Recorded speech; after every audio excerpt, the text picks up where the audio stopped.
진을 예쁘게 쳐놓긴 했는데 이거 준이 얻어. 준이. 자, 많이 뺐어요. 워리어스. 스코어도 자 이거 오케이가 순식간에 녹을 수 있습니다. 이거 스코어가 판을 깔아줬거든요. 워리어스. 본인들의 점수가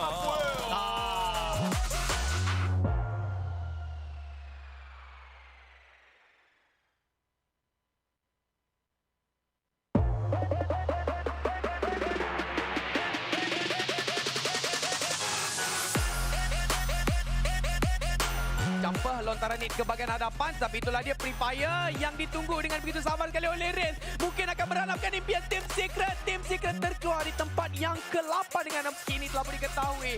pun cuba untuk masuk daripada bahagian belakang, tapi datang boleh gangguan daripada Jumper.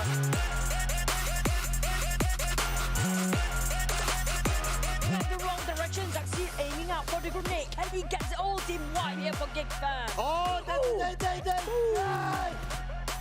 Rule number 2, here we have it. Looking out really tough for you, Hoi, getting Tony K. MR5 is down as well, that is unique.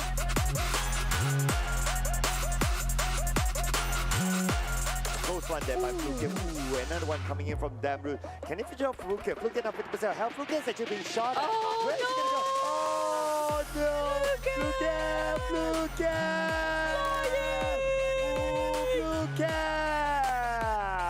Man, he goes.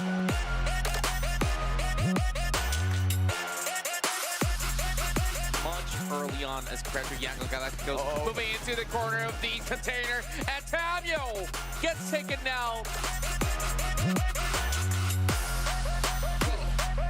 Hello, di manakah QB berada? Bombs bakal saja. Bahkan ada sebuah ledakan, ada sebuah bagi yang juga loncat tadi kita melihat. Dan itu dia Genesis Dogma memulangkan semua pemain dari V Gaming. โลแกนโดนความเก่าครับแล้วนี่เรียบร้อยครับเป็นทางด้านโลแกนครับที่ค่อนข้างที่จะเก่ากว่านะช็อตนี้แล้วมียายขาชิ้นต้องครับต้องปั๊มวงเหนียนเป็น CPTR กิ๊กแฟมโดนหนีสุดแล้วดึงตอนนี้เก็บโอกี้ไปแล้วเหลือแค่ตรงจะโดนไป2เลยมิลาต้องใจเย็นน้องรักมีเรื่องซูเปอร์มาจอกเช็คชื่อครับโอ้โห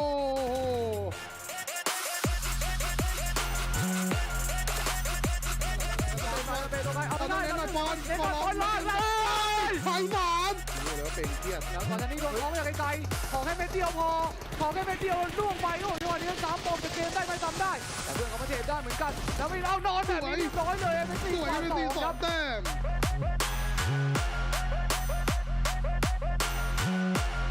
Ada kedudukan yang cantik.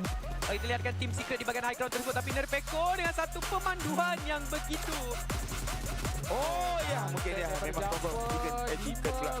Bom Malaysia punya rumah daripada tim EVOS.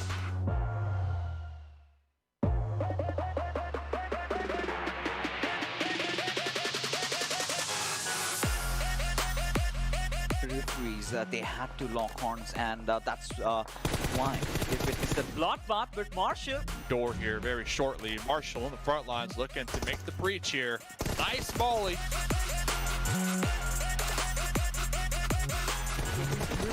They were kind of stuck in that position. So look at this, what's going on, Yala? Oh my lord, he's been knocked out from elsewhere, maybe from the backlines, and on top he's definitely going to capitalize upon it, but instead gets weighted off right back. There you go, Lord. Prestige, does he have his headphones on? Because now the push is definitely coming on towards him, and Honest really dicey position.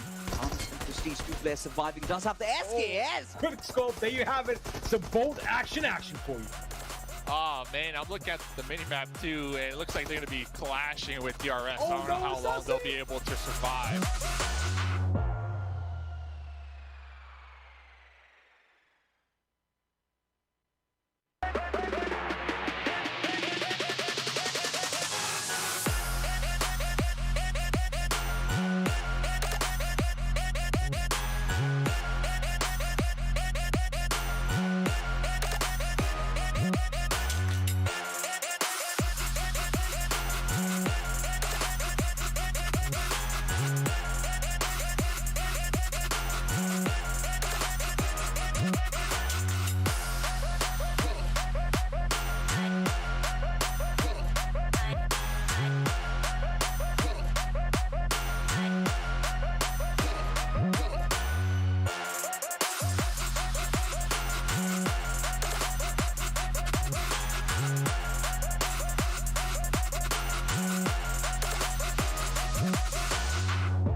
goes around the shack. Can he get the second knock? Because Stormwood Esports action is going to be the amount of action right now as Pika comes in from behind and gets a first kill on Mercy. And there you have it. LIT led Esports down to one man.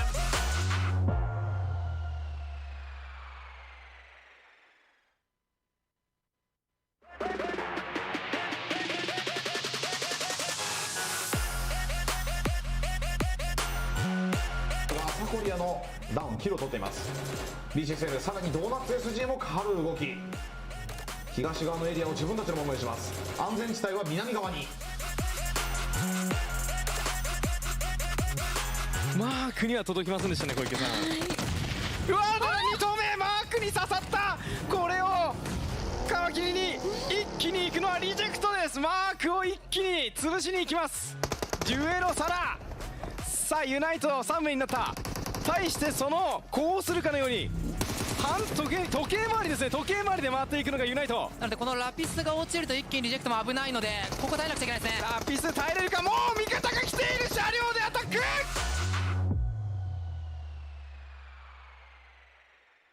Play around that vision. The damage is good, but iShots falls. A 1-1, and it's Stalwart to snatch.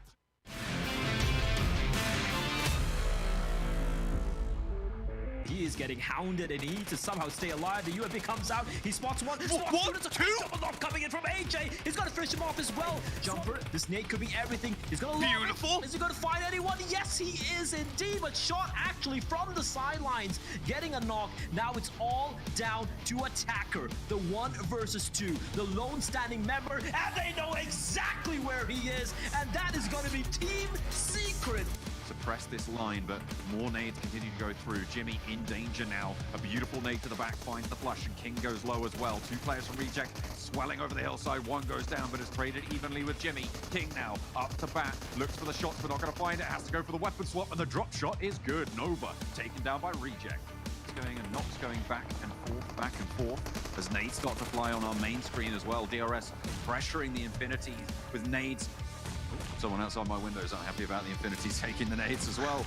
The horns are blaring and the nades are fragging on out. Nox coming through thick and fast. The Infinities down to 1. iShots low. They're so low. Advantage. Looks for the shot. Not going to be able to get the damage back into the smoke. Needs the reload. Gets it off and moves through the smoke now, trying to play around that vision. The damage is good, but iShots falls. A 1-1, and it's Stalwart to snatch it away from Team Secret right at the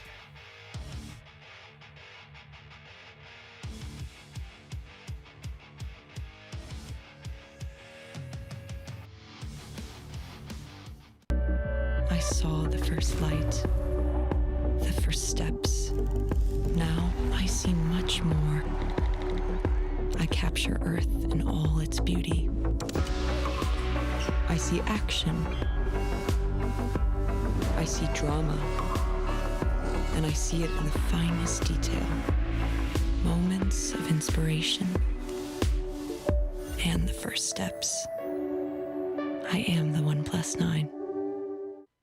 PUBG Mobile fans around the world, welcome to the 2021 PUBG Mobile Global Championship. To the top teams across all regions, we have a message for you. The Middle East, you have proven your worth. Now, make your formidable debut on the PMGC stage. South Korea, forget the past. This year, show the world you've ascended. Remind the world of South Korea's raw talent. Japan, you came so close last year. But what doesn't kill you only makes you stronger. Bring it back better than ever. The Americans, you're the alpha dogs that dominated the West. Now, lead the pack on the world stage. Southeast Asia, you took down so many strong teams on your journey to the top. It's time for a comeback on the global stage. Europe, it's now or never. Push your limits and surprise us all. This is the moment to create your legacy. South Asia, you were the dark horse of 2020. Amaze those who would underestimate you again. China, you carry the crown of last year's PMGC. Now, with everyone's eyes on you once more, Can you secure back-to-back victories? PMGC needs a champion. The world needs a champion. Who will stand victorious in the end? Who will be next to glory? Hello, PUBG Mobile fans. It's almost time to bring together the world's top teams for the PUBG Mobile Global Championship 2021. This year's PMGC has a total prize pool of $6 million for teams and players, and tons of great rewards for our fans as well. PMGC will consist of 2 stages, League and Grand Finals. The League phase will last from November 30th to December 24th. During the League phase, teams from the Americas and Europe will compete in the West League, while teams from Asia and the Middle East will compete in the East League. Each league, 20 teams will compete on Tuesdays and Wednesdays for 16 slots to compete on Friday, Saturday, and Sunday in that week's Super Weekend. The total Super Weekend scores over the first 3 weeks will determine which 16 teams will compete in the PMGC League Finals during the final week. The top 9 teams from the East League Finals, the top 6 teams from the West League Finals, and a special invited team will advance to the PMGC Grand Finals. The PMGC Grand Finals, which will take place on January 21st, 22nd, and 23rd, will determine the PMGC 2021 Global Champions. Who will be the next to glory? Don't miss a single minute of exciting PMGC action.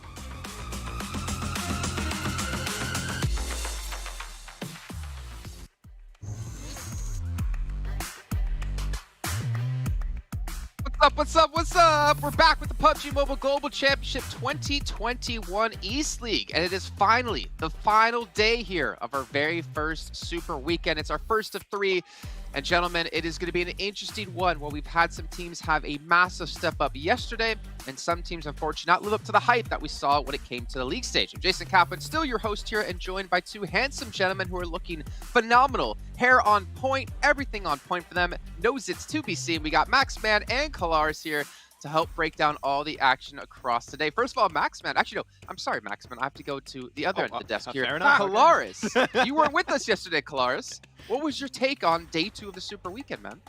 Topsy-turvy, really, isn't it? And when you look at the results and how they've been coming in, you've got a lot of those teams that didn't really have the easiest league stage up at the top now, flying away with it, whereas some of the teams that were up at the top of the league stage down towards the bottom. I think that, again, some of these circles have been very hard to play for these teams, and I think that's why we're seeing some of this variance right now. Okay, well, on that note about the zones being so hard to play, I mean, maybe I'm just too amateur at this, but Maxman, in my opinion, I feel like a team should be able to play any zone, shifting in your favor or against your favor. What's your thoughts? Exactly. I mean, we were talking about it with Tarzan quite a bit during the games, and we were saying, like, these hardships, they're not fun. It goes east, north, south, it is all over the place. But, of course, if you're a team that can respond to these kind of hard circle shifts, you'll be in a good situation. And I think one of the teams yesterday, especially that dealt really well, especially on Erangel, for these hard circle shifts was Team Secret. And they're the second top best team yesterday in terms of points gained. So I want to see more of potentially Team Secret, and I want to see more teams trying to adapt to these hard circle shifts. Get a little bit worried, Maxman. It's like you got the Maxman blessing now. It used to be the Kalaris blessing, but like the teams you keep talking about seem to step up when you call for it. Stalwart in league stage, Team Secret here, the Super Weekend. But as you guys can see, if you didn't miss or if you didn't join any of the days here so far, it is a 3-week-long event with a weekday section on Tuesday and Wednesdays. Will be 5 matches a day, and teams will play at a total of 8 matches in total. And out of the 20 teams, top 16 will advance into our Super Weekends. Now, these points are important.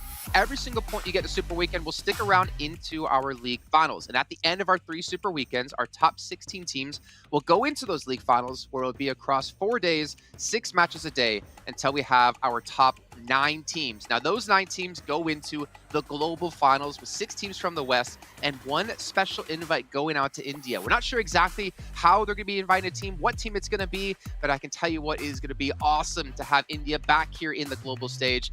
And I mean, I actually don't know what to expect out of these teams. We got to see at World League, actually, Kalaris. I mean, you were there hosting it back with like Orange Rock and the likes of them. We got to see the power of India. We haven't seen it in a long time, but I'm excited to see them come back in full force. Yeah, definitely. They were dealt a rough hand, but now you can tell that how hungry they have been to get back on the world stage. And I think, when you're kind of checking in with their Instagrams, when you're seeing exactly, how excited they are for the opportunity once again, I'm very much looking forward to seeing them back.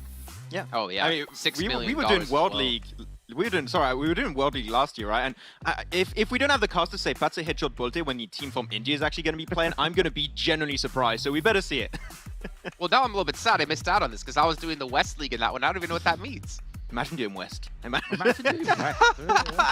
Hey, I'm back here on East now. But you can see it's going to be $6 million in total across PMGC.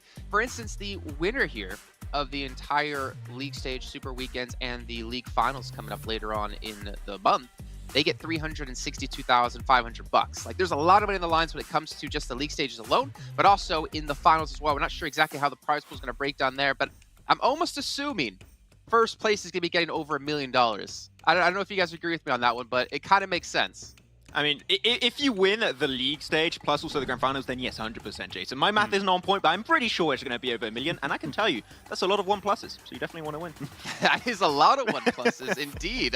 We can see here the teams that did make it into the Super Weekend. Now, Kalaris, we got to talk about your opinion on what happened yesterday a little bit, but what about some teams necessarily that you really focused on of like, wow, they really stepped up or maybe got a little bit lucky with how the zones did shift in their favor?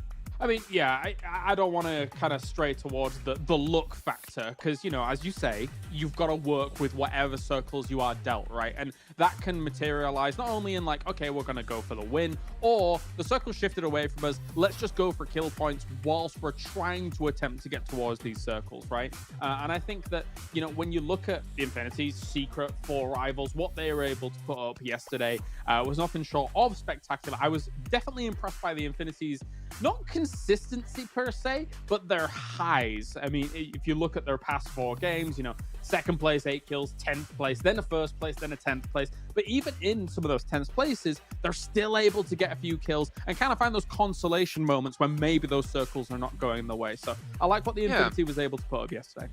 And on that note, I mean, if you look back at every match they've had so far, they had let's just go over like the kills, right? Round 1, 9 kills, second place. Round 2, 10 kills, second place. They had a 4th place with only 1 elimination, but then you go on later on, they get a 7th place with 8 eliminations. They get another second place with 8 eliminations. Like, they're consistently, when they place high, it seems, getting up a lot of elims. So it seems like the positions they're taking early on in these zones are working out heavily in their favor. Yeah, I mean, the good thing too is that even when they do have a bad game, they're able to pick themselves up right off the bat on the next game that happens just after, so it's great to see. And I think the main reason why you're seeing Infinity do so well right now, you can see on the screen, 119 points. This team is fragging out big time. But you have Newsy, which is basically somewhat scouting for the team. I say somewhat because when he sees you, he doesn't say, oh, there's information, there's a player there. He just instantly takes you down. He doesn't care about giving information. The information he wants to give to his team is, oh, I just got 4 kills. That's what he's going to try and go for. And it's been working out so far amazingly. So 119, they were super consistent. They got their first chicken dinner yesterday. If they can even start building even more of a gap between first and second, like, they're going to look so golden entering the second Super Weekend. And actually, Jason, just to add to that to the very end here, I think Infinity could be even higher if they'd have rounded out that situation on the second game of day 1 against Stalwart Esports, where I felt like Infinity absolutely had that in the bag, but it's just the fact that sometimes Stalwart Esports looks insane and is able to really clutch out. So Infinity could be even, 25, 30 points ahead of some of the competition if they were just a little bit more careful. So you're saying they could be on S2G's level over in West with like 170 points so far accrued from the first 2 days. I mean, that team right now from Turkey is dominating West, which is kind of unexpected considering you have the likes of there. But as you can see here, TJB, the bottom of the table. But we need to remind people at home, again, yeah, you get 40, 50, maybe 60 points in the first Super Weekend. It's still good. It means you have a 60-point buffer against any new teams that come into the Super Weekend in the next week. If you don't requalify, you have a little bit of buffer to play with. If you didn't qualify the first weekend, you're consistently having to catch up. You have to requalify, you have to qualify both Super Weekends, and you have to really gain on those teams or hope one of those teams above you doesn't requalify in another weekend. So it's really important to just get as many points as possible. And yeah, TJB, you're sitting on 39, but you know what? It's not that big of a deal. You still have another 5 matches today to show up. And of course, 3 Erangels once again, a Miramar and a Sanhok thrown in here. And Sanhok, funny enough, has been, if I'm not mistaken, one of the consistent maps out of the Infinity here with a 4th place and a 1st place finish. Yeah. Yeah, they've been doing really well on this type of map, and especially I love how Mela is the one typically I see with some of the team, especially Mela's the one trying to get a lot of information this time around with Newsy, so they're able to set themselves up in really strong compounds, even if the circle is a hard shift, and we talked about that just a few seconds ago, how important it is to be able to adapt to the kind of circles, and Infinity is one of those that can do it really well, but don't forget, when you look at Sanhok, the teams that tend to do really well as of recent times are the Chinese teams, and we have another Sanhok today. Tong Jiabao got a little bit close, not enough kills on that quarry finish. I want to see Tong Jiabao get a strong result, potentially even a win on Sanhok. I think that's the map where they can try and build even more of a lead against the teams that haven't qualified here. I mean, to be fair, Max, and this is no BM, but I just want to see them have a good finish finally in the Super Weekend. They've had one third place, and that's it. They had 2 eliminations off the back of that. So come on, TJB, we know you've got what it takes. Just like our sponsor here of OnePlus, our sponsor of the PMGC, with its flagship performance and immersive 120Hz display and hyper-touch technology made specifically for gamers. The OnePlus 9 and 9 Pro are your best shot to climb the leaderboards. And maybe TJB need to cop some of those, because climbing the leaderboards is something they're looking to do today here, guys. Yeah, definitely so. Definitely so. And another team that actually, I'd be remiss if we didn't bring them up before we actually get into the first game, considering what they were able to put up yesterday, was Rejects. Technically, yesterday, they got #1 out of the whole lobby, which I think is fantastic. You saw Julia as well as Divine really putting up big numbers. And I think considering what they put up in day #1 wasn't quite that spectacular. And I think, you know, some people have some expectations, Max, for this team, considering I think their rise throughout maybe the last year and a half or so. Yeah, I mean, throughout the past year and a half, we've been hyping up the Japanese region as a whole to see if they can potentially improve before hitting this global event, which we saw in the league stage. They did really well, and they were able to get themselves some actually really good games on Miramar, but we were asking, can they do more than get some good games on Miramar? Got himself a win yesterday on Miramar, and they also got a win on Erangel. And that's what makes me really happy, right, is that they can perform on other maps than Miramar. If they can just, even now, remain consistent, because they tend to have a really good game then a bad game. If they just get a few extra kills every game, even the bad performances will just allow them to be super comfortable in the rankings. I mean, they already are, but it could be even better, I think. This team has improved just so much throughout the past year. Yeah, and I'm so glad you actually both mentioned that, you know, point out Reject and the improvement over the last year. You look at a lot of teams who are returning from last year, who, like, for instance, Nova. I mean, I guess they don't really put too much effort into Super Weekends as long as they're, you know, into our top 16 to make it into the league finals. But this team, I mean, Bluebees, like, they've had, like, with 2 or 3 players returning from that same lineup, they've kind of really got into that hyperbolic time chamber over this last year and come back into PMGC, into the Super Weekends where they struggled previously and improved on it. And to be honest, like, for me, that makes them one of my favorite teams out there, to just come back, continue to improve, really grind out that year, and come back with a vengeance and potentially put Japan on the map here in this world stage. Yeah, and it shows, right? I mean, quite honestly, when we were looking at Bluebees and some of those international, but kind of big events, they were effectively, for a lot of the lobby, were kind of cannon fodder. If you all of a sudden realize you kind of taken one of their positions and like knocked one and then been able to push on it, you're like, oh, okay, we can take this position quite confidently. I do think back in the day when, you know, systems were a little bit different. But now I think their aggression looks good. As Max says, their Miramar looks terrifying. Now, if they can continue to round things out the way they have done in Erangel, which is such a focal point when it comes to battlegrounds, then the sky could be the limit. Do I think that they're going to be #1 or #2 at the end of this? Not just yet, but I do think, you know, a top 5 could easily be there here for Rejects. Yeah, it could definitely be possible for them. I mean, another team that we've seen improve heavily, especially Jason, you were talking about this team quite a bit yesterday, was DRS, a team from Nepal that we were saying, you know, last year they were a very stubborn team, not willing to make big changes. But man, this time around, sure, they still drop in that position versus MS Chonburi. They're still somewhat taking a fight from time to time, but they're trying to be a lot more passive in those early skirmishes. And now they got 3 second places in a row at the end of yesterday's games. Like, crazy. DRS, they are looking super good right now. This is a completely different team from last season. I mean, we had questions, right, Kalaris, after the Global Esports to us to, can they perform during PMGC? For me, they answered the question. Yes, they are here to compete. They're here to go for the trophy, and they've been doing great yesterday, but I want to see more from them today, hopefully. And we have to remember that teams like DRS, like 4 Rivals as well, they're the only teams in top 5 who don't, actually, the only teams in top 8.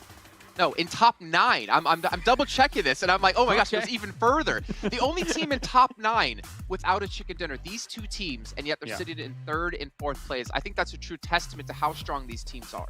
Yeah, definitely. I mean, we saw some of that consistency even come through when it came to the league play as well. So very, very impressive stuff by them. I think that what is important to take away from this leaderboard, though, Jason, is the fact that because we're in topsy-turvy land right now and you've got so many big names down towards the bottom, I don't think it really tells the tale of the tape here. I think that a lot of these teams could easily push up down towards the bottom, because look at the big names that are down there right now. It's nuts that they haven't been able to put up more numbers here, I think. I mean, you're also going to keep in mind that you have teams such as FaZe and BTR that did not qualify. And the point leaders so far about 39 points for TJP, 46 for also Cryptix, 46 also for Enigma Galaxy. Those are point leads that can very easily be closed up upon. So you've got to be careful. Not only do you got to try and have a good third day, but you need to make sure you re-qualify to the next Super Weekend. That's a good point. Jason, yesterday, or the day before even, I asked you, do I think TJB is a second place team? Jason asked me, do I think that they're a 16th place team? Quick. Cloris, I got a question here for you. Now, you might need to really mull this one over and think about it really quickly. TJB, right? Coming in from China. Do you think they're a 16th place team? No, absolutely not. I think that they got a little bit unlucky and unfortuitous with some of their circles. I think some of the aggression from some of the other teams is now paying off against a team like TJB, but they're still able to put up more numbers. Let me jump in here then. Enigma Galaxy, same thing? Oh, absolutely. 14th place? No, get out of here. They're not that bad at all. Like, they're going to be able to push up as well. I believe, Jason, that if we get maybe some more circle shifts toward the center, maybe some of these teams will have a better time. Yeah, and obviously you can see we are just about 50 seconds away until we're going to be heading into the first match of the day, and it's time to finally bring in our commentators for that first match. It's going to be none other than John Allen and Blank to take us away here. Go ahead, gentlemen.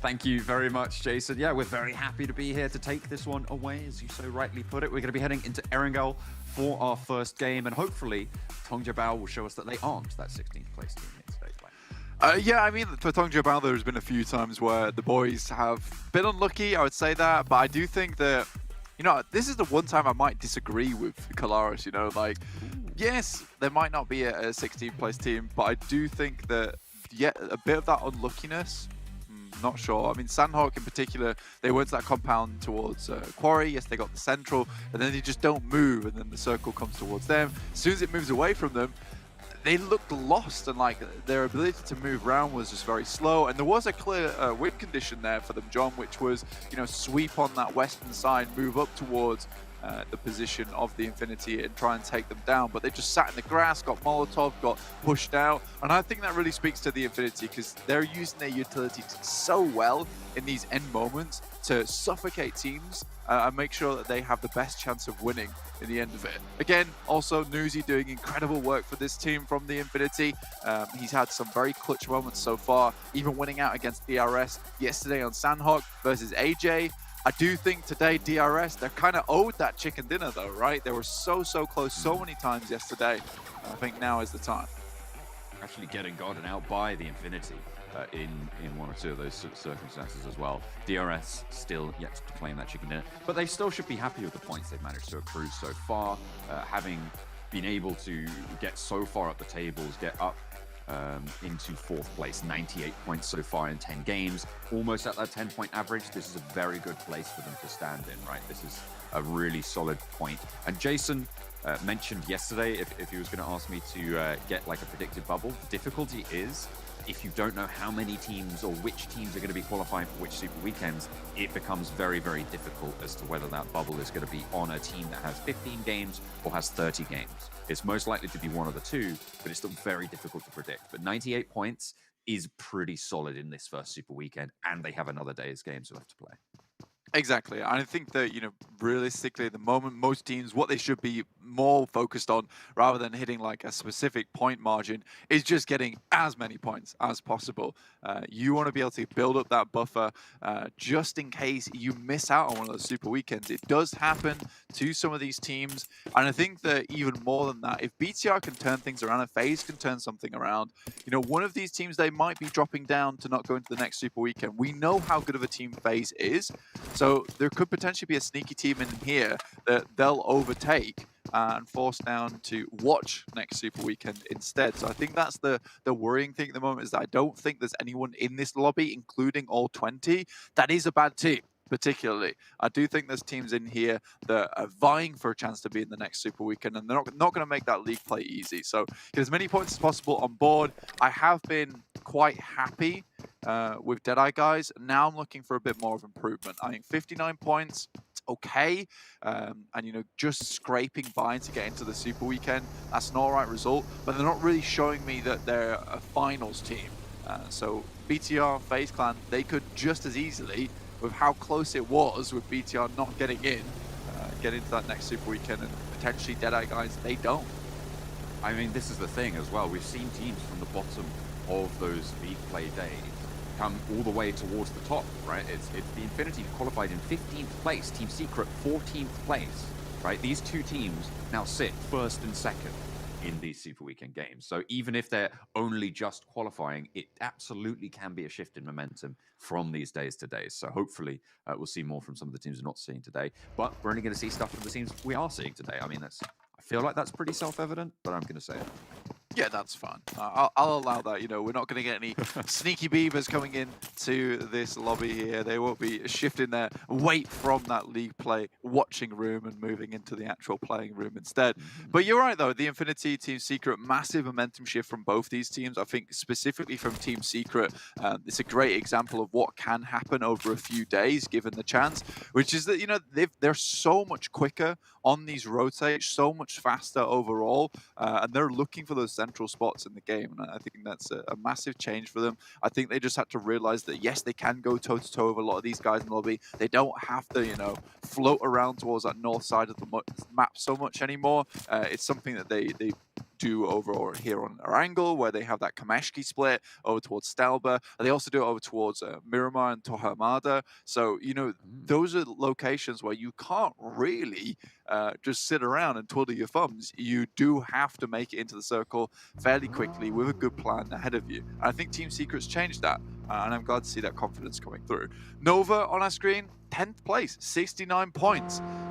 We expected a lot more coming through from Nova. Jimmy obviously doing a ridiculous amount of work for this team at the moment. The rest of the guys not really stepping up as much as I would have hoped them to.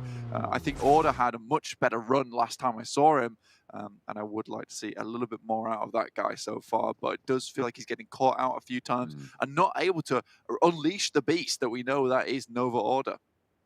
They're right on that boundary as well. For the southeast circle that's falling over the majority of Sosnovka military base and over towards, including even Milta Power.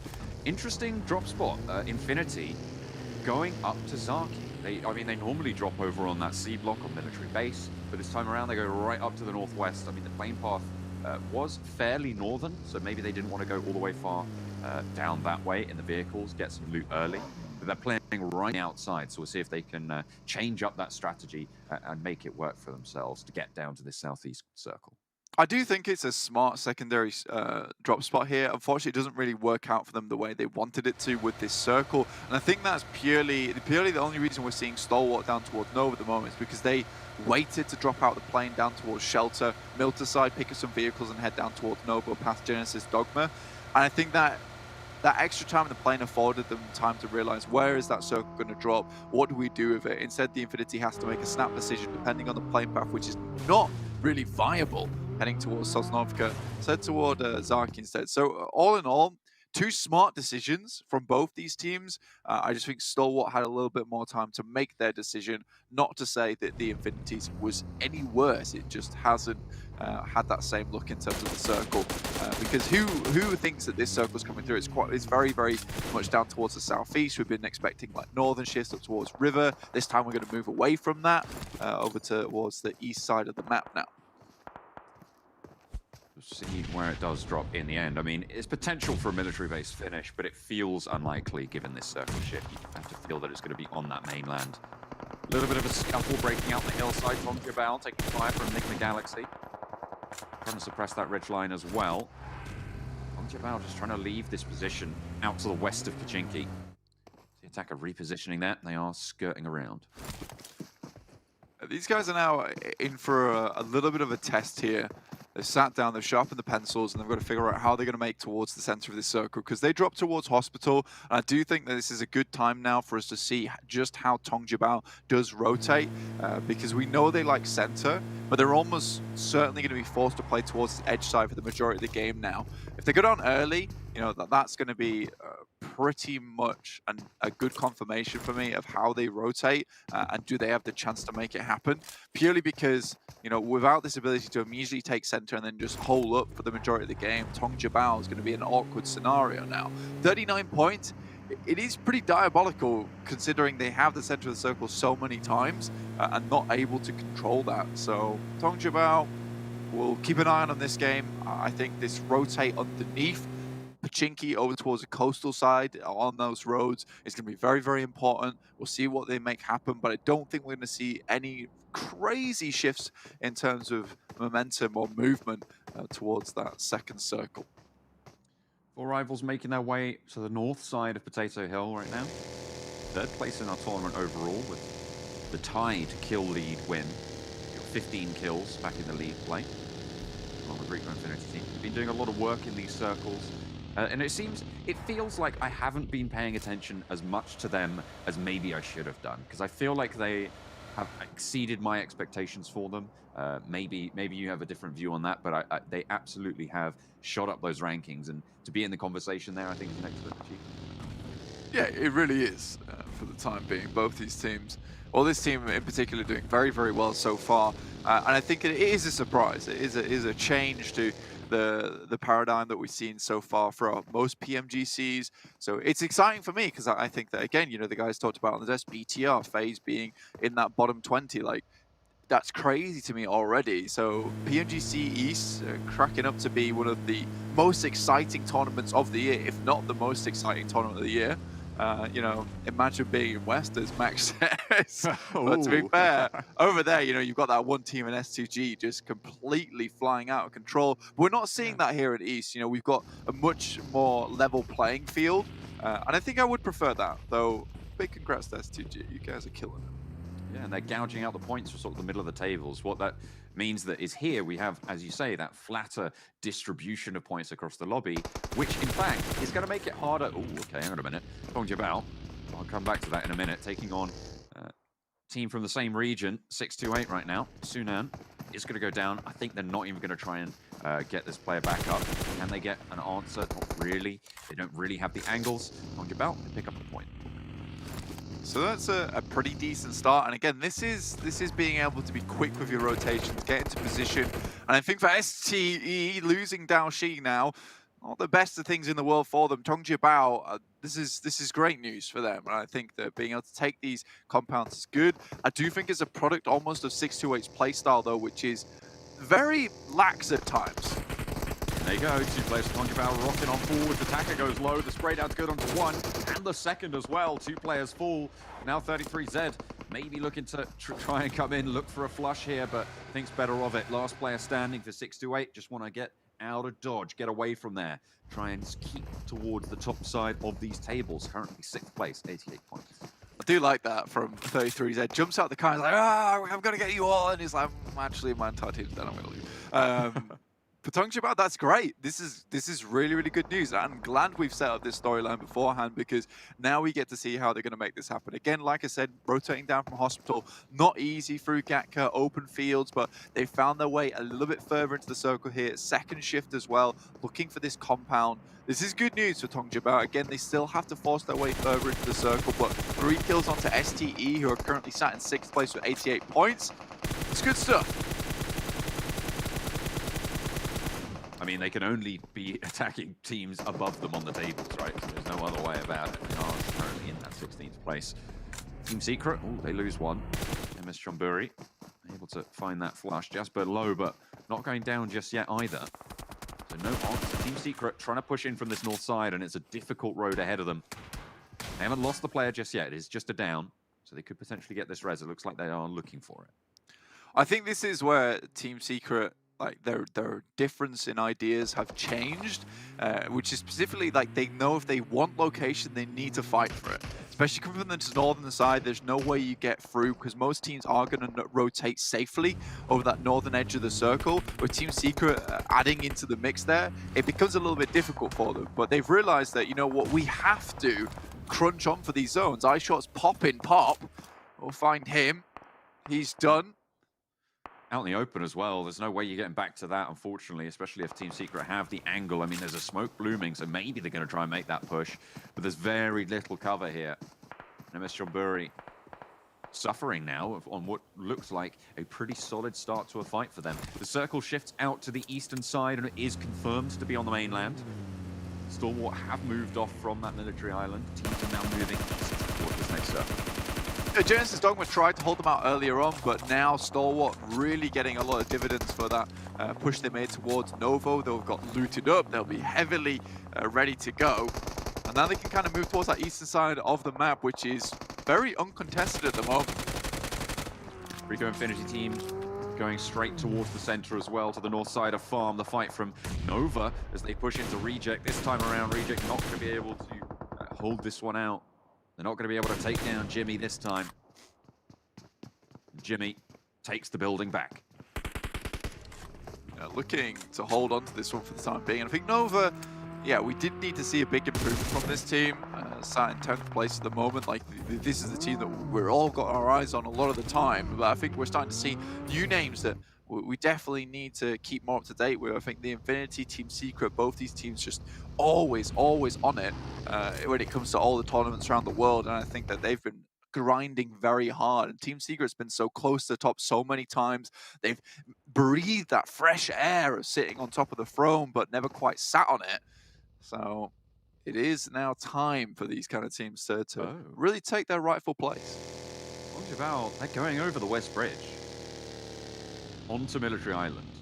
They're going to try and swing round behind Stalwart, I imagine. Either that or re-up their vehicles and go on the south coast. But this is an interesting move from them. It's something that we haven't really seen from them before.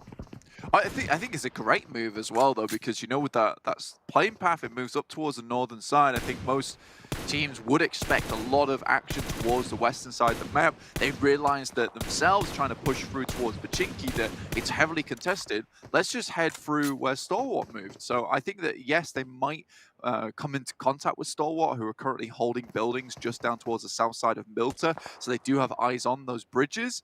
The Infinity's already sending out wide to maybe gatekeep that position, but this is a smart rotation from Tongjibao. It does circumvent a lot of the issues on that western side. Your only issue is it's now zone 3, so you don't really have a lot of time to be dallying around on Sosnovka. You do just need to make it into that circle. Yeah, crossing the bridge. I mean, there's only one player from the Infinities there, and it's more for info gathering purposes, right? And maybe you'll see Tongjibao stop off there, although it's outside of the circle currently. You can see just the edge of that Infinity Circle, and Tongjibao, I imagine, are going to intrude on that southern side of it. Just a moment. Next circle does go down south as well, so this just increases the value of Tongjibao's next rotation. It does, yeah. Now, because if how their ability to come through, they'd have to move too much further as well. Tongjibao, this is a smart rotate from them. What I don't want to see is them come through looking hot and then fizzle out as they push into the circle, because they've been afforded a lot of agency now within the game. And if they can make it work, great. But I still don't see them on the map. Hopefully we can check back in with them later. A little bit Team of a Secret, though? Scuffle here on the south side, though, because Team Infinity's push in to try and crash on Enigma Galaxy. 3 players up on the wall. Reject get eliminated in the meantime. And there are a couple of teams trying to make their way ahead. That was Genesis Dogma taking them down right in the center. As the central compounds here are incredibly valuable. Reject find out all about it. There's teams there already playing. Yeah, this is a very, very good compound to hold. And I think that it is one that can hold a lot of teams as well. So we're going to get some nice fights coming through. 4 rivals all down on their bellies, trying to make their way in. But still on the western side, they will have to contend with teams like Cryptics, who will be moving on afterwards. Nova is having none of it, though. Nades in hand, smokes out to the side to deny some sight lines. But 4 rivals, they're taking knocks all over the place. Nice nade. Might start to make things a bit more difficult for them. And Nova's got a beautiful split going on. Jimmy does go down. That's another. That's flushed as well, so will be fully eliminated there. QC1 around the side, saves himself from the bullets flying on out. now there's only one player for the 4 rivals left, and that's going to be quickly dealt with. Unfortunately, Order does take a knock in the meantime. Has to crawl back inside, not entirely sure where that one came from. In the meantime as well, on the southwestern edge, Infinities took out a player from Enigma Galaxy. They took themselves a compound on the southwest. Yeah, I don't know how the hell the Xavier Duck saw that from all the way on the northern side of the map, but he will flush out the final player through from 4 rivals. Start to make their way in. Team Secret, they've swung all the way on this eastern side down towards Milta.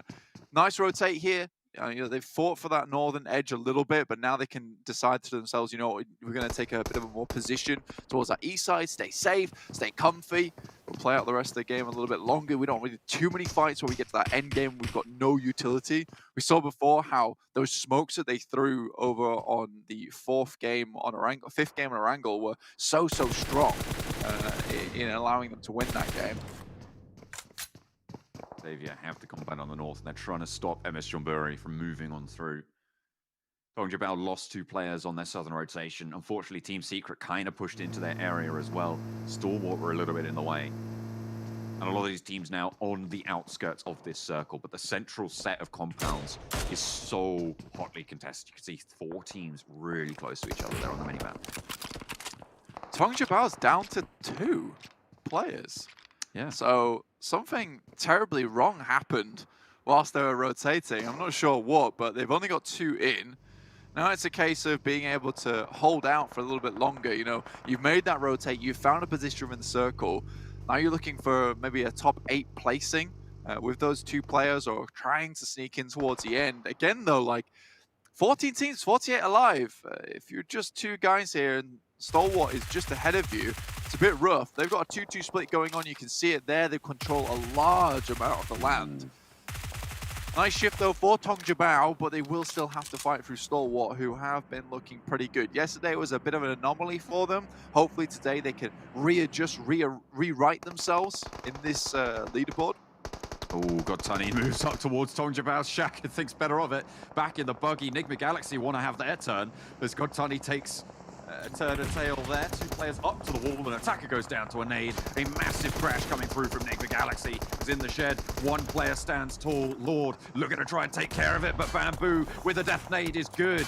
Looking for it and looking for more as well. Enigma Galaxy think twice about it. Not going to go down to the nade and even might get this res. But in comes another team. It's the Deadeyes guys as they saddle on up to the fight, and they're going to be the ones to take down Tongjabao. It was well fought, but not to happen in the end. 6 points for Tongjabao on the game.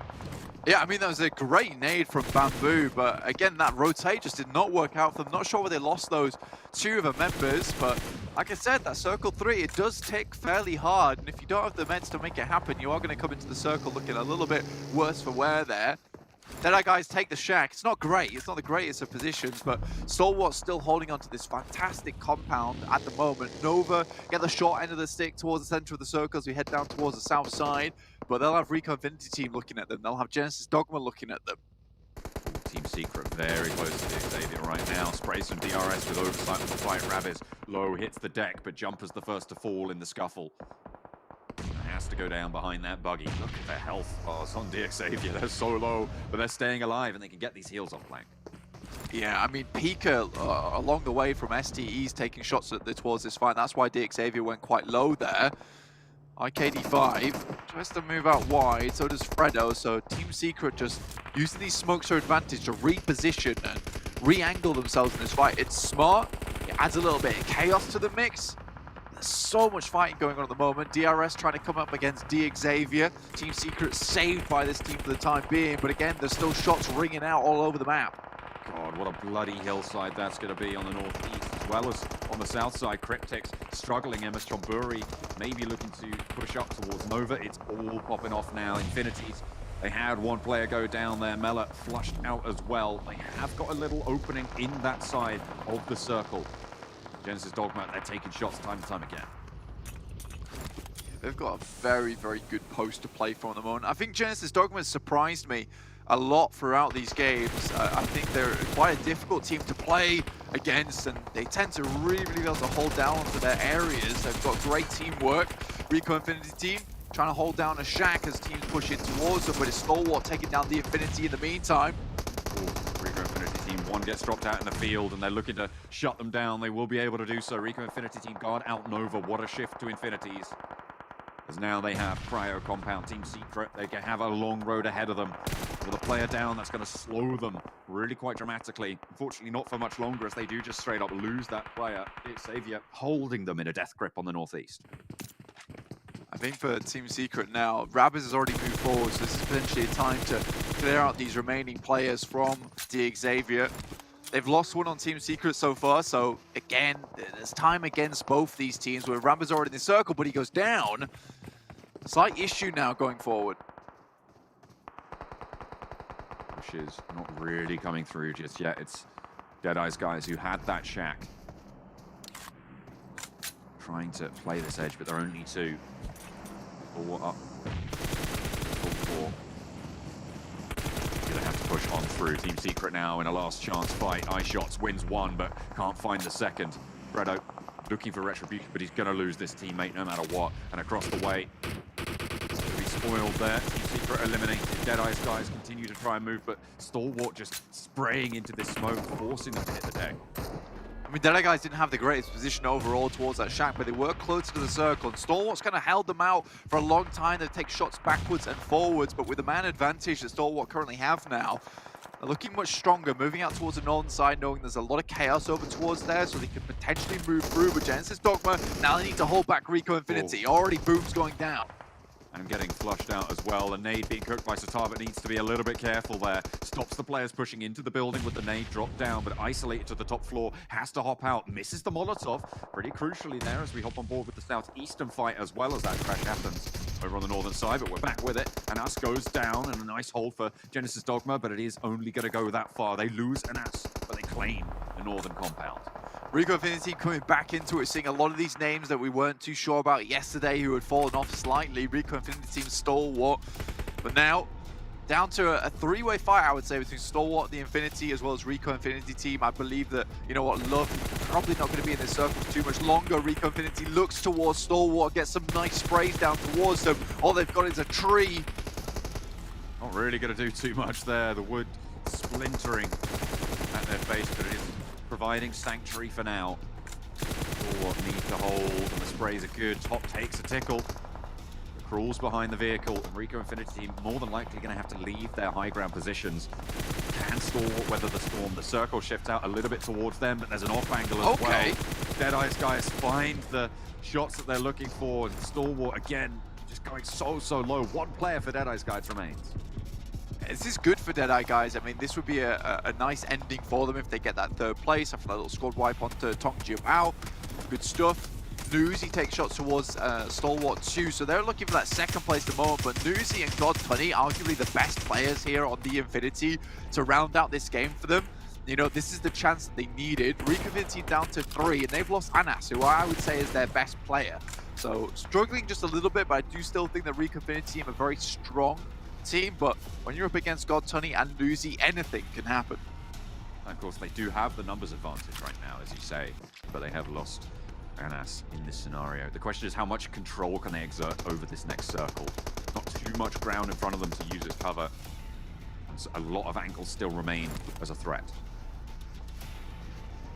Get that circle, move towards Rico Infinity team, so teams have to move up towards their side. Top as well in this circle. We've got some huge names towards the end of this game who we're starting to get to know. It's great to see, you know, you want to see these reoccurring names. You want to see these players who are absolute powerhouses, have massive impact. But Love saddles up into third place, 8 total limits for SDE, so they're not too bothered about that. That's still a good result for this game in 4th place. Certainly have done a lot of work here. Deadeye's guys, I mean, Love alone has just really played spoiler to them on this push. There are about 3 of them behind that tree, and I think most of those points went over Deadeye's guys. Infinity, they move forwards. Rico Infinity team got the full information as to where they pushed. You see those nades continue to just prove bothersome, but the nades out towards Love also coming through from Infinity. Surely they've heard those shots coming that way. They've been ringing in their ears, popping their eardrums, and now the Infinity wants to put an end to it by taking the life of Love. See if they can make it happen, but right now most teams just edging their way forward. That buggy is going to be really useful. Both of the Infinity have vehicles available towards them. One goes down. This is disaster for the Infinity. Godtani with a nade right on his face as well. Takes a little bit of damage, but stays alive. That one's a little bit too short. Allowing for potential for the heal. And in comes Love. Looking to play spoiler to 2 teams on the flank, and it's good. It's going to come from Rico Infinity team, but Deadeye's guys ladder up into second place. I think it would be a little bit too much to us, but he starts out well. SK Tong goes down, and there's the point gathered as well. Not taking any damage, has quite a few meds, but the nade is on point. It's a little bit long, brings him down to half HP there, but swings out wide, spray into the grass. Maybe a little bit too big for your boots there, I'm afraid, but the first aid starting to pop. Love is having a time of it this game. That's all the same for Love and War here, but he's on the battlefield versus Rico Infinity team. See if they can get anything done. The smokes are being dropped down by Rico Infinity team now. 1v2, definitely a doable experience for Love, but not an experience that I would want to go through personally. And Rico Infinity team have control of the circle. They know exactly where Love is, suppressing that ridge line. It's dangerous. It's dangerous if you aren't able to get these refrags, and especially playing behind that smoke, you won't have the sight lines. The Prestige. I think it's actually good for Prestigo to drop that smoke because it means he can play viably standing up, which is going to give him a better angle looking down towards Love. As he crests this hill, it's going to be awkward. Nade comes over the top, he can't take damage from it. That's the main thing. Did manage to avoid. Just playing snakes in the grass right now. Does he know he's there? He's dropped the backpack, knows there's a player on the side of the smoke, but as soon as he takes a shot, he's going down here to the off angle. Look at that. Oh, it's been spotted. There's no way he survives that. Okay, Rico Infinity team take down the snake in the grass and claim themselves the chicken dinner from the northern side of the circles. Rico Infinity team. Still Love, great game for Deadeye guys there. You gotta believe in the Deadeyes, as they would say, with that ending. And I think that he did a fantastic amount of work there, getting second place, getting a bunch of kills as well. It's beautiful stuff coming through. But I do think Rico Infinity team, that's a return to form there for me. Performing exceptionally well in those final moments. I love Prestigo's position as well, like teasing him around the smoke whilst you've got one forward outpost. So he has to move over towards that side to see him. But as soon as he moves out that wide, he's out in the plains, and YW can quickly and swiftly execute Love. Yeah, very, very good stuff coming through. I felt like the Infinity had a tricky spot to play with, and the fact that they'd lost a couple of players earlier, maybe they could have exerted more control with more, but it was really well played in those final circles by Rico Infinity team. I can't really fault them there. I really love when Godtani rolled up to the shack, saw players inside, and then saw maybe some other players coming in as well from other teams, and just turned around and left. I felt like that was one of my favorite moments in that game. He rolled up to the shack with Nova in it. Tong Jiabao in it, sorry. Yeah, well, okay, I think that's where they lost some players there. Tong Jiabao. They lost one here, and then I think they had 3 going down towards Sosnovka. But I do think that, you know, it's an interesting game. Tong Jiabao able to make that smart rotate. Losing one though is never good, and then only finding a shack to play around. And we all know that the way shacks work is if you're first to the shack, that is the worst position you can be in, because it's just going to be a case of people zooming to the shack, killing the other squad. Someone else comes to the shack, they kill that squad. And when there's not really many other places to go, that's usually what happens. Deadeye guys get the better of it though. Slightly further in towards the circle. Stalwarts take a northerly push towards it with the 4 players they have, but get torn apart by a lot of other teams that were looking their way.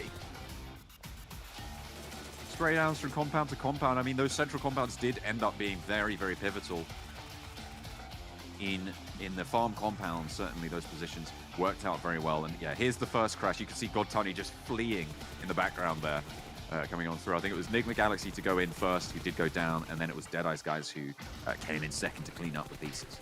I do think that Rico Infinity, despite all this, they held their own. There's so many times in these highlights we're seeing players of theirs getting knocked, but they had nothing of it. Frankie, though, coming in, taking down DRS.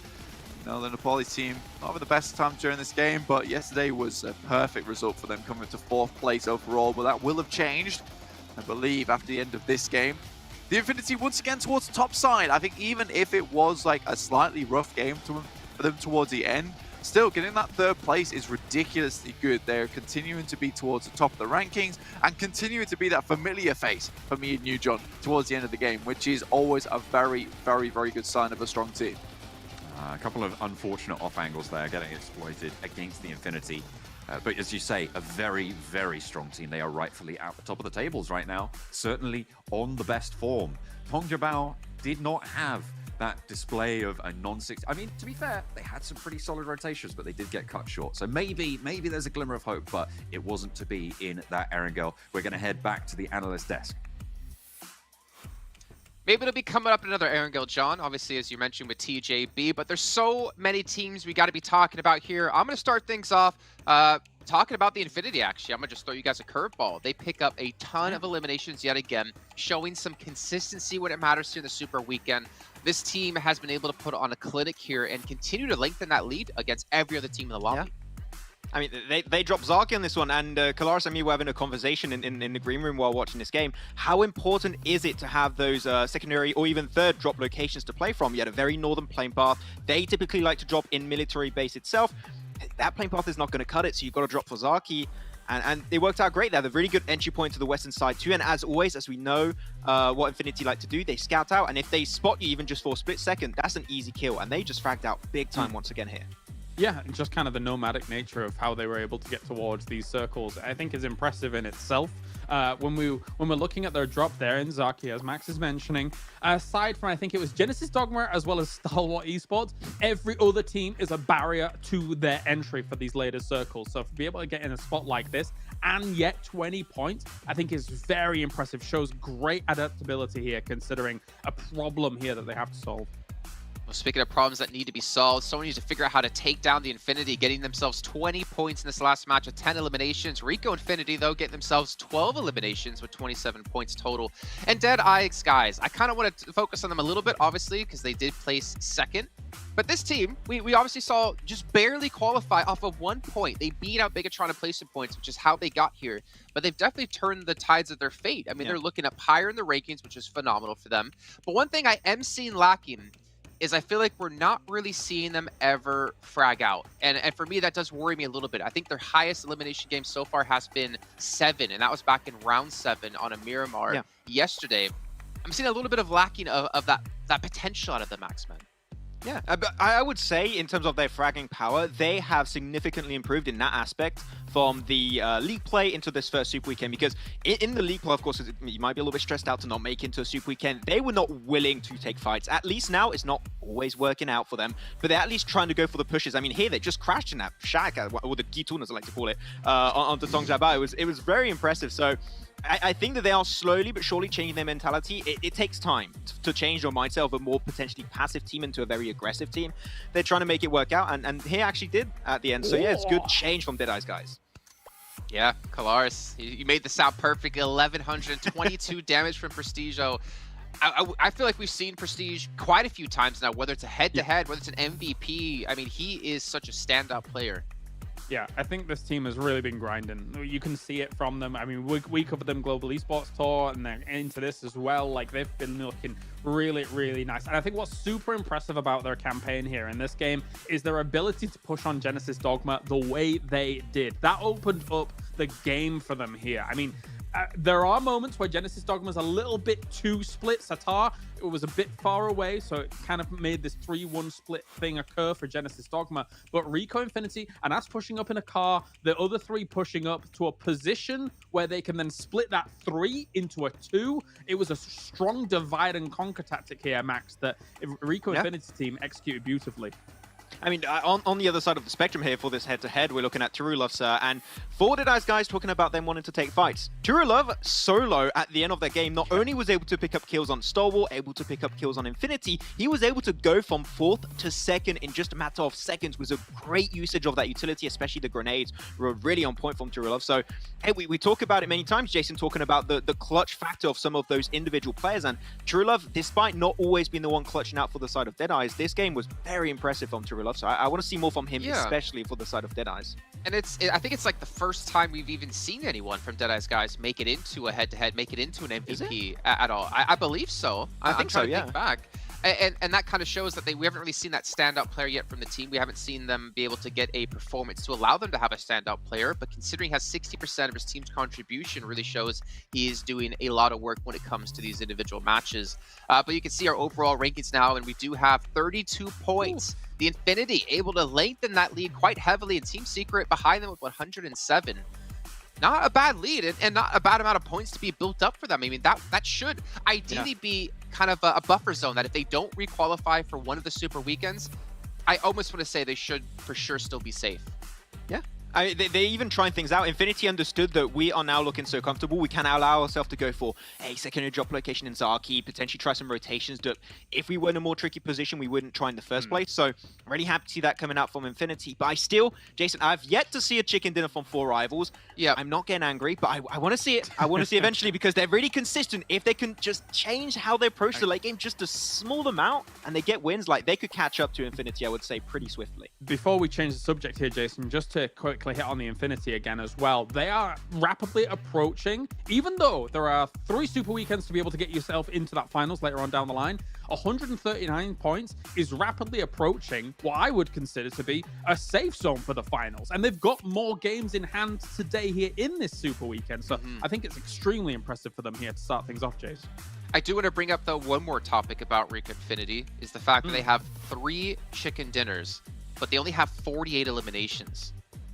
You look at 4 Rivals who have 51 eliminations, 0 chicken dinners. You have Team Secret at 51 eliminations, 0 chicken dinners. You have the Infinity at 66 eliminations with 1 chicken dinner. That does kind of worry me about potentially their frag potential yet again. And I know maybe I've been a little bit harsh. I understand that. But for me, I've always said when it comes to PUBG Mobile is that like nice marriage, a nice synergy between placement points and elimination points. It's fair, though, as you say, because, I mean, as much as I've been impressed by some of the moves that Rico Infinity have made, not only in the league play, but also now here in the Super Weekend, when we see something like them pushing onto Genesis Dogma here, there have been highs, the 3 chicken dinners, but there have been significant lows as well. A few 15th place here, a few 14th places with 0 kills, an 11th place with 0 kills. If you are going down in some of those spots where you're in the double digits kind of elimination spots, you still want a few kills here and there, a few eliminations here and there to kind of smooth out those curves for sure.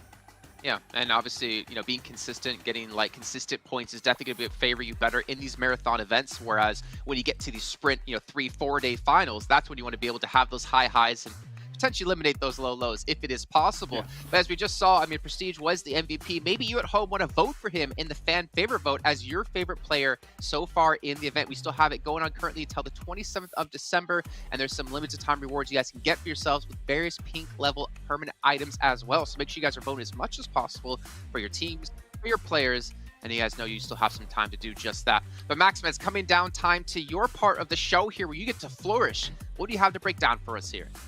It's my moment now, Jason. We'll see how it's going to Get out of here, boys. Oh, no. No, we really touched upon them quite a bit yesterday. We even had a recap segment dedicated to Team Secret, and we're going to have to talk about them once again because, as we know, Kalaris, we're having too many hardships in a row. And we talked about adaptability to these hardships, and one team that does it best and has shown it in the Super Weekend is definitely Team Secret. So they typically like to go for their stalwart Kameshki drop location, which there's not a big chance of you being contested trying to get an entry point to the circle, but boom, instantly first circle, a hardship down to the more southern side of the map, and they're just holding on to the very northern eastern edge because not many teams drop there except for MS Chonburi, except for also DRS to drop Yaznai, and then tend to try and rotate a lot quicker now. And then this next circle, even further down south, they're just going to go for the wide rotate east, which I say was the play that allowed them to try and get access to that late game. Yeah, definitely so. I mean, eventually here, we're going to see them wide out to the circle here. You can see it. And this is the most important part of them trying to get something done. They know because that circle is shifted south pretty hard, there's going to be a barrier to entry for them up towards the north. I mean, there was Xavier holding out some of the best compounds, in my opinion, south of Shelter. They eventually collided with those guys, but it goes to show that, I mean, if they would have tried to enter from the north, I think they would have been killed a lot earlier in this game, Max. Yeah, there was just too many teams. I think we had Genesis Dogma, Nova, and Rick Infinity in farm itself, and they were just fully stacked as a 4-man team. So you do not want to try and breach those early on. Unfortunately, they had that clash versus Xavier, which is, I believe, the fight we're going to be seeing here, which in the first place, I would say, Kalaris, they did not even really have the advantage. Xavier had that big overview position, having a lot of information of where Team Secret were playing from. It did get a little bit tricky, especially being spotted out by Stalwart, which is definitely not something you want, but it was a pretty good attempt. Though, moving on to the late stage of the game, actually towards the final play, I really enjoyed how especially Rick Infinity Prestige played around those smokes when it was down to that 1v2 between themselves and True Love, and that smoke just gave all the information they really needed to spot out that final player. Yeah, and they have good information aside from that as well, do Rico Infinity. When you have man-made cover like the cars and stuff like that, where are you going to nade? Where are you going to nade? I'll tell you where. Right behind the cars. It's sometimes, you know, I kind of give props to people that are able to make car forts and things like that, but sometimes you are giving yourself away very easily if you're sat right behind cars. People know exactly where to hit those nades at. And Rico Infinity executed this perfectly after they'd already executed a great push against Genesis Dogma. I mean, even he tried to put some smokes behind the tree. Sorry, yeah. Like, I'm just curious, like, aren't you kind of playing like a numbers game there, just kind of hoping that the enemy team doesn't have any grenades left to allow you to play that position? I mean, you would assume most teams really don't have any left towards these final zones. Potentially. I think that for some of the teams coming in from the south, you have to anticipate, though, that some of the teams in the north that are going from compound to compound, generally, a lot of those fights end very, very quickly if they're having to breach on, which means a lot of the utility from a team that's about to die, maybe they still have half left. So usually you're kind of using utility to pick up more utility when you're actually pushing through those spots. So thankfully for Eco Infinity, they did execute in that fashion. And Maxpan, poor Bigatron, sitting there watching the match saying, oh, please, just let us in this match. Just get center on farm. We want to be there for that. We want to get some points. But they obviously have to look forward to the next week in league play to get into the Super Weekend. But you guys at home, you know, we have tons of goodies still to give away for you all. Not to mention the fan where you get permanent items. You also have the treasure box currently still in the esports center where you just kind of watch within there or watch within YouTube, and you get a token you can redeem for permanent items. And of course, over the course of this event, there'll be even more boxes for you to pick up for more permanent goodies. So make sure you guys are checking that out while you do have some time. As you can see, we have about 8 to 9 minutes until the next match does kick off, so maybe you have time just there. But with Miramar coming up next, gentlemen, Reject, can you do it again? It's your time. We got to see them, well, not really much on Erangel there, as they got 0 points, but again, high hopes for this team going forward.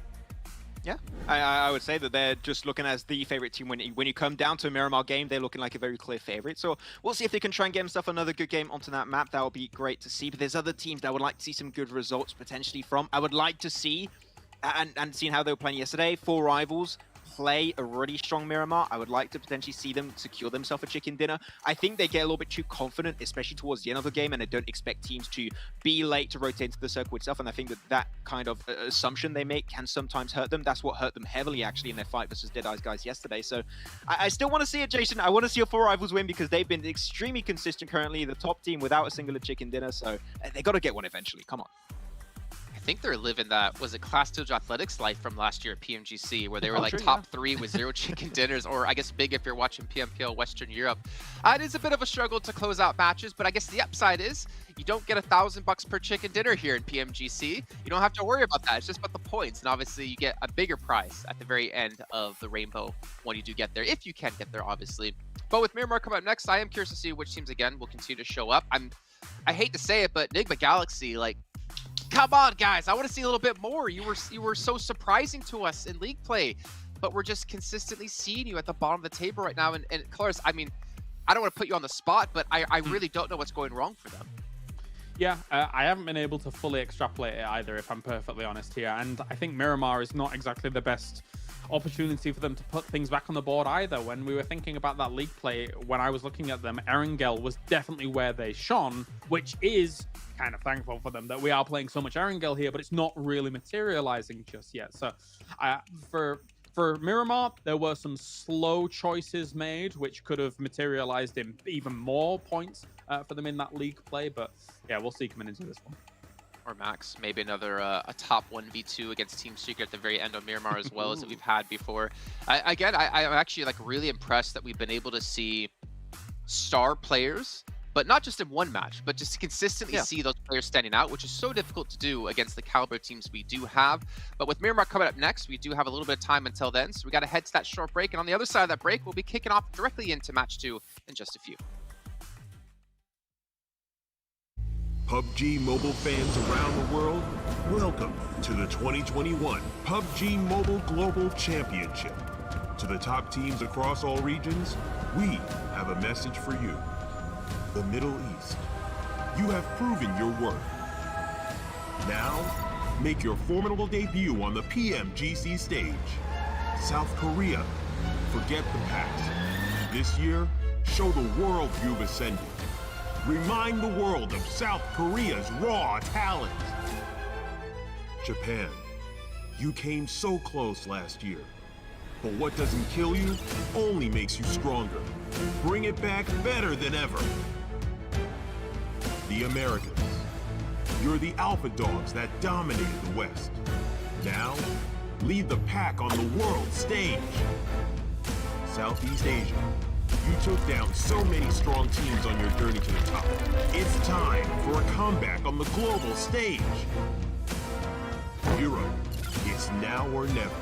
Push your limits and surprise us all. This is the moment to create your legacy. South Asia. You were the dark horse of 2020. Amaze those who would underestimate you again. China. You carry the crown of last year's PMGC. Now, with everyone's eyes on you once more, can you secure back-to-back victories? PMGC needs a champion. The world needs a champion. Who will stand victorious in the end? Who will be next to glory?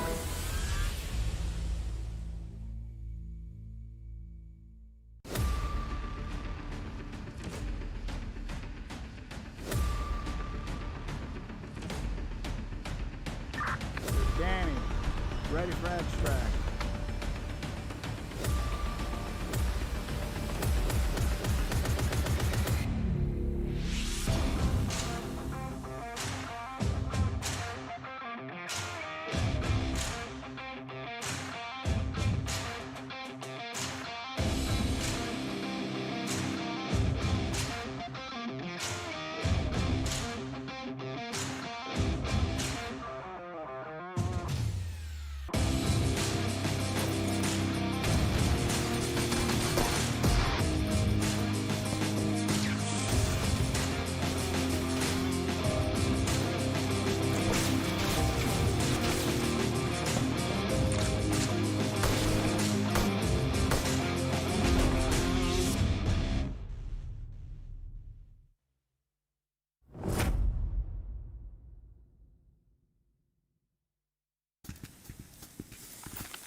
Rasanya ya seneng banget sih. É uma sensação incrível. Nossa. Tu aprende a ter amor pelo próximo. É algo assim. Perdi, velho. Но когда закончил, уже ни о чем не мечтаю, просто живу одним днем. У меня просто цель выиграть чемпионат мира. 他现在的责任很重，因为他现在是作为中国和平精英的形象代表之一。 Gimana kalau lu tahu lu ngebuat kesalahan terus bikin mood tim jadi agak down ya? Pastinya kesal sama diri sendiri juga sih. Banyak lah, gede pasti itu pressure-nya. Fazia parte da Loops, um time brasileiro também de PUBG Mobile. E meu time acabou sendo desclassificado da final. A Alpha 7 me deu todo o apoio possível, né, naquele momento difícil.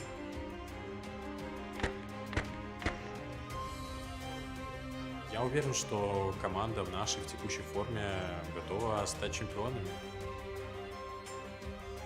И мы идем за этим. Yang pasti gue belum puas karena semua player, semua tim pasti mau yang terbaik dan juara itu cuma satu, yaitu juara satu. 在 PMGC 夺得冠军后，只有2个方向可以走，要么是继续保持胜利，或者是其他队伍击败你。 I feel like if you're not one of those who have participated in these big past events, then you're gonna crack under that pressure. Or maybe, again, you turn out to be a diamond and you turn out to get into PMGC and win the whole thing and make a dynasty of your own.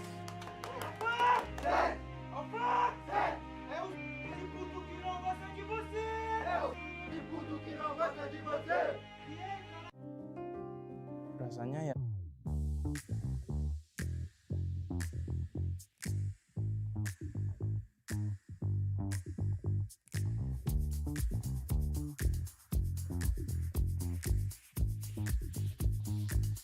showtime.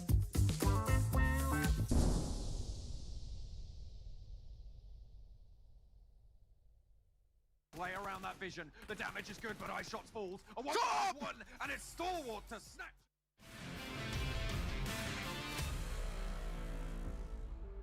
He is getting hounded and he needs to somehow stay alive. The UMP comes out, he spots one, spots One, two, two. double knock coming in from AJ. He's gonna finish him off as well. Jumper, this nade could be everything. He's gonna Beautiful. Is he gonna find anyone? Yes, he is indeed, but shot actually from the sidelines, getting a knock. Now it's all down to attacker. The 1 versus 2, the lone standing member, and they know exactly where he is, and that is gonna be Team Secret. Suppress this line, but more nades continue to go through. Jimmy in danger now. A beautiful nade to the back finds the flush, and King goes low as well. 2 players from Reject swelling over the hillside. 1 goes down, but is traded evenly with Jimmy. King now up to bat, looks for the shots, but not going to find it. Has to go for the weapon swap, and the drop shot is good. Nova taken down by Reject. Going and Nox going back and forth as nades start to fly on our main screen as well. DRS pressuring the Infinities with nades.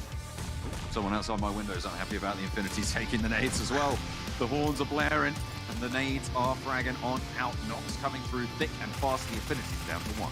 Eye shots low. They're so low. Advantage. Looks for the shots. Not going to be able to get the That's a damage miss. back into the smoke. Needs the reload. Gets it off and moves through the smoke now, trying to play around that vision. The damage is good, but eye shots falls. A one, and it's Stalwart to snatch it away from Team Secret right at the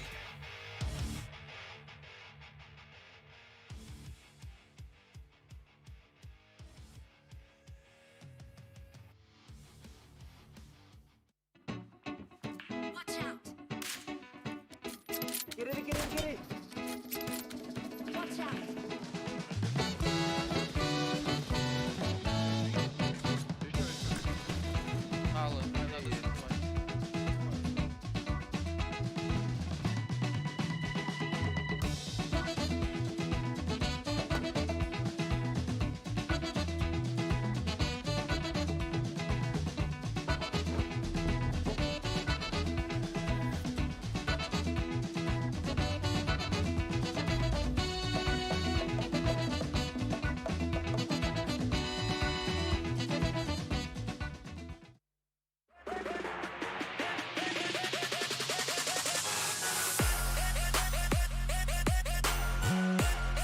コリアのダウンキルを取っています。 DCXL さらにドーナツ SG もかかる動き。東側のエリアを自分たちのものにします。安全地帯は南側に。マークには届きませんでしたね、小池さん。うわー、2投目マークに刺さった。これを皮切りに一気に行くのはリジェクトです。マークを一気に潰しに行きます。デュエロサラ。さあユナイト3名になった。対してそのこうするかのように時計回りですね。時計回りで回っていくのがユナイトなので、このラピスが落ちると一気にリジェクトも危ないので、ここ耐えなくちゃいけないですね。ラピス耐えれるか。もう味方が来ている。車両でアタック。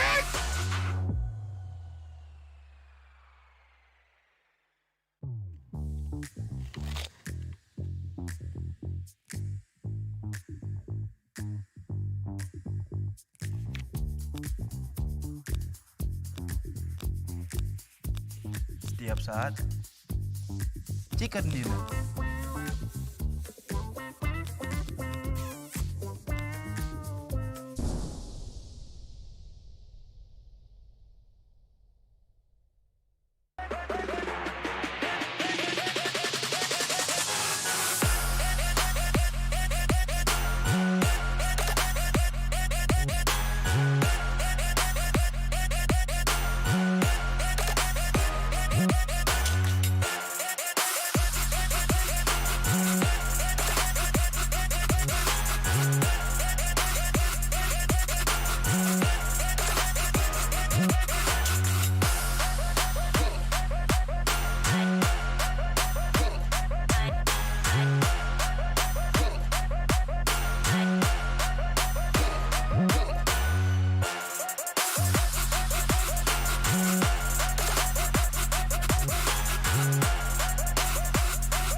goes around the shack. Can he get the second knock? Because Dolwood Esports action is going to be the amount of actions right now as Pika comes in from behind and gets a burst kill on Mercy. And there you have it, LIT led Esports down to one man.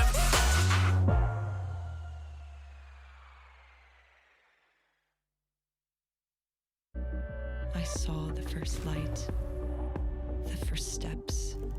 Now I see much more. I capture Earth in all its beauty. I see action. I see drama. And I see it in the finest detail. Moments of inspiration. And the first steps. I am the 1+9. PUBG Mobile fans around the world, welcome to the 2021 PUBG Mobile Global Championship. To the top teams across all regions, we have a message for you. The Middle East. You have proven your worth. Now, make your formidable debut on the PMGC stage. South Korea, forget the past. This year, show the world you've ascended. Remind the world of South Korea's raw talent. Japan, you came so close last year. But what doesn't kill you only makes you stronger. Bring it back better than ever. The Americans, you're the alpha dogs that dominated the West. Now, lead the pack on the world stage. Southeast Asia, you took down so many strong teams on your journey to the top. It's time for a comeback on the global stage. Europe, it's now or never. Push your limits and surprise us all. This is the moment to create your legacy. South Asia, you were the dark horse of 2020. Amaze those who would underestimate you again. China, you carry the crown of last year's PMGC. Now, with everyone's eyes on you once more, can you secure back-to-back victories? PMGC needs a champion. The world needs a champion. Who will stand victorious in the end? Who will be next to glory?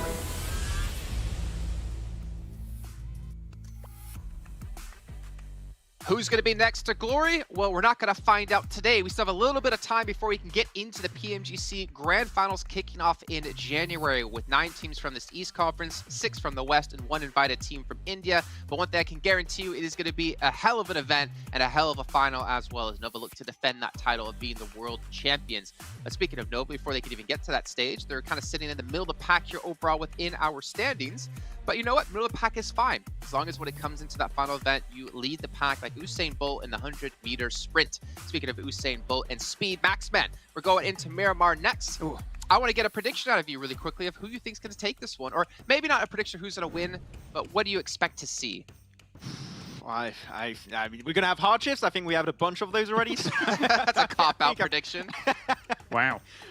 No, I mean, if I have to do a prediction, I mean, we still got the big teams that we can talk about. I mentioned 4 Rivals. You can talk about Reject, right? I want to still see the comeback now on this final day of the first Super Weekend for some of the teams at the bottom. And one of the teams that we haven't talked too much about because they've kind of been invisible this first Super Weekend is Cryptics. And they actually got pretty close to the late game yesterday's Miramar game. So if they can try and catch up a little bit, potentially even overtake Nemo Galaxy, overtake MS Chonburi, and even maybe Genesis Dogma, this might be the map for them to make that happen. So I want to see something from Cryptics because they have some good macro, but where they struggle is fights. And Miramar might be a map where they're able to actually make it somewhat work in their favor. Yeah, and Colaris, I feel like if you are Cryptics here, I mean, you've kind of got nothing to lose to try to change things up. I feel like a lot of the teams actually towards the bottom of the table, like, you don't really get punished for trying to mix things up and figure out, like, how you can play against these teams, because clearly what they've been doing so far isn't working too well. No, definitely. I think you need to take a lesson from some of the other teams in the lobby here, that throughout this week, we've seen adaptability to some of these circle tendencies that have come along. If you're looking at Team Secret, Max already explained it in a previous segment. The wide wrap is an answer to what we're seeing with these hard shifts. Likewise, TJB, an answer to their hard shift woes was going south into Military Island and coming up through that way to avoid the barrier of teams that are coming up against you. And It doesn't, those lessons don't exist only on Erangel. They can exist here on Miramar as well. And just to answer what you asked Max in terms of what you think is going to be happening on Miramar, Infinity have got second in 2 Miramars so far here in the Super Weekend, in both of them. And there's only been 2 Miramars. I want an Infinity win after those 2 second places here because they've looked great on Miramar so far. I thought you were going to say you're hoping for a second place again to see some consistency. But you know what? Actually, yes, that's I fair. agree. 3 seconds. I would have third place. They've had 3 second place finishes, a first place, and a 4th place so far within our. Actually, well, I guess they've had 4 second place finishes from the last match as well. They are really showing some consistency when it comes to getting. Sorry, it's 3rd place, getting like really good results. Definitely a lot better than the other teams out there. But you know what I want to see? I want to see DRS win. I want to see Nepal come out on top for once. I mean, 3 second place finishes in a row. Now, I'm not going to judge their previous Miramar, where they finished, I believe it was 10th place with 1 elimination. But you know what? I want to see them finally get that win under their belt. I feel like for them, and for 4 Rivals, Max Ban, it's important to show to yourselves and to your fans that you can close out a match. I appreciate trying to cater to me, send 4 Rivals. I appreciate it, Jason. But yeah, we want to see these teams actually prove to us that they can not only get to the late game. I mean, we had 3 second places in a row from DRS, but I want to see especially kills coming out from DRS because they get to that late game sometimes, but they don't always get those big kill games. So DRS, I mean, if they can get a win and a lot of kills, man, hey, hell yeah, awesome. They could potentially make it into top 3. So let's see how it's going to go down. I think that's actually been something that's kind of interesting is that when we do see a lot of these wins, we're typically not seeing your 10, 15, potentially even higher that elim kind of records. But I feel like that's just kind of a testament to the caliber of the lobby and not many people staying alive towards the very end of the zones.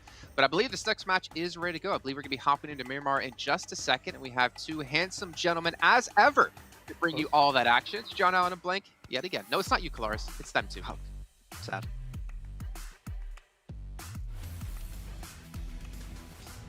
Thank you. Thank you very much, Jason. I don't know where those handsome gentlemen went, but it's me and Blank here now to cover this Miramar game. It's me now. Into the action fairly soon. The playing path pretty central on this map, Blank. Yeah, very central indeed. Not too many alterations from the norm here. Most teams get to where they want to go. Xavier now dropping nice and early down towards Impala. Genesis Dogma. Goodness me. I think Xavier probably well miffed off with Genesis Dogma at this point in time, just basically ruining the majority of their Miramar so far. But Kalaris, I don't often disagree with Kalaris, and I'm not going to disagree with him here. The Infinity, they can definitely go for a chicken dinner. I would say come off the back of that game as well. God Tunny, the boys, they're warmed up, they're ready to go. They've been in the gym, they've had their 10-minute walk before slamming those weights, and now it's time to drop into Miramar and make a splash. I too know what you do in a gym. Infinity gonna be gonna be dropping down a little bit further south, down south of Picado, almost all the way out towards Chumacera. I mean, they haven't even finished to drop down just yet. The circle drops up north, and so they are going to go for a Hacienda-centered circle in these next couple of minutes. Blank, I was looking at the numbers during that break, and I know I said it's difficult to predict, so I did some fairly naive predictions based on what has happened in other regions Super Weekends and where that bubble has sort of been. And my conclusion is that that bubble can be anywhere from about 150 to 190. So I'm looking at 200 points as that golden number of safety in these Super Weekends. That is a really cute parachute. I don't know, man. I feel like that's a dead inside duck right there. It's like, it's got the face I make when, I've made a bad play or I've made a bad point. I'm like, oh. Or when you've forgotten to let the cat in. Or... Yeah, exactly. Now I'm just trapped outside and it's meowing, scratching at the door. But I always let it back in again. Don't you worry, guys. It's only out there for 2 seconds, man, because it tries to escape. And I have to usher it back inside as Cryptics will have to usher themselves a win here on this map. But so far, Cryptics, they've just been a little bit lackluster at the moment, John. Not seeing a massive amount of things coming out from them. 14th for the place at the moment, 49 points. Tongjabao, they've grabbed themselves some more points on the board, 46 now. So a little bit better than last game, but they're moving up. They're moving on up. The Infinity, we can see them down towards Chumacera at the moment, hanging around towards that silo, towards the city itself. They have a pretty decent rotational path coming into this one, past Picado up towards Monte Nuevo. Very clean, very easy. You know, you're not having to crunch those wheels, crunch those tires over all that uneven terrain. Here, they're going to be just okay, basically on the racing track up towards the center of the circle. 628 round power grid, another very, very strong bit. We're on board with Tong Jabao at the moment, who are out towards El Azahar. Forward scout that's moved down towards the mountainside of Junkyard, getting some scouting done nice and early. I'll see what they can do.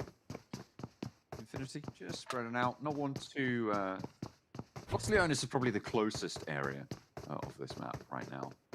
In terms of contestation, but I'm expecting that we're going to see a little bit of silence to start things off. Actually, towards Hacienda as well, fairly central into this circle. There's a couple of teams who could potentially come into conflict, but Miramar is such a big map that they're pretty far away already. I think 628 have one of their players, 33Z, close to Stalwart, and maybe that could prove to be troublesome. Be just a little troublesome for them, but right now Stalwart just looking up towards their position, so that's already actually a big thing for us to consider here, is that Stalwart know that there is a team around them. 33Z is watching down them from afar with his binoculars, making sure he keeps tabs on that team, and it's a team to definitely keep tabs on. They are extremely strong, very, very scary. Down towards 6th place, 96 points at the moment. I do personally think they should be further up on the leaderboard, and I will stick to that. Okay, 33's there. That's an accidental shot right there. I do that sometimes, you know, my thumb is feeling a little bit cheeky, a little bit too much on the trigger, and I'm like, bang! I'm like, oh, damn. I've given away my position. I need to rotate 5,000 meters now. Those breeze blocks insulted his family. Can't be having that. Just got to pop a shot in him. Shut up! Don't you say that about my team. Don't you say that about me. Ah. Ralph clambering up the side there in the buggy. A little bit of oversight onto... so I think that's a play from DRS. Mafia Ninja. In danger that he does not know. Potentially coming a cropper soon. You know, see what happens to Mafia Ninja down there. I think he should be fine, but you do see Ralph up top. He's very split off of his team. Again, another big scouting point here for them. I think this is really, really good looking from a lot of teams at the moment, is that they are definitely getting their scouting done nice and early. I think we don't see that enough too many times. I think that was another level 3 vest there, which will be very nicely donated to another player from that team.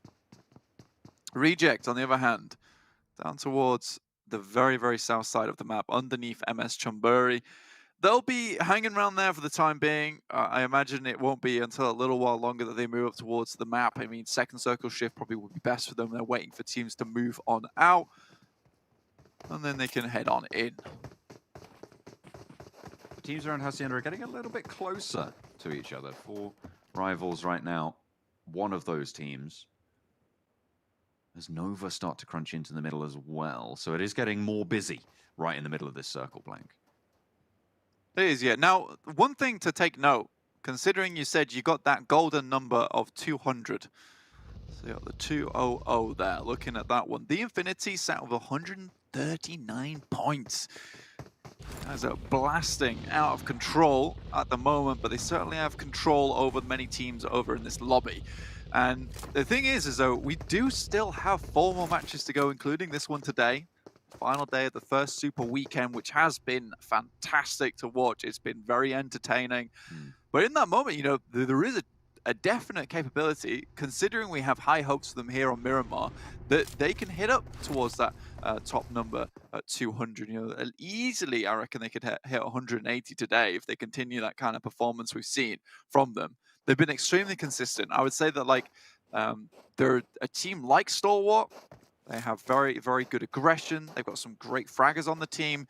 I think Stalwart has just had a little less of that consistency that we're seeing from the Infinity. And, you know, we say that all the time, and we're going to continue saying it.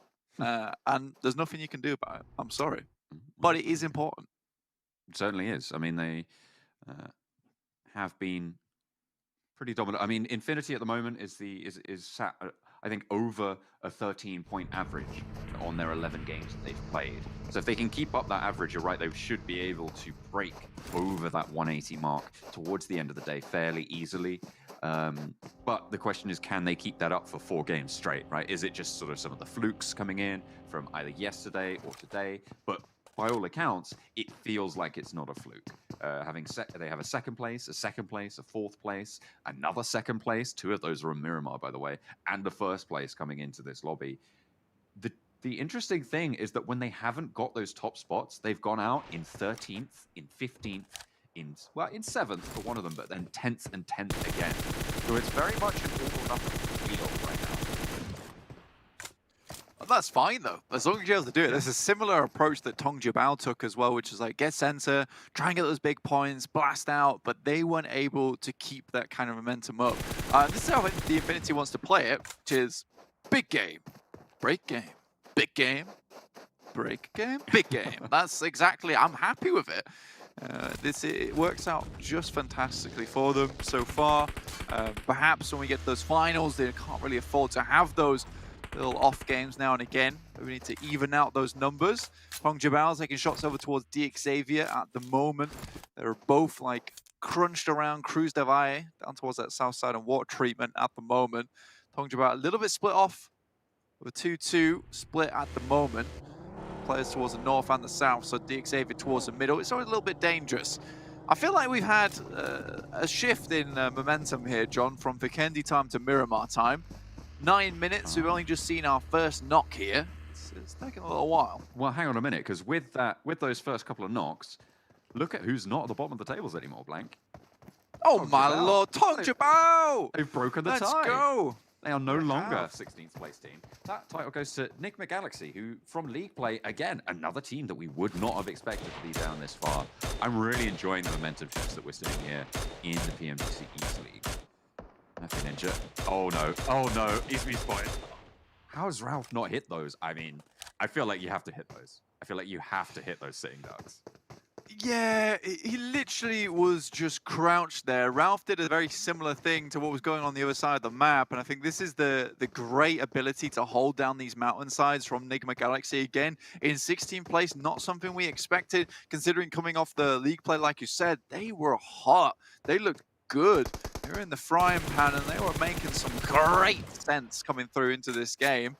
You know, I'm just a little bit frustrated that, you know, we've not been served that dinner as of yet from Enigma Galaxy. They've laid the table, but nothing's on the plate. Still, during my adventures into some numbers as well, it seemed that most of the teams that finished in 16th place during league plays of this format had played 2 super weekends. And if you're looking at around 150 to 190 as that sort of bubble, you're looking at around 75 to 80, well, even up towards 95 points to be able to get in 1 week for these teams. So there is still chances, but they're looking to flag just a little bit for Tongjabao and Enigma Galaxy, as well as some of the teams a little bit further up. But it's a difficult spot for them. They definitely need to do more than we're seeing from them right now if they want to qualify, if they're only going to get into 2 super weekends. Yep, that's for sure. It's a struggle bus right now, and it's about putting up those numbers. I think Deadeye guys, they understood the assignment. They were like, you know, this might be one of our 2 super weekends if we're struggling so hard to make it into them. Let's make it at least count here. 10th place with 76 points. You know, it's definitely not what I expected. And I know that's kind of harsh, but to be fair, it's also impressed me, right? I think being able to have a turnaround like that is great. I think a lot of those points are definitely down to Turulov, because he has been one hell of a player for this team. You know, a lot of times putting the team on his back just a tiny bit.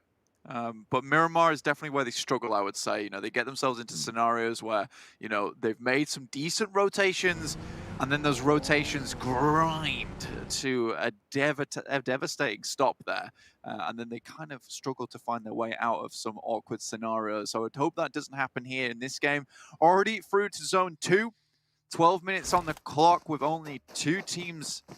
Two players, going down. So it's a bit of a weird one. Next circle pops on our screen down towards Power Grid Saint Martin. So a lot of those massive hillsides around here, John, to play around. So interesting little ending zone for us. Certainly is. I mean, there's that main feature of the road on the north side that a lot of teams are going to have to cross. Fortunately, the circle is big enough that there's quite a few crossing positions right now, and there's not too many roads within the circle other than that. So barring a shift up to the north in the next circle, it feels like a fairly decent circle for consistent players coming through. Yeah, and this is kind of where I wish I could draw on the map for you guys at home, but if you just look over to, well, if you looked over towards the eastern side, down towards Picado and the right side of San Martin ridge sides, that area is basically just rotational area. It's not very playable. It's on a massive downslope. Like, you'll have to get up it, but most likely Nova, Deadeye guys, they're going to be holding you out. So it's a bit awkward to play in now, especially down towards Picado side. So there is a fair little chunk, almost a banana shaped here, that is not the greatest. It's somewhere to go if you have nowhere else to, but it's not going to afford you much opportunities towards that late game. Rico Infinity team, though, holding in Power Grid. Again, I love these teams that hold on the outer edges of Power Grid. Getting stuck inside Power Grid is never the best thing in the world. 33Z, though, hits some crackers across the map, which will slam into action as he drops down. Genesis Dogma have themselves a fight as well with Reject, who already have lost a player, and it looks like they're pretty likely to lose yet another if Tatar lands some of these shots finally. Sarah just crawling down the hillside. I've no idea how he's done it, but he stayed alive for now, despite being there on the hillside. Yeah, another boys are coming in. You got Divine coming around the corner to pick up Sarah, and I think if there's anyone you want to pick up in that situation, if you are Reject, it is Sarah. This guy has incredible pop-off potential for that team, creating a lot of the opportunities for them. They're gonna leave him alone. Seems help him. Help him. They know that Genesis Dogma are going to be swinging in. Reject also on the outside of the circle. Maybe it's a tempo thing. Maybe they just aren't willing to. Tongjiabao looking to guard out Team Secret, but at the moment it's not going very well. Bamboo already having fallen. Spreader repositions. Attacker close by. We'll know of this spot, but shots are raining in from across the way. The rest of Team Secret answering. Gets in the vehicle. I'm not sure about that choice there, Attacker. Certainly very, very dangerous, and Team Secret get another knock. Again, this is the fast-paced Team Secret that we like to see. They've got a lot of angles all around the map at the moment, sir. One of the last remaining of the Manhan, but Manhan go extremely low there. How is he not? Oh, he's in the blue zone. Okay, so he dies there. That's fine. That's fine. But yeah, interesting play from Team Secret. It's one of those ones that can go very much backwards on you if you're not careful, but they have a lot of land that they're currently controlling. ID5 down, though, so Team Secret, only with the 3 players, will be going on forward. They have a player in front who's holding them out. Now Team Secret just need to regroup. Try and get to this next circle as well as it shifts very central. Again, Rico Infinity team in Power Grid, going to be fairly safe in their position and not having to move. It's good news for them. Teams on the north going to have to shift down past this road now. I will say that the teams in this lobby are currently putting a lot of stock in the northern side. We're talking El Azahar, Torre Armada, La Coperia. But the Infinity down towards Chumacera, they usually have a very smooth path into the circle. But one player's gone a little bit too wide there. Newsy gets taken down. Not the best of guys to be being removed from your team. So Infinity down to 3 now. But again, on Miramar, if you can hold those angles, you can certainly play with 3, and they're right inside the circle. You can see on the bottom right-hand side of your screen as well, 4 rivals and Stalwart trying to clash between them on the northern side of this circle. Fairly heavy-hitting fight right now, but it seems like Stalwart have come off the worst for it. 3 players down, and it's just Top. He was able to clutch it out on Miramar before, against so many players moving through, but this time abandoned by the rest of his team, or rather he's abandoning the rest of his team. Knows that it's not worth it to go forwards and try and get these reses. No, I mean, Peak is certainly going down as well there. 4 rivals just don't show their face. There was a brief opportunity for Top to add to that fight, but the off angle doesn't strike true in that situation.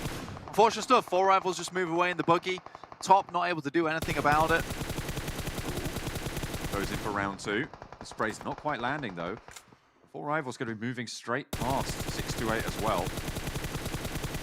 Over the roadside, trying to get through, and is again just get a sail straight past. Top not quite able to land the shots, but here's where you crash.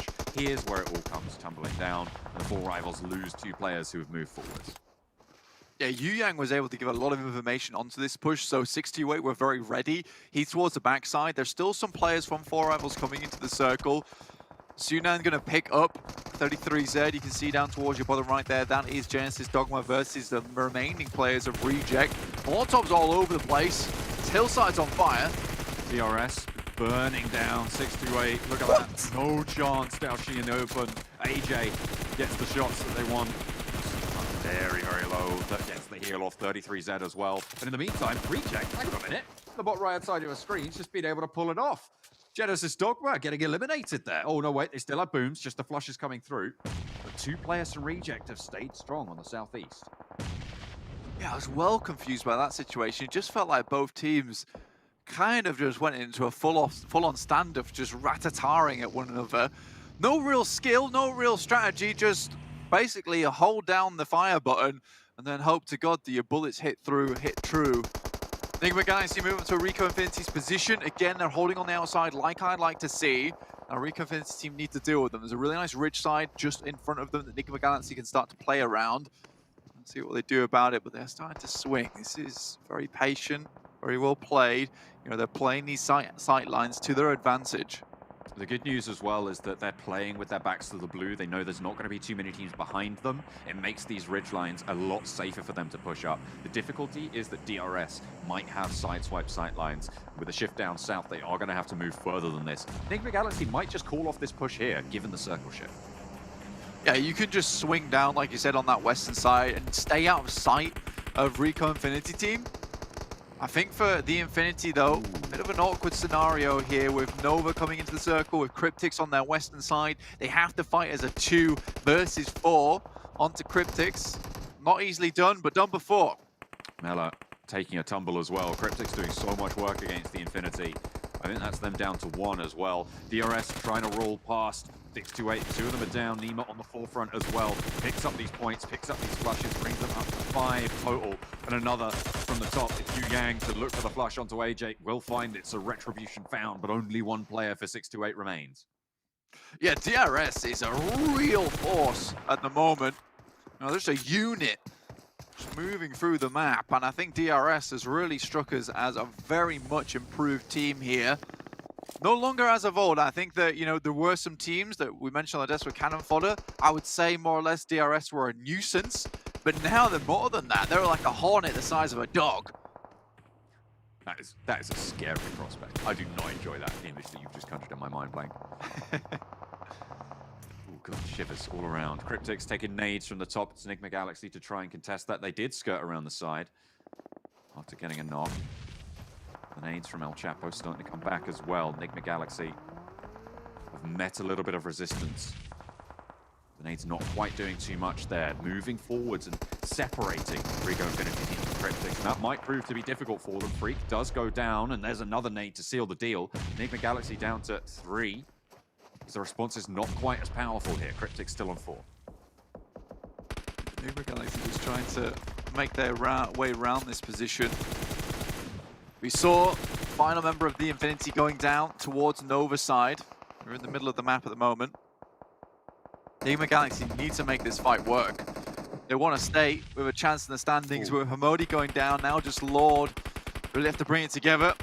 And be Lord of the land here. Pixels away from seeing Lord as well, but gonna get shot out, looking for the challenge. Lord finds 1 with the Groza, swaps the weapons, turns it on towards Marshall, but can't quite find the second. 2 players down for Cryptix, but they stay. There's all 4 alive for now, and Asto has other ideas. Enigma Galaxy, they drew the fight out of Rico Infinity Team, and now 3 players low for Cryptix. But DXavier, again, chiming on in as Rabbi's last standing for the squad. Prestigo going down there, most likely won't come out again. You know, he was more information gathering prospects for them. Very well played, though, overall, to Rico Infinity Team to third party this fight. They knew that a team had rolled up on them earlier, so they were keeping tabs on that one with the next circle shift as well. They're in a beautiful spot. They do need to get rid of these final remaining members from Cryptix so they can completely control this northwest side. And with them down to 2 now, it's looking a lot better for them. Deadeye guys, once again, towards these final circles. They're right on the edge, though, and removing themselves from this scenario is going to be very, very difficult. It's going to take precision to get them out of this one. On top, very low, needs to get some healing done before the blue zone pushes him in, because it's just about to start closing. And right up top, it's not likely going to be able to drop it. Reiji walks into the crosshairs and does get flushed out by Marshall. Unfortunate on this hillside. It is now just Divine for the squad. Nova across the way, maybe taking shots, and that's going to be it for On Top. There's no way you get those reses. There has to be no way that you can find that. There's potential, though. Shiku on the front line. Does get flushed on out. Yeah, this position on the map is where you go to die. I mean, there's no real opportunity to move around without putting yourself out in the open. Nova, though, doing a fantastic job to stay in this game, even if they are just two with QCL as well as your boy Jimmy. MSC, Divine doesn't spot the player. Oh, actually hits him. Jasper goes down. Now QCL looking towards the players. Rico Infinity team gets two. And now Jimmy needs to heal up and support his homie. There's no way, though. It's just too far away. There's so much open ground in front of you. There's no possible chance that you can think to push for that. Certainly not in the time frame.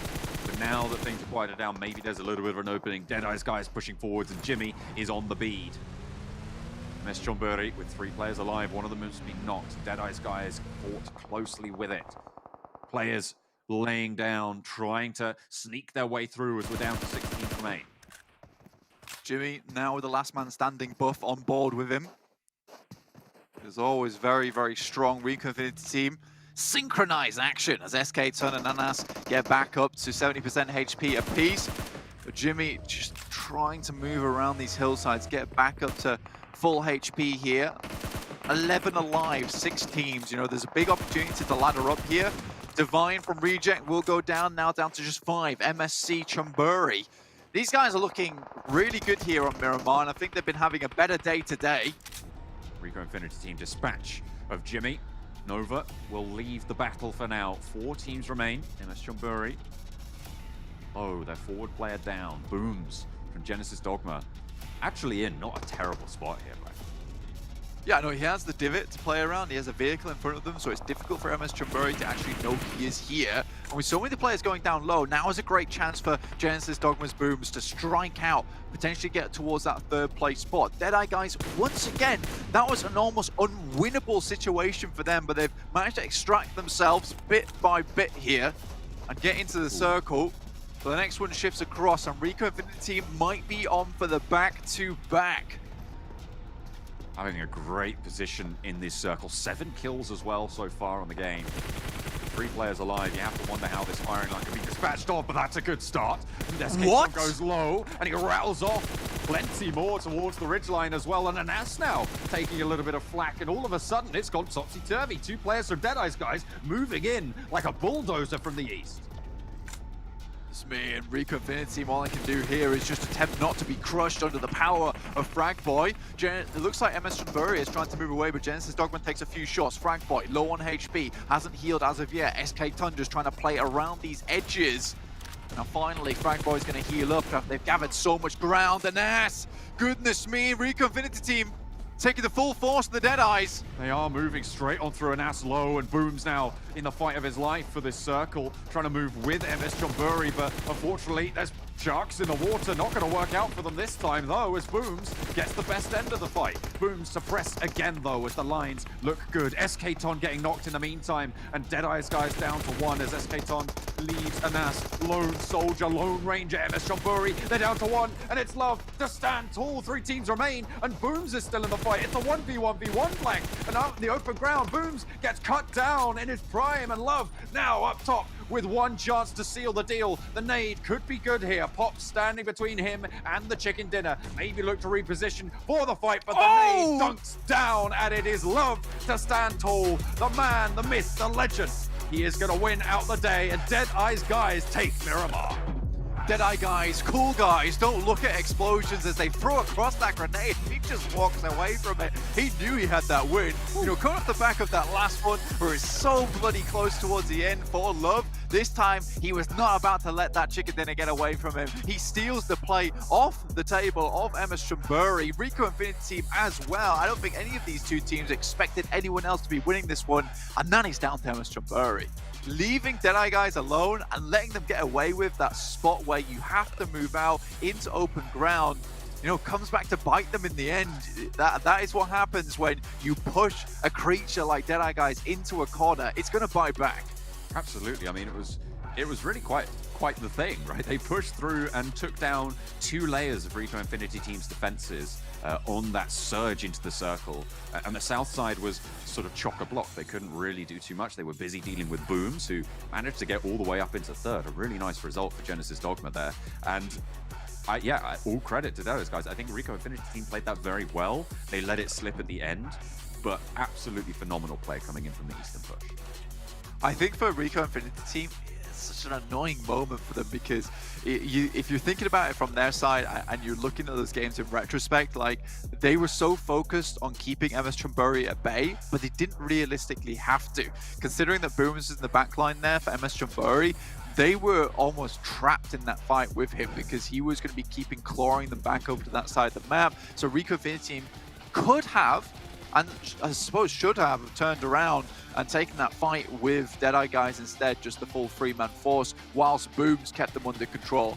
Tong Jabal taking a nasty whistler to the head there at the beginning of the game, and Team Secret, desperately trying to make their way in, but couldn't make it happen. They, Tong Jabal did actually manage to jump up over Enigma Galaxy, and I think they might have managed to stay there with the results they were able to get, but it's still like 1 point in it. They're still down in the mid-40s. It's not going to be a great result for them, and yet again, they're falling short of the mark when it comes to these Super Weekend games. Really going to rely on having to, if this is their performance in Super Weekends, they're going to have to rely on qualifying for all 3 to be in with a chance of qualifying for the finals. Yeah, I mean, this is ridiculous stuff coming through. I think that it's overall just a very fantastic play from Rico Infinity Team to get to this top spot again. I think for them though, like it's just about clawing back those points that perhaps they're missing out in few other games where they know they can win them. And now come off the back of a first place into a second place, beautiful stuff. Deadeye guys though, I am so happy with the way they've been playing. Coming from rags to riches almost over here, and it's all down to Turulufsa. Honestly, that guy alone on Deadeye guys is just unbelievable at times. Like his play style is so aggressive, so unpredictable. Watching him play is magic. I mean, they did qualify on the bubble for this Super Weekend as well. 41 points, 16th place, and having a great game here as well. They are looking good. They have absolutely stepped up their gameplay, and I'm hoping to see that transition more to the league play stages as well. I think that 100% could happen there, John, purely because you get that confidence booster. You come into this, you're playing against the top 16 from league play. You're like, you know what? We can do this. This is good stuff. And I think that maybe there are some nerves coming to the biggest tournament of the year, but now they should have been gone. These guys are good, and they should know that. Absolutely phenomenal stuff from the Deadeyes guys, the Bulldozers from the east side push. Let's head back over to the analyst desk. As Blank said, a perfect way to encapsulate the very end. Cool guys, don't look at explosions. Aturu loved close things out for Deadeyes guys, being consistent here in day 3 of our first Super Weekend, and not to mention getting themselves a chicken dinner from a team who barely qualified for this Super Weekend, winning out by 1 placement point against Bigatron. They've definitely put themselves on the map, but I think any nerves they had coming into the Super Weekend seem to have disappeared off the bat, Max. I mean, to say it easily, Jason, they dropped Picardo, which is significantly proven to be the best compound in the entirety of Miramar. That's what I have to say. I mean, it's my theory. Statistically, away drop there. But it was very easy for them. You have a very easy entry point on a very central circle, so you can pick and choose whichever position you want, and they just went for the culminating point above the rest of the map. They had all the information in the world, and any team that was coming their way were just basically walking into a death trap. So it would have been cool to maybe see a little bit more elims from this team, but nonetheless, they're able to get themselves 20 points when, as you said, Jason, they just barely qualified in the Super Weekend in the first place. Like, they've drastically changed from what we saw at the first few games of this week. Yeah, and then looking down the line here, I mean, MS Chumbury, we got to talk about that just a little bit here. I'm not sure if we're going to dive into it too heavily later on, but the fact, of course, that Booms keeps them alive, gets even some more eliminations towards the end, gets them 18 points in general. For a team who's down towards the bottom of the leaderboard right now, these are much needed points.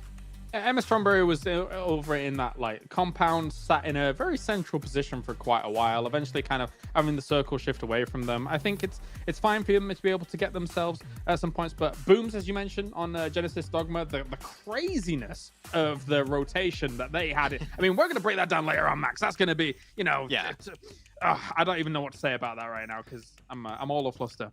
Yeah, there's a lot to say though. I would say, Colossus, about the nasty whistler that was thrown in the way of Ting Zhao Bao in that one. It's a very interesting one. Yeah, Ting Zhao Bao just not able to find himself a good entry point. They tried to get in, I believe, around Aciden El Patron and that weird clash versus Team Secret that they were definitely on point in terms of their positioning. So Ting Zhao Bao had a really hard time trying to find those entry points. Star Wars, Jason, we're not seeing them. They're struggling once again. No, I don't like seeing this. I hyped the team up, and now I think the curse is delayed now. I think that's how it's working. I have very high ping. I disagree. I think it's just because you haven't been talking them up like you did in league play where they really stood out. I think you need to get behind them a little bit more, and that maybe we'll fix what's going wrong. But speaking of fixing what's going wrong, DRS, I just want to point them out as well. On the front page, we saw 8 eliminations, 1 ranking point. I mean, there's a lot of talk about frag potential, frag power. DRS is one of those teams who the highest elimination game they've had so far was 8, and that was back in, or sorry, no, it was 9 back in round 3 of the Super Weekend, which is over on an Erangel, and they finished 3rd place overall. But it's good to see that they can pick up these eliminations, and we'll put that on on hold for now. As you can see, Fragboy coming through out of Deadeye's guys with 837 damage with 2 eliminations. I mean, he is the MVP of the match statistically, but to love at the end with the nade, I think that has our MVP in our hearts. It was that was good to watch. That was definitely good to watch. He was so confident about the throw and about the execution of that yeah, you don't need to look at it, don't need to do anything with it. But I think that for Deadeye's guys, I think we spoke in the previous segment, right, about like, we would like to see more frags coming their way when they're able to get these placement points on the board. There is something to be said about just playing this style of slightly more passive play, waiting for an opportunity to strike towards the end, trying to keep as many alive, and trying to find your spot. If they don't think that they can, go toe-to-toe with some of the best fraggers in the world on every single occasion, then look for an alternate path. And right now, I feel like that's kind of where Deadeye's guys is right now. Especially towards the end of that game, I would say, because a lot of teams were already fighting to try and move out of Power Grid. You have Rick Infinity, you had also the side of Nova, you had also Cryptix. The full big portion of that game had a very strong position after taking that fight towards the side, I believe it was of Enigma Galaxy, but they just waited for those fights to happen, and then they spotted out the terrain and knew exactly where the position was going to be to actually secure the win. It was a little bit of a high ground position up northwest, and they just sent Turillov over there instantly, so they knew that they were going for the game-winning play and instantly were able to get it. But yeah, we've seen also Rick Infinity, we've seen a few of their players consistently making it towards the top, like 6 elims right now for YWZ. You've got to make these names a little bit easier for me right now. Well, just as a point here about YWZ, he is actually one of their subs that they came in from Nasrat, who was playing against them in their region for quite a long time. So it's really cool to see how not only how this team has gelled from the 4, but also how they're utilizing the guys that they've brought in from, because I think they have 2 subs right now. They have YWZ and they also have D7H from Oztec Warriors. So it's cool to see kind of this roster forming around itself here. Well, it's good to see, to be completely honest, a lot of regions stepping up here in PMGC. I mean, we talked a lot about MENA when it came to league play, and now we're seeing Nepal really step up because DRS have been playing well. Deadeye's guys we saw, they're able to play well. And speaking of Deadeye's guys, able to make it into the front page. This was the bottom of the table team in league play at 41 points, and now they're sitting at 96 on the likes of Reject, 1 point behind Stalwart Esports. I mean, this is a very strong start. I believe it was John who said, I think it was like around 150 to 190 was kind of his general prediction of where you expect to be safe to get into the finals. Yeah. And right now, Deadeye's guys have been able to make a large chunk of that already be accomplished. Fun fact, 5 of these teams were the bottom side of the league play tables. So there has been big shifts here coming into this Super Weekend, and we're, on the tail end of it now, and they're really looking good. Some of the teams down towards the bottom, though, who were up at the top of the table, they need to gain more traction, man. There's things that they're falling aside. I mean, Taejong Bao that find themselves in the fights really early on, Max, and somehow just losing out really swiftly into these games. That they are better than this. Yeah, I remember watching PL and also PC, and this team is a team that loves to go for these big early game widespreads to just maximize the information input that they get. But the thing is, if you're unsure of where teams drop, how they rotate, you're having a big chance of you losing, even if it's just 1 player, 2 players. And that means your chances of making it to the late game are instantly cut down by, I would say, about half, even potentially more. So it can get a bit tricky for them. I think that they need to review how teams drop and how they rotate, because we talked about this a lot of times, right? Teams have adapted heavily entering the Super Weekend, and even on a day-per-day basis, teams have improved a lot. So some drops have changed, rotation have changed. They need to redo their research and make sure they can adapt a little bit more in the early game, because Dongjabao is a team that, with how they play, there's a big risk of losing players very early, and that just hurts them in the long run. You know, feel free to call me out here, but I'm going to give you the way I'm looking at this. I think, I like how Clarus is like ready. He's like, okay, I'm going to call you out. I'm going to listen. Get you.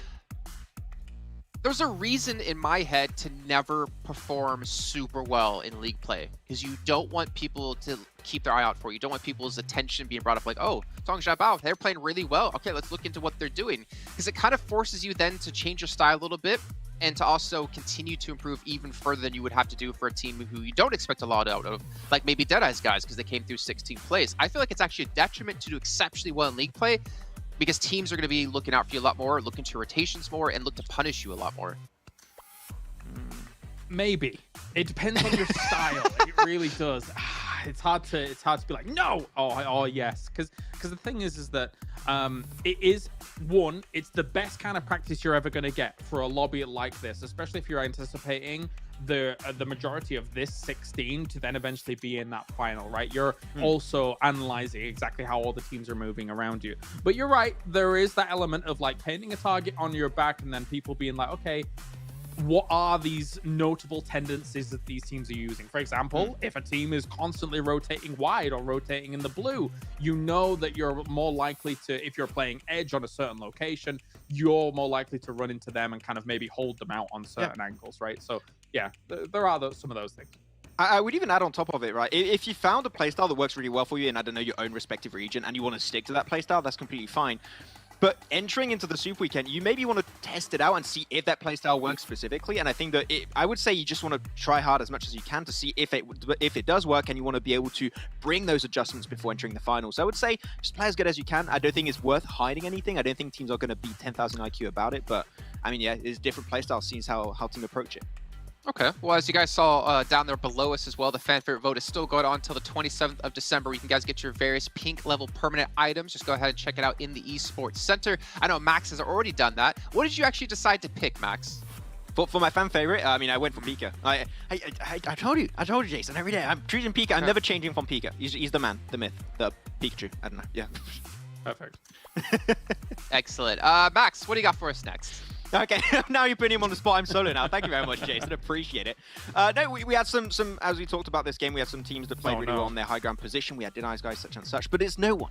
There's no one on the map right now. They just disappeared. But especially it was Genesis Dogma here. We were talking about Clarus, and you especially brought up how their entry point north of Picado to go into Reject, to after that go into almost MS Chonburi, and even there was another team, I believe it was Deadeye's guys, was very tricky. I think that what we need to see a little bit more of Genesis Dogma is being able to read the map terrain a little bit more and valid entry points, because here, that position you're going to see enter in from is just so hard to execute, almost impossible to make it out as a 4-man.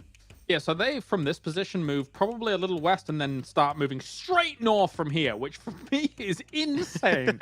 But, I mean, they try and do it. So, obviously, we know these hills as kind of that natural barrier that are difficult to breach anyway. They lose, what, like 3 upon moving through here. Reject's eventually able to deal with them. Now, my usual, and then you just send it middle and try and play for the overall position down towards the end. They actually, the Booms survived quite a long time. You know, good for him, but it's not the winning play, I feel like, to make those rotations across that natural barrier of the hills. What I thought they were going to do and anticipated was go west and maybe backfill on where Infinity was.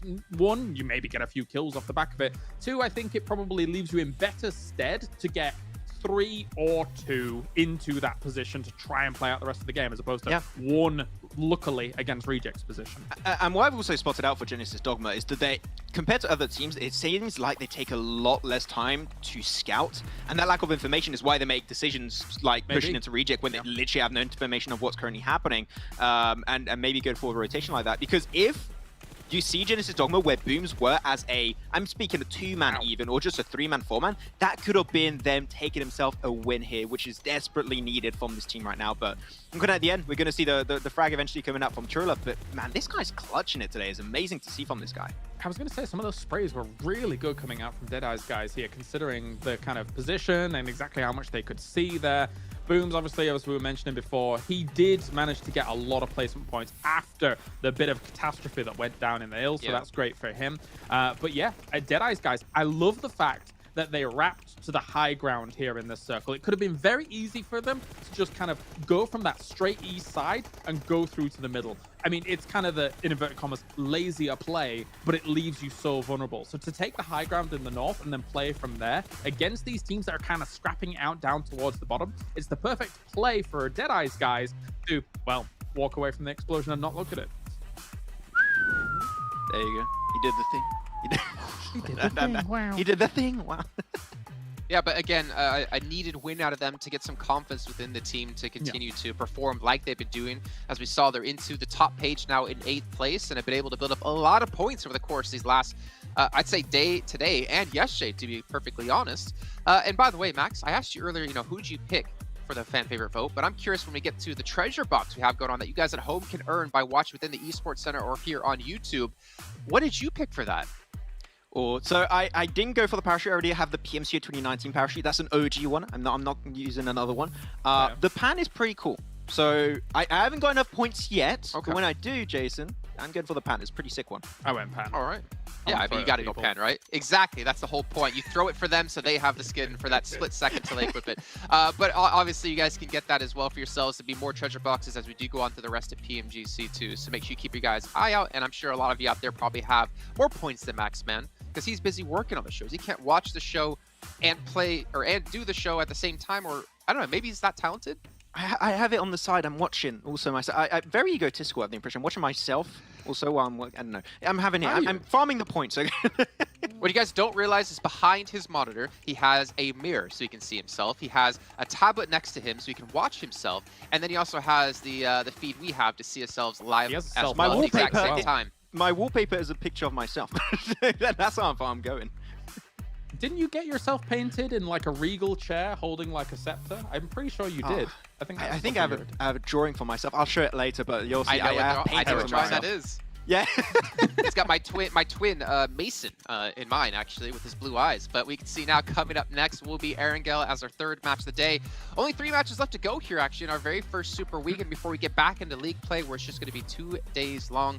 And at the start of the day, we did have Rico Infinity take the win. Again, Rico Infinity getting very far here in match 2 as well. And we're really seeing some like strong consistency. And I keep saying that C word, but again, I feel like to be consistent against teams of this caliber is so hard to do. And yet we're seeing teams break through. We're seeing that consistency come through. And well, I see your ring light mostly, but that is, okay, I'm not gonna lie. That looks like me, come on. You don't look that French, but the picture looks very French.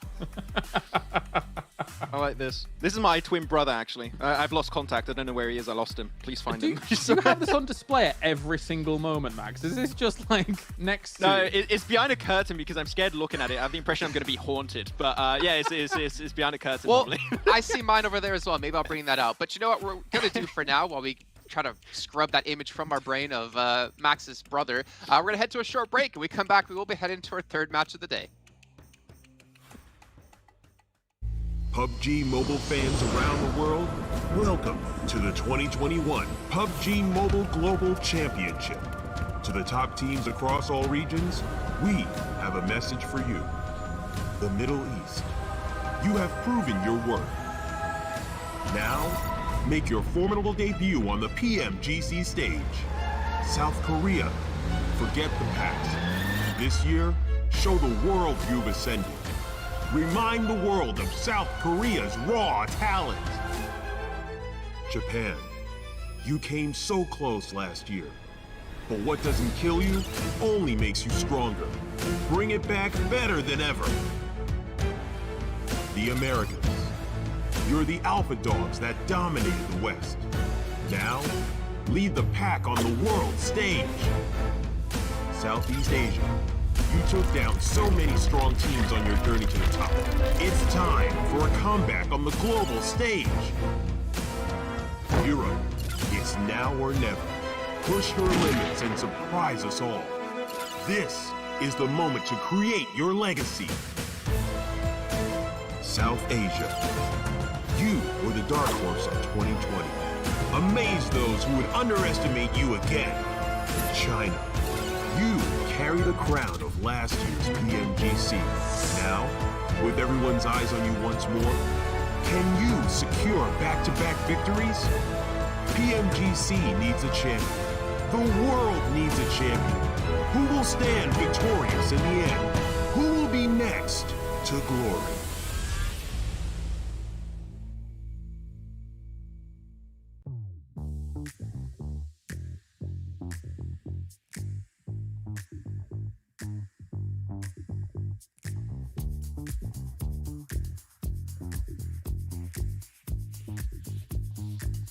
Showtime.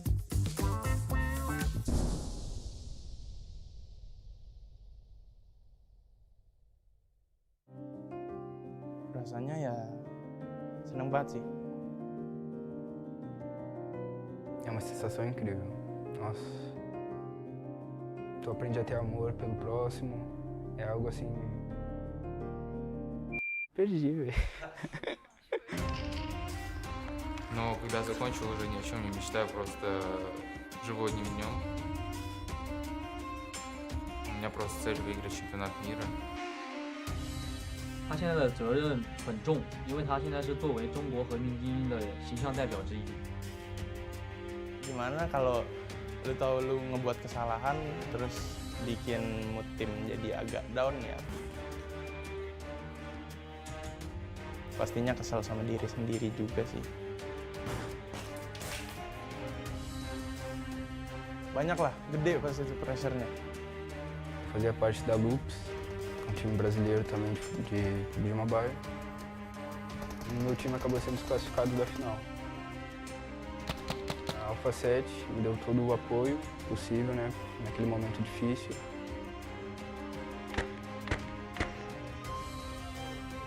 Я уверен, что команда в нашей текущей форме готова стать чемпионами. И мы идем за этим. Yang pasti gue belum puas karena semua player, semua tim pasti mau yang terbaik dan juara itu cuma satu, yaitu juara satu. 在 PMGC 夺得冠军后，只有2个方向可以走，要么是继续保持胜利，或者是其他队伍击败你。 I feel like if you're not one of those who have participated in these big past events, then you're gonna crack under that pressure. Or maybe, again, you turn out to be a diamond and you turn out to get into PMGC and win the whole thing and make a dynasty of your own.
comes around the shack. Can he get the second knock? Because Stalwart Esports action is going to be the amount of action right now as Pika comes in from behind and gets a first kill on Mercy. And there you have it, LIT, Lit Esports down to one man.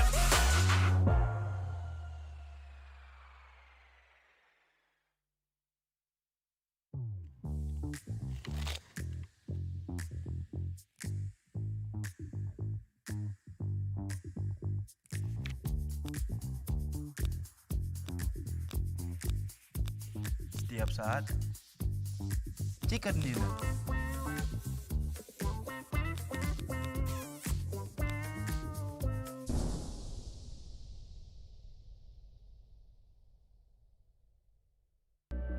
I saw the first light, the first steps.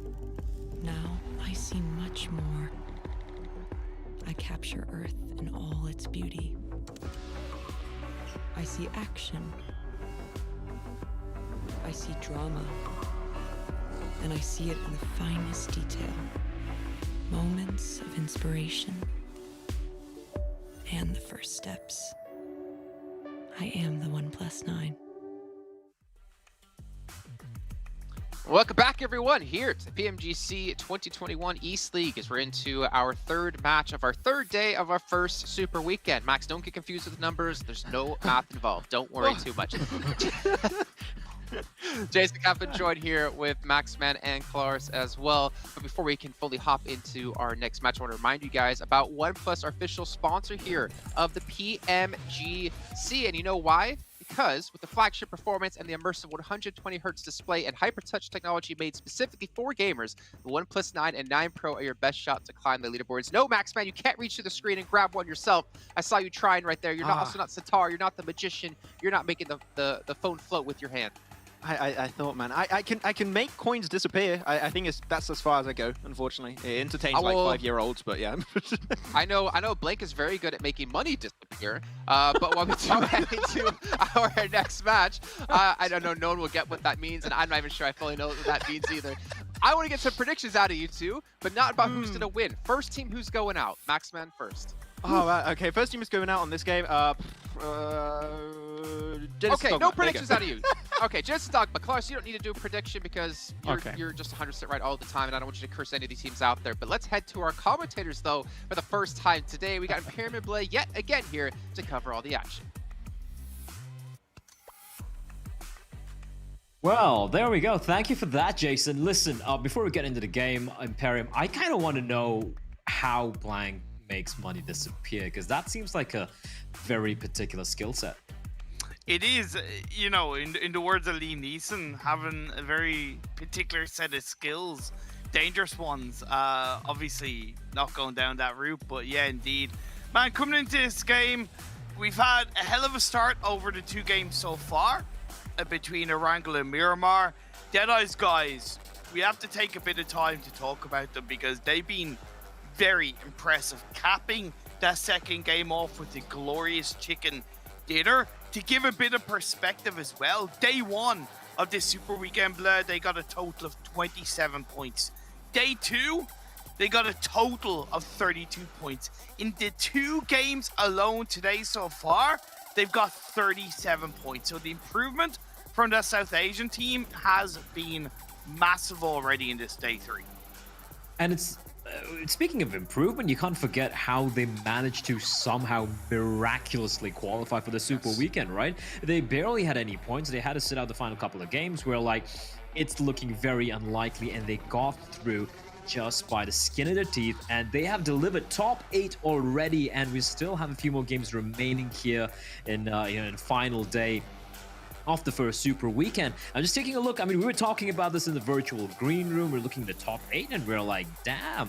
We're top 3, sure, they're the SCA teams. We got Infinity, we go, it's a mixture of the MENA and the SCA teams, but we got Rico Infinity, we got Infinity, Team Secret, and then if you go down a little bit lower, you have 4 rivals, but then South Asia, DRS, Deadeye's guys, and Stalwart Esports all in the top 8.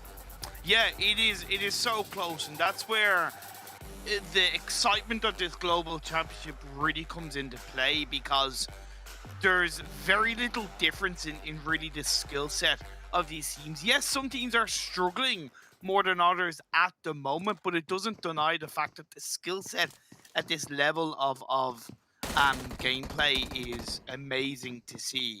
Satar from Genesis Dogma, though, a little bit on his own in this farm area. Now, the plane pass was quite heavily up on the kind of northern side, so Genesis Dogma getting cleanly to Milta is something they were always going to find difficult. I thought they might have dropped a little bit earlier and dropped around the Povka area. However, I think the reason why they didn't do that is because the Xavier normally go for kind of a 2-2 split between prison and shelter, and they were uncertain. So I don't hold this against Genesis Dogma, but let's see if they can turn anything around against Stalwart.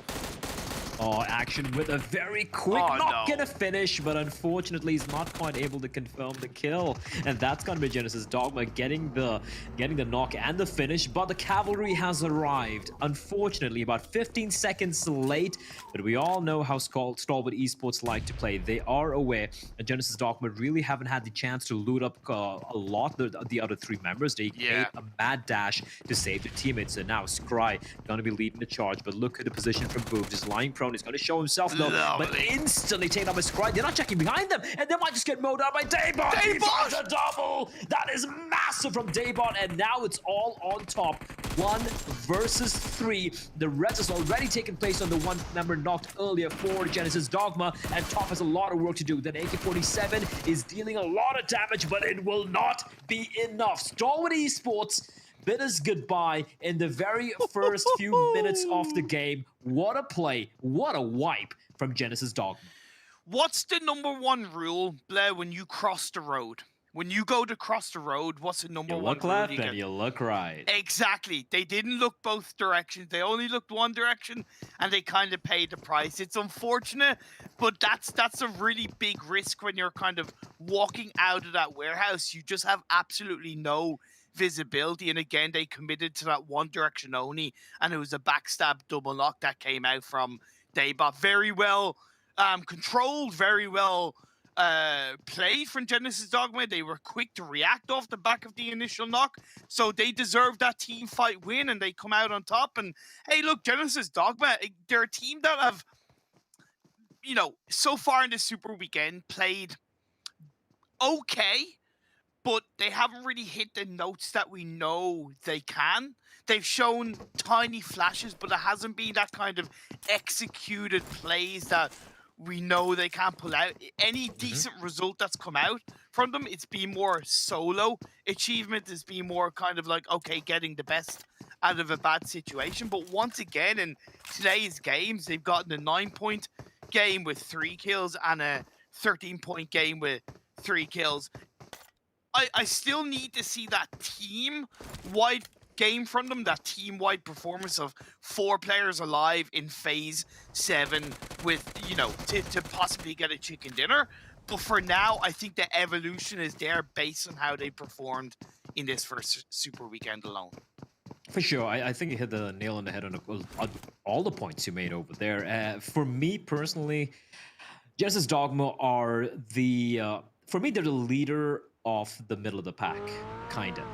They're not even top 10 right now. And the reason I say that is because they always seem to be ever present. You know, they're always there. Every game you look at, Miramar, Sanhok, Erangel, you name it, Genesis Dogma will be involved in some crucial fight going up against some of the top dogs. And many of the times they do seem to come out on top, but they haven't had that one big pop-off game that the teams on the tippity top of the table have had thus far, right? Now, if they can have that like a 25 average, not average, 25-point game. Look at how much they have right now, 85. They're going to be, you know, just alongside Rico Infinity, only behind Infinity, who are just way ahead of everyone else. But if you discount Infinity, they'd be top 3 right now just with one big game. And here's the thing, it's going to happen at one point. Maybe not today, but it is going to happen eventually, and that is when teams are going to start to pay a little bit more attention to this particular lineup. Paying attention to this Phase 1 circle, Blur, it is precariously close to Military Island. Yeah, it's at a big risk to coastal line of the mainland is going to be a big focus for these teams. So Genesis Dogma dropped down by farm. They're already near a good position. Stalwart obviously didn't go to Novo. They ended up being squad wiped. So Genesis Dogma already know that there's no team on that eastern side bridge area. They should have an idea that Infinity are in military base. Reject are already making their rotation to the coastal line of the mainland. They've been very proactive on these rotations in the early parts of the game. It's a big part of why Reject got 2 chicken dinners yesterday, for example. So I'm really happy with that play, with that rotation from Reject in the early parts of this game. Nigma still being in Pachinki. I'm really not happy with how long it takes for them to move out of Pachinki. I think they're losing a lot of opportunity to get controlling positions, to get in a more proactive spot, to get more information, to build into the mid parts of the game. And you can see, for example, Nova rotating around them, Tongja Bao rotating close to them. Enigma, you need to clear out a bit quicker from the massive city of Pachinki. Right now, the two teams, bottom of the table, who were incredible in the league stage, might be going up against each other here. Long's aware of where the potential of a couple of players nearby. Hamodi is going to try and use an opportunity to strike. Unfortunately, his bullets will whiz past Longs, and so will the nade. But now the jig is up. They know where a couple of members of Enigma Galaxy are. Of course, Lord lying in wait behind a tree. Hamodi with a fadeaway nade, able to deal a bit of damage and a bit of a standoff here. Now, considering both the teams are very comfortably located inside of the play zone, I'm expecting a full-out fight here. Freak does have a solid angle to play with. I really love the wraparound from Hater going into the field down on the bottom of the hill behind the hay bale to get an off angle. It's a really good position to suppress the 2 members of Nigma that were on the side of the hill. A fantastic observation. And there you go. Hater gets knocked. Tongja about playing that very smoothly, but in comes Hamodi to try and go for the revive. Freak is automatically trying to wrap around, but where is the 4th player from Enigma Galaxy, right? You know, where is that 4th player? In Pachinki. You ask the question of why Enigma are struggling. I can't help but feel this is the prime example why they're struggling. Oh, they're just getting absolutely wrecked. The trifecta of doom descending upon them, and Rolf, I mean, there's so much you can do. He's gonna just drive on downhill. In the meantime, though, I love this. I love this. I love this from 628. They lay in wait. Infinity's like, well, we've usually had a very comfortable time crossing the bridge thus far. And unfortunately for them, they go up against 628, who are lying in wait. Amazing angles as well. And Infinity, they had absolutely no idea. They've lost a member. There's one in the water, and Uzi and Tunny have to kind of make up their minds as to how they want to approach this. Now, for the time being, they're okay, but eventually they will have to make a move once the 3rd zone comes in. It's for all the credit we should be and are giving the Infinity justifiably, this mistake is a really poor mistake, because it's not like they needed to move into the mainland in phase 1. It encapsulated a good bit of the military island. They could have waited until the end of phase 2, for example. But they just took it for granted, and sometimes that you're going to get burnt off that, and in this situation they did. Good play from 628 to be aware of that and go for that bridge camp. Moving on, though, the Xavier, you have MS, is it? No, 4 rivals, Alliance, should I say, and even a couple of the Nova players all on Pachinki Hill. Shifu gets caught out. Oh, he just gets absolutely murdered by 4 rivals. There's so much he can do all alone. That came out of nowhere, and Deadeye's guys, they are in school, like the apartment buildings near school, but I do wonder, like, Shifu must have seen that coming, right? He should have known that there are a multitude of them. They could just be charging on in, and yeah, it was too far away for any of his teammates to help out. But DE, sure, they lose a member, but yeah, you still have 3 alive. You're still pretty comfortable. You're smack in the center of the circle as well. Not exactly smack in the center, but in a very comfortable position. A team, I'm just looking at my map, and a team who would be in a pretty happy position would be Genesis Dogma, because they're towards the farm area. We saw how they looked so very solid early on to get the squad wipe on Starwood Esports, and there is literally no one in that part of the map. That's free real estate, all those for the all theirs for the Yeah. taking, the entire farm, the entire the eastern side. And if, it's a big if, but if the circle does shift south, they have control of the cliffs as well. This is looking very good for them.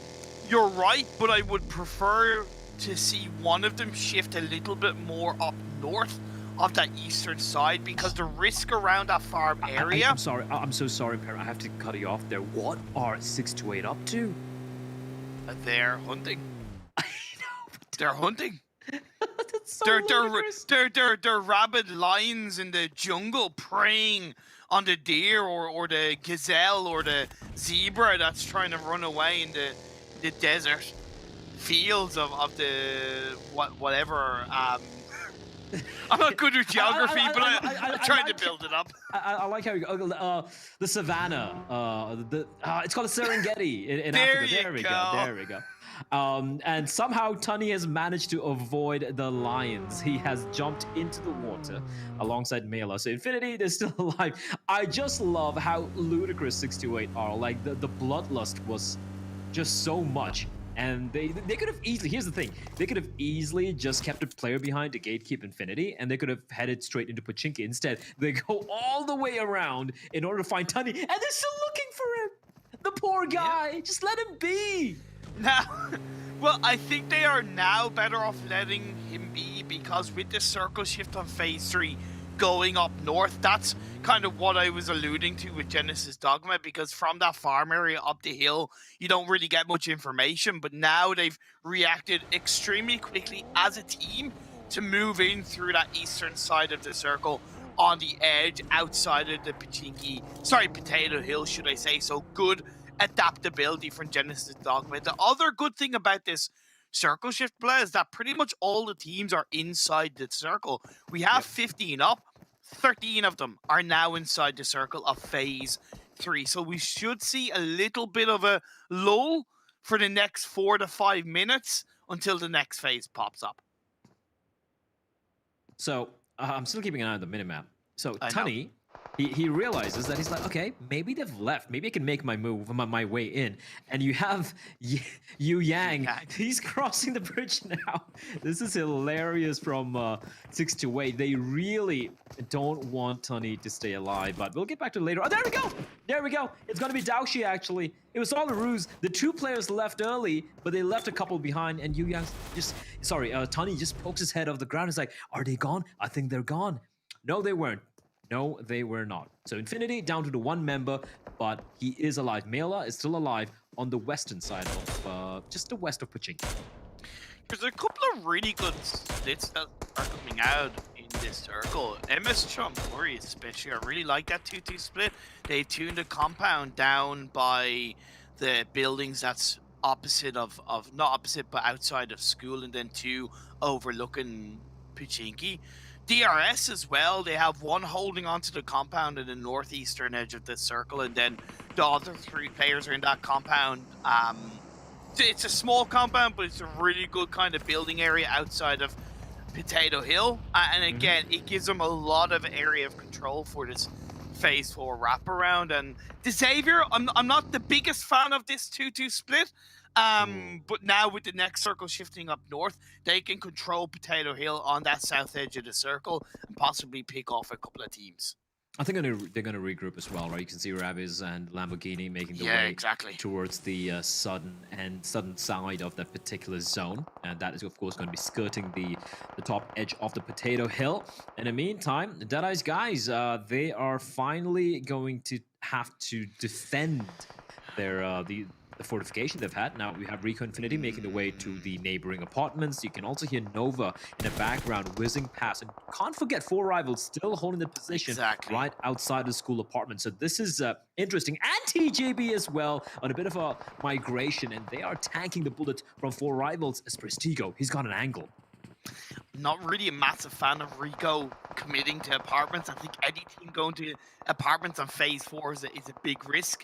It's important that Rico Finny do everything they can to take advantage, as Fragboy does what he can to take advantage, getting a knock on one of the players of Tongja Bao, and they're facing brutal angles on all sides as MS Chambori comes in, and just like that, Tongja Bao down to just a solo player. The woes do continue. Prestigo trying to find a knock with the Musandagan. Not quite able to get the angle. He's aware of where 4 rivals are as well. And yeah, I think you raise a very good point, Imperium, about going to an apartment, especially with the zone being this tiny. But I guess I don't have too many options here. 3C, what is going on? He's gonna be driving straight into the enemy camp, and he's somehow still alive. A point of HP, 1 point is all that's keeping him alive, and backup has arrived, but they're getting mowed down by Divine and Duello, and Daoshi getting found by Mafia Ninja as well at 6-8. Oh, they come to a very rough end indeed. I do believe they're down to just a one-man standing. Oh no, just 2 players still in contention, but it's not looking pretty at all. No, a little bit of a desperate rotation from 6-8 in the end. They should have been a little bit more aware of that, I feel, playing on the outside of the circle in the first 3 phases and seeing such a shift up north. You were bound to come into teams on the edge of the circle. It seems like they weren't ready for that fight, so they should have held back a little bit more, and this scramble came through a little bit of uncertainty. And again, they paid the price by being taken out down to 14 teams. The Xavier have done what I thought they were going to do and held on to the south edge of the circle just outside of Potato Hill. Genesis Dogma doing a great job with this spread down on the southeast side. The low ground, they're able to peek up and shoot, and it gives them a lot of exit ability coming into this phase 5. So Genesis Dogma in one of the strongest spots for the late game. Oh yeah, they've thus far been incredible. How Genesis Dogma with their rotations, knowing the right angles, what to do. Marshall taking a knock onto Nova, who has a little log cabin to work with, and RC reject. Sarah is lonesome. He can't cross on over towards Reiji to get the rest, so it's a bit of an uncomfortable position for him. Smokes are going to bloom. Genesis Dogma are aware that they don't have much cover either. Now for Nova, all 4 still alive inside of that cabin. And taking a look at the zone shift, a few of them don't even have to budge yet. And those 3 teams in those 3 apartment buildings are going to be feeling very comfortable, but eventually, once it shrinks in further, they will have to make a move, and that's when things are going to get exciting for us and terrifying for them. The rug is definitely going to get pulled from underneath them in the next phase, so it's important that they do everything they can to pick up as many kills coming into this. It's the worst possible shift, being honest, that so many of these teams could have asked for, because there's very little big cover. It's precarious on the angles you hold on to, and it's just every man, woman, and child for themselves. Team Secret are trying to wrap around. They played this north side quite nicely. Now they're getting close to the side of Enigma Galaxy, who are down to 2 players. Roof is Knock Freak is on his own. He goes down. Yep, a rough end for Enigma Galaxy. Their woes continue, but so Infinity has been knocked out as well very, very early in the game, which is surprising. A couple of the big heavy hitters, but we still, of course, have Genesis Dogma going up against the Xavier, but they're actually having to take fights on 2 fronts. At PRS, they haven't shown themselves yet. They have this compound to work with, all 4 alive, and it's a good position to fight from. But Booms, he could kind of ruin their day. Nade sails in, Gyalzen just peers around the corner, spots him, takes him down, and 1 by 1, Genesis Dogma, they start to fall. They were in such a good position earlier, but now they're down to 2-man squad, albeit they do have 6 kills, top fragging in the yeah. I don't hold it against them again, because it's really difficult for all of these teams, and now they're going to get put under pressure by Team Secret, as DRS have done a great job of staying inside the circle and pushing Genesis Dogma back. Daybot has knocked Genesis down to just 1 eye shots, pulling it all in. Sarah trying to stay alive. That's a free kill for Gyalzen. Not quite there. Boom. There you go. Well, not a free kill for him, but a free kill for his team. Mafia Ninja will finally put Sarah out of his misery, and with that we say goodbye to the Japanese side. But Xavier, they have a great angle onto DRS. Kind of silhouetted against the sky. With Nima getting taken down, they're going to be pushing on in. Mafia Ninja trying to make his way downhill, and it looks like they will have to abandon Nima because he is, of course, just the one man remaining. And Lamborghini making very quick work of Nima. A bit of vehicle manslaughter coming in as well as on top with a little bit of a gap there, taking pot shots. But Mafia Ninja, he gets some revenge, but it's just a one knock and a kill. He still has to contend with a multitude of other players as we do finally say goodbye to Genesis Dogma, taken down. Oh my god. Are you serious? The circle shifted towards apartments. I can't believe it. Come on. You know, talk about being I know, I cast her cursed. I cast her cursed. It's still not good for Rico, but Deadeye's guys are in the best spot. DRS, the solo player, pushes in. Team Secret, just eye shots left alive, able to pull off a first aid, but this is a 1v1. Mafia is basically going Rambo against the entirety of Team Secret. It's like Rambo 2 or something, or Rambo 3 when, you know, he's in Afghanistan taking on the entire Russian side. He's like, you took my teammates out. I'm gonna just take you guys out one after the other. And he finishes off soft shots as well. Did he just wipe out Team Secret by his lonesome? Oh, but I think so, but can we talk That's about insane. 3 teams inside one apartment building? 4 rivals, Rico, Infinity, Deadeye's guys. Things are about to get very, very cramped, and people are going to get evicted. Yeah, people are going to get evicted in a very brutal fashion indeed, Imperium. This is chaos. They all realize they need to make a play right now, and they're looking to lay claim of this particular apartment complex. 4 rivals downstairs, Rico Infinity, and they've managed to push Deadeye's guys all the way on top of the apartments where they can be spotted, they can be sighted out. On top still going to be sticking on around. He's got a Mini 14 looking to get take a couple of pot shots, maybe a third party, a few of these teams get a couple of kills. But this battle between Rico Infinity and 4 rivals, they are not friendly neighbors, mind you. But 4 rivals also Abby taking shots at the Xavier in the distance. Here's the thing, they can all technically coexist with each other, right? They can, you know, form that truce, the alliance. Okay, we're all in the one building together. Let's ignore each other, focus on the teams around us, and then we can finish each other off. So I do kind of appreciate that between 4 rivals and Deadeye's guys specifically. Bro, like, listen, and Nova are getting harassed by every single team in the server. As finally, Rabbids will be found by Rithrall. Taking down Rabbids, of course, they still have cover. They can deploy a couple of smokes. They can go for the res as well. That cluster of rocks really coming in handy for the side of the Xavier. So for the time being, they're going to be okay. Nova, a couple of reses have come in. They've been able to heal themselves up as well. But where do they even go from there? I have no idea. DRS finally falling though, but Mafia Ninja, oh my, did he extract some sweet revenge from Team Secret? Yes, he did very well recovered. Cryptics! We can't forget about them. They're in the building opposite or beside where 3 teams lie, so they're in a really good spot. Of course, bearing where the circle goes of kind of peeking off a couple of teams because they can fourth party that from the other building across the way. Beautiful shots as the Xavier. They're now under massive pressure as the circle shifts to the northwest. Still, with these apartment buildings, you know what? I'm done predicting circle shifts. This is crazy. This is actual insanity. On top, though, finishing off Nova.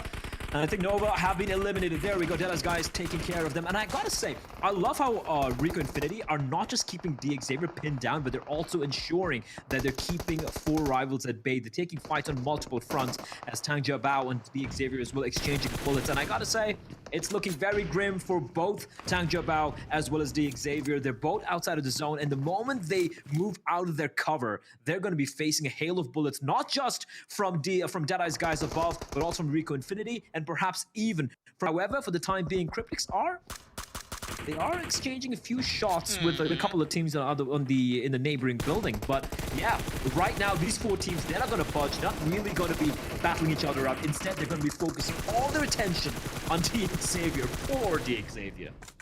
I really feel sorry for them. There's nothing they can do. They don't have any vehicles to work with. They were relying on the circle shifting away from apartments. They've had a damn good game so far, and it's just a matter of time. It's sadistic, like, won't somebody think of the children, blah? This is... Yeah, this is almost a war crime. There must be something against the Geneva Convention where you can't throw in that amount of lead in the direction of a particular squad. And Frankie Lossman is still trying his best. He's in the blue. They're still shooting at him. Oh, the humanity. Poor the Xavier. And amongst all the commotion, everyone's kind of seemingly forgotten Tang Jiabao. They're going to be tossing in nades as well towards Frankie. Finally, the zone will claim him and the Xavier. Their woes, their miseries. It comes to an end. F's in the chat for DX. That must have sucked. It really must have. The thing that Tang Jiabao did have to their advantage is they had a little bit of a low ground dip to play with, which they've used certainly to their advantage. But now that the Xavier are out of here, you would have seen in the kill feed, Cryptic's 4 rivals, Rico and Deadeye's guys can now focus on Tang Jiabao. And then the next circle pops up, it'll be a battle between those 4 teams. However, what's good for Tang Jiabao is the circle has shifted finally away from apartment buildings about 3 to 4 circles later than I expected it to. Yeah, well, they're fortunate with the circle, not very fortunate with the nade. Turulov with a pristine HE getting a knock. A follow-up nade could just seal the deal and wipe out Tang Jiabao from the server, from the game. Oh, well, it's taking care of attacker. Now it's all on Manhan. He's got the bush, he's got a little bit of smoke as well.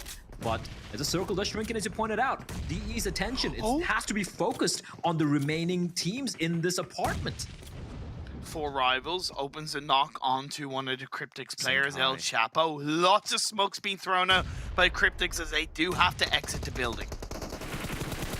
Here we go. Finally, teams are dropping on down, but DE, they haven't budged yet. They're still on top, even standing in the blue as a bit of a team lead coming in from Rico Infinity, but they're able to get a couple of knocks into 4 rivals as well, and this is the opportunity for Manhan. He's still looking for get those kills. He's not going to be happy only with the top 2 placing. He wants to take them all down, get a little bit of revenge for his team. 4 rivals just spraying blindly through the smoke. This is absolute pandemonium as Senkai, the last man standing. I do believe it is a 1v1 against 4 rivals. Turulov taken down. In the meantime, we're down to the final 3. Not just teams, but 3 players left in the zone. It is going to be Cryptics against Tang Jiabao against all odds. And of course, the final member, Literal. Nade's going to be lobbed in as Turulov gets taken down. Literal on a sliver of HP, trying his desperate best to just somehow crawl his way in. But man had the nade a little too deep. He knows where he is. He's got the rock for cover. He's going to try and patch himself up as well. But no, he wants to take the fight. No, he's going to be standing in the smoke. I love this.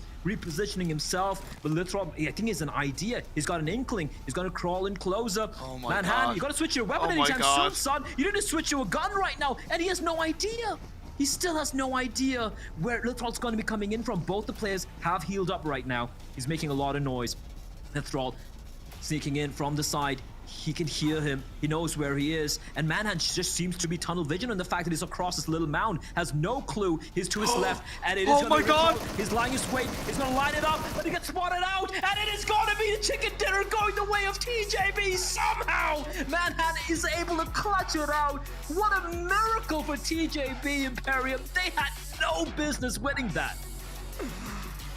How? I love PUBG Mobile. I'm a little bit speechless. You're kind of right that they had no right to win that game, but when the circles like shift in such a way that catches a lot of teams off guard, because the reason why I said it was going to pull away from apartments, because like 9 times out of 10 it does. And even though you can't predict, you kind of play the percentage game with the circle shifts. And unfortunately, it was like the low percentage situation that happened where it just kept on going towards apartments. And Tang Jiabao put down to 2 players relatively early in the game, or at least early compared to what teams were left. And they just stayed very, very quiet. The circle shifted out of apartments. It was in their favor. They did lose 1, but then the last player was able to wait, prime, and got the final kill. But 4 rivals, they deserve a lot of credit. They helped to take down Rico Infinity. They pretty much got the better of Deadeye's guy despite it being a valiant effort. And Cryptics, there's nothing more he could do as the last player got taken out by Tang Jiabao. So close.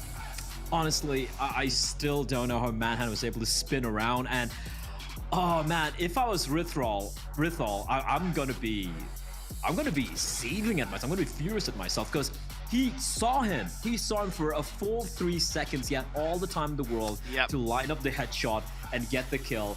And yet he somehow didn't find it. And TJB, a well-deserved chicken dinner, considering how grim it looked at one point. They were a two-man squad for what felt like forever, but they're able to turn it around. Just incredible stuff coming up from the Chinese side. And for a team who's been languishing at the very bottom, it must be such a good boost for them. It's been a struggle bus for them. Let's be straight up honest. And yeah, okay, it might not be the way you want to win a game, but opportunity comes. You take advantage of the opportunity, and Tong Jiabao did that. But this game was full of action right from the offset. We saw the fight between Genesis Dogma and Stalwart right at the start. 6-2-8 hunting down Infinity off a very poor rotation from Team Infinity. And then you had the circle shifting towards Potato Hill. The Xavier played a wonderful game on that south edge of the circle on top of Potato Hill. They got a number of kills. Deadeye's guys, yes, they committed to apartments, I think, on phase 2, and they were able to stay on the roof of that building and also pick off a couple of players. This game was just something different. I still trying to wrap my head around what we witnessed in the final zone, because everyone just dropped on down, right? There was like, I think I lost count of the number of smokes getting deployed, like some 15, 20 smokes all around. Deadeye's guys dropping from above, Cryptics is dropping down. It just complete, absolute chaos and pandemonium right outside his apartment buildings. But, you know, I love to see how some of this plays went down, because let's be real, I think we lost like 8, 9 players in a span of 10 seconds, something ludicrous like that, right? Yeah. It's just madness, man. It was like a Black Friday sale, right? Where just everything must go, that kind of thing. And credit to DRS as well, specifically Mafia Ninja.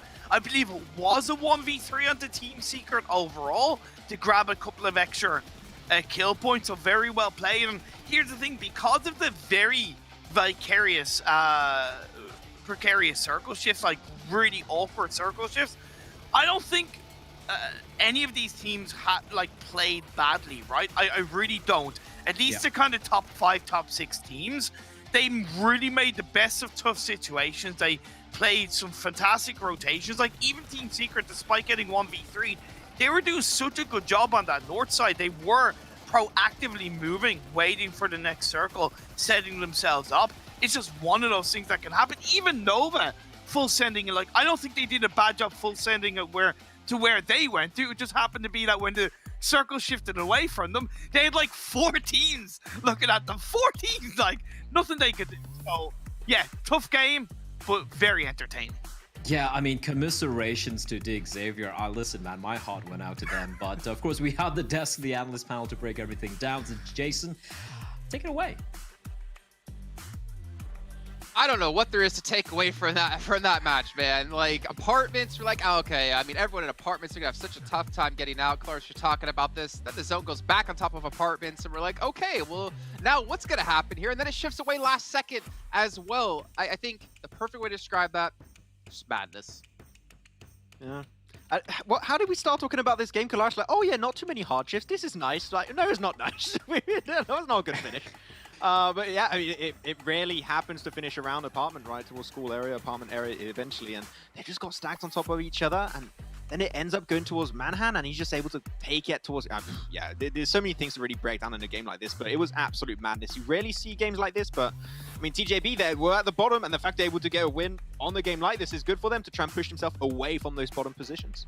Yeah, you understood, and you could see for a lot of those apartment teams, it is absolutely imperative and in their best interests to effectively, in inverted commas, for a while, ally and destroy everything in the field open to you. We saw Nova get absolutely pelted. We saw D Xavier's getting absolutely pelted. And then it was up to TJB to kind of just sneak it and survive as much as they can, even though the teams in the apartments knew that killing everything or eliminating everything in those fields was so important, because once they all have to leave apartments, it is going to be a proper free-for-all there to try and make that happen. And if there is someone in the field, they have a little bit of an advantage towards the end, and you saw TJB converting that. Yeah, there was, as you mentioned before, there was kind of like a peace treaty going on. At least in one of the complexes, you had Deadeye's guys on the top floor, and you had 4 rivals on the bottom floor, and they're just kind of like, all right, we don't invade each other, we just shoot out every single window possible. And even towards the very end, I mean, there were so many smokes on the ground, so teams could potentially traverse outside of that building and potentially gain ground. But that 1v1 ended off with, I mean, Max, I'm not going to say it was a curse or anything, but 4 rivals just still couldn't close it out.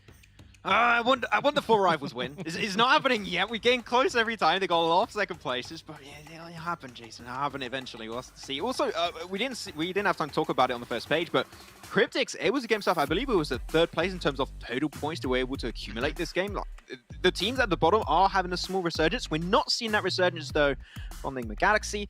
They're still not there yet. They're still getting more points than the teams that didn't qualify, so I guess that's a positive aspect of it. But come on, we expect way more from Enigma Galaxy after that great league play, but they're just struggling to perform in any way, shape, or form right now. Max, look down a little bit more on the leaderboard. What was what? Below? I couldn't hear you. Look below, Enigma. I need glasses. I don't know. I told you, Jason. I'm getting my glasses next week. I cannot see when Star will get a bad result. Okay, I can't see it. Impossible. No. Well, it has been happening a lot, so you should get those glasses ASAP, and I think we'll be seeing those next week, if I'm not mistaken. But we can see Daybot, the MVP here at 752 damage, 4 eliminations. I mean, we kind of went over the first page really quickly, but Deadeye's guys, another 13 points for themselves. They got 5 eliminations there. I just want to bring them up again, because of how important it is and how consistent they've been here in the last few days. Even Rico Infinity team gained 9 points as well. We're seeing some teams really start to ramp up the points and again build a little bit of a buffer going into week 2. There's a hilarious thing for Rico Infinity team where they have to push across from one apartment to the other, and in doing so, they spent about 12 smokes for something that could have probably been achieved with about 4 or 5. And then if you think about how many smokes eventually ended up in that last field situation, let's add another like 6 or 7 smokes to that situation. It would have been I mean, it was already bonkers. It was already nuts. But if you added even more smokes to that, I don't know, if something different could have occurred. Because the thing is that once everybody drops out of the apartment and the crossfire's going on, it's madness. I haven't seen a finish quite like that in a long time. Well, I can tell you I think this is the... Go ahead. I was going to add, this is maybe the reason why you want to get 1+9, because you want to be able to display. You just took my point. Towards the end. I was going to say... point now, Jason. I was going to say, with his flagship performance, an immersive 120Hz display and hyper-touch technology made specifically for gamers, the OnePlus 9 Pro are your best shot to see or to handle all of the smokes thrown in that last match. Just have to do me like that. Okay. Well, I was going to do it, and then, I was like, our lip packs talk. But we can see True Love again. Is this like the 3rd time we've seen him as one of the focal players in a match? In a row. He's been doing really, really well for himself. Great to see this kind of performance coming out for a team that, as the casters mentioned as well, they weren't having the easiest of times, but 109 points on the board puts them in a great position to strike out down the line to that barrier that, John was theorizing before when they were actually commentating, and we were talking about here on the desk as well. So very, very nice to see. But I mean, you give a great positive, but I will give a negative here. Their elims are severely lacking compared to the other teams around them. Yes, this might be good enough to get them into top 16 to make it into the league finals, but will it be enough to maintain a top 9 position to get into the PMGC global finals? That's a little bit of a different story. Yeah, the thing is, that is the weakness right now of Deadeye's guys, is sometimes they have some really good potential entry points to get access to what would be a game-winning position, I would say, most of the time, but they just tend to be a little bit, I wouldn't say scared, but a little bit hesitant, and that hesitancy is what hurts them a lot in the long run. So if they can get just a little bit more kills and more consistency, especially in that kill, those elimination inputs, they could be looking at really golden towards the top, potentially even making in top 3. On the bottom page, we're still seeing the likes of Stalwart. I mean, the 2 S2Es, they're just together for a reason with the same team tag. They are slowly slipping down, which is unfortunate to see. Let's be fair, though, Max. I mean, Stalwart, they've had a disastrous day today. Yesterday didn't look too great for them either, but they're still sitting on 97 points. That's a very good buffer either way. They're just all about re-qualifying to the Super Weekends. By the way, speaking of STE and interesting decisions, what was going on? We were theorizing it, right? There must be a reason. They must have known, A, because it's always Infinity that's there, and it's always them that's going to be coming across the bridge. So either something's happened like out of game, or they know it's just free potential kills. But the chasing all the way over to East Bridge, that was That Yeah. was bonkers as well. I think those are the type of plays where you want to add in the background some Benny Hill music, and Yeah. that will just fit the scenario perfectly. It's just, I don't know why, if there was maybe a little bit of trash talk happening in the background, like, we're going to bridge camp you, and then just chase it down. We're gonna I think camp only it. Mela survived it. We're going to, I mean, they did try to break it, Jason, that's for sure, but yeah, it was a weird one, and unfortunately, even with my analyst brain, I cannot analyze that because I don't know why they did it, so yeah, there you go. I mean, that's the thing. If we can't really talk to the teams, or if they, or if we're not in their position, it's really hard to theorize why they did make those decisions. Because the ability we have like the ability of hindsight, and also to be able to see everything happening in the match, right? We have like the map stream. We can see where every team is going, and obviously we don't know what information teams get and don't get. But either way, I mean, we got to see the great bridge camp. Bridge camp? Bridge camp. Maxman, Claris, you're normally a host. You keep going. Out of them, able to really apply some pressure to some teams. But again, that's the third match now done, and I'm really impressed yet again with quite a few different teams here. I mean, 4 rivals, again, one of the few teams, them and DRS in top 5, top 4, with 0 chicken dinners, just to bring it up one more time. Yeah, I started working out recently, Jason. I've got the bridge cramp a few times. I can tell you that one hurts pretty heavily. But yeah, DRS able to push himself up. I mean, you have DRS, you have 4 rivals right now, are the only 2 teams on that top 8 for top page with 0 chicken dinners. That's still been above 4 teams that got chicken dinners on that first page. So man, their consistency is staggering right now. I'm really enjoying it, though. Yeah. Still want to see these 2 teams potentially closed off. It is very similar to Class Digital Athletics from last PMGC. That could just be the extra change in their playstyle that could allow them, of course, into the league stage finals, and of course in the grand finals in January, if they make it, to potentially improve their prize pool by an extra 100,000 or maybe even 200,000 in the grand finals. So those little changes, if they can improve on that specifically, that could be huge for them in the long run.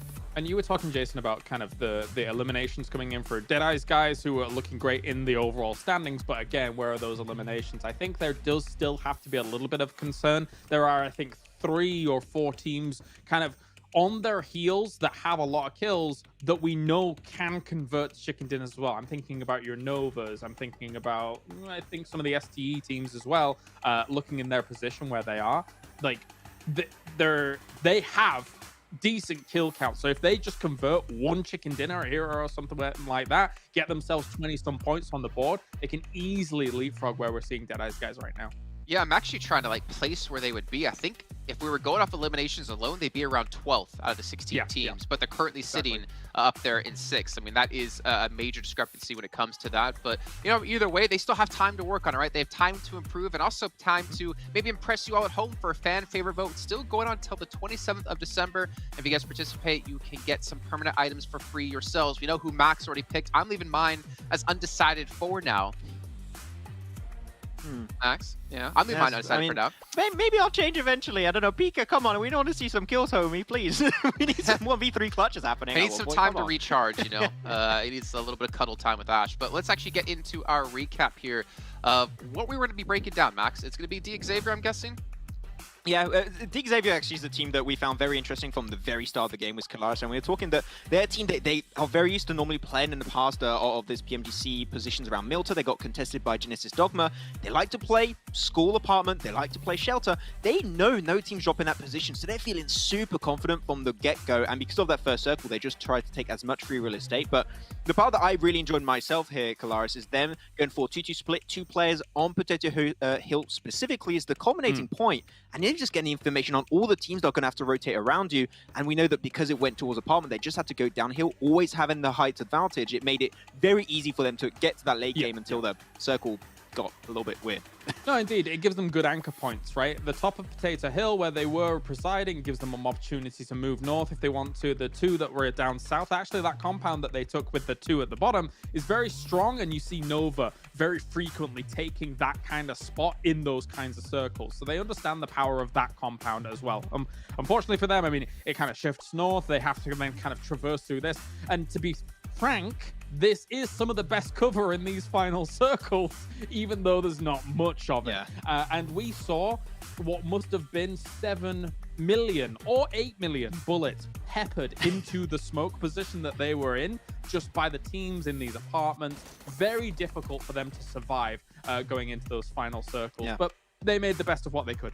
Yeah, to be completely franky, I would not be sure if you could make it out of that one. Yeah, that was, you know what? That's why am I here? Just to suffer? I don't know, man.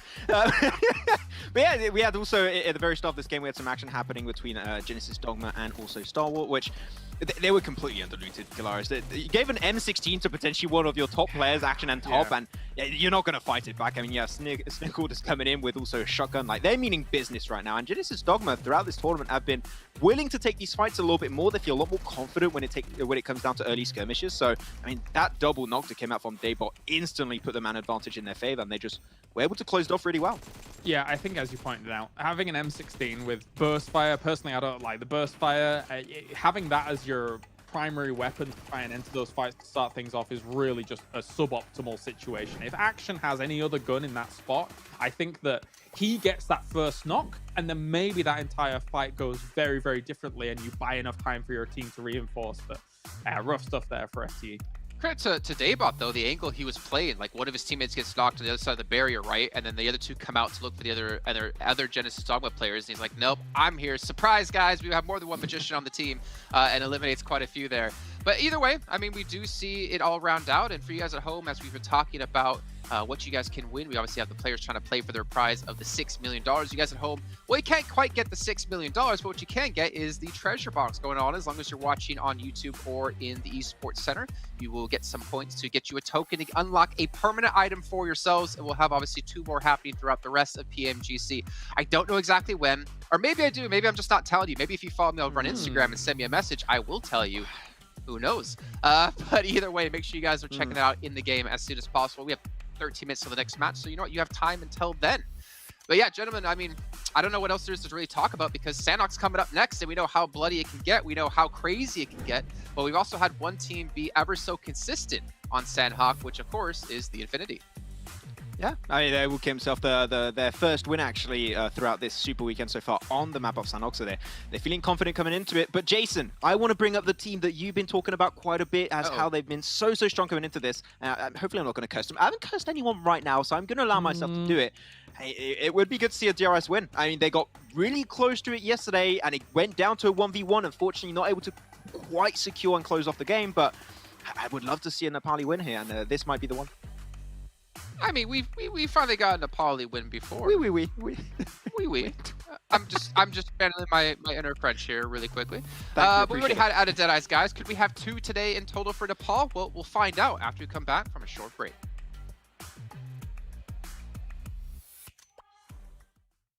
PUBG Mobile fans around the world, welcome to the 2021 PUBG Mobile Global Championship. To the top teams across all regions, we have a message for you. The Middle East. You have proven your worth. Now, make your formidable debut on the PMGC stage. South Korea, forget the past. This year, show the world you've ascended. Remind the world of South Korea's raw talent. Japan, you came so close last year.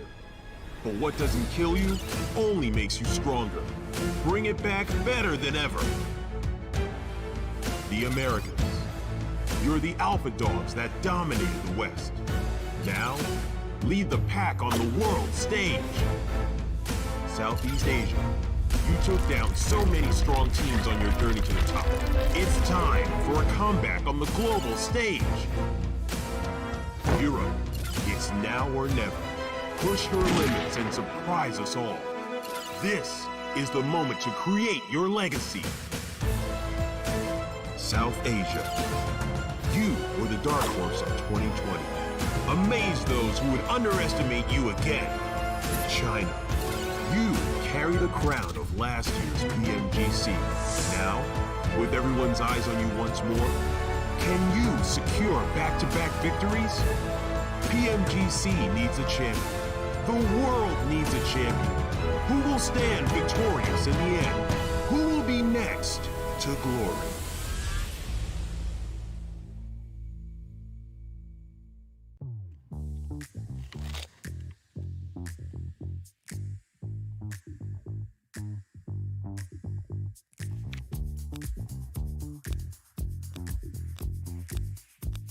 Setiap saat, chicken dinner.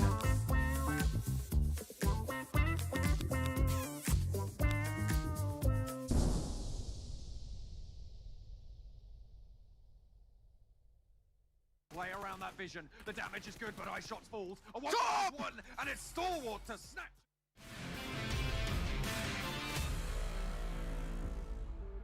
He is getting hounded and he needs to somehow stay alive. The UMP comes out. He spots one. What? Spots two. Double knock coming in from AJ. He's going to finish him off as well. Jumper. This nade could be everything. He's going to Beautiful. Is he going to find anyone? Yes, he is indeed. But shot actually from the sidelines, getting a knock. Now it's all down to attacker. The 1 versus 2. The lone standing member, and they know exactly where he is. And that is going to be Team Secret.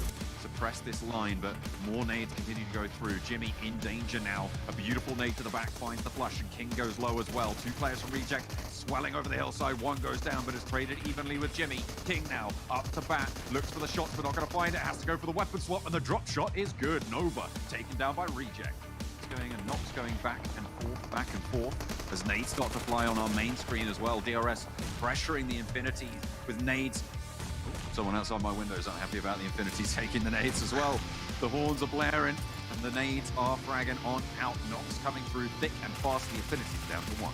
Ice Shots low. They're so low. Advantage. Looks for the shots. Not going to be able to get the damage back into the smoke. Needs the reload. Gets it off and moves through the smoke now, trying to play around that vision. The damage is good, but Ice Shots falls. A 1-1, and it's Stalwart to snatch it away from Team Secret right at the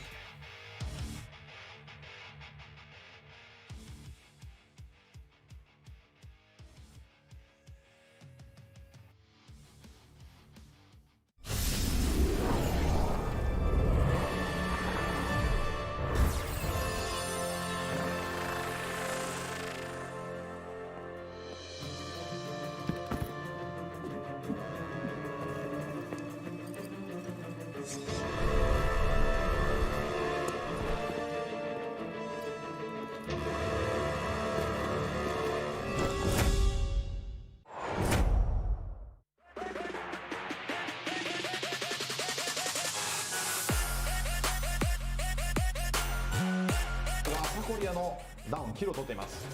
BCXL さらにドーナツ SG もかかる動き。東側のエリアを自分たちのものにします。安全地帯は南側に。マークには届きませんでしたね、小池さん。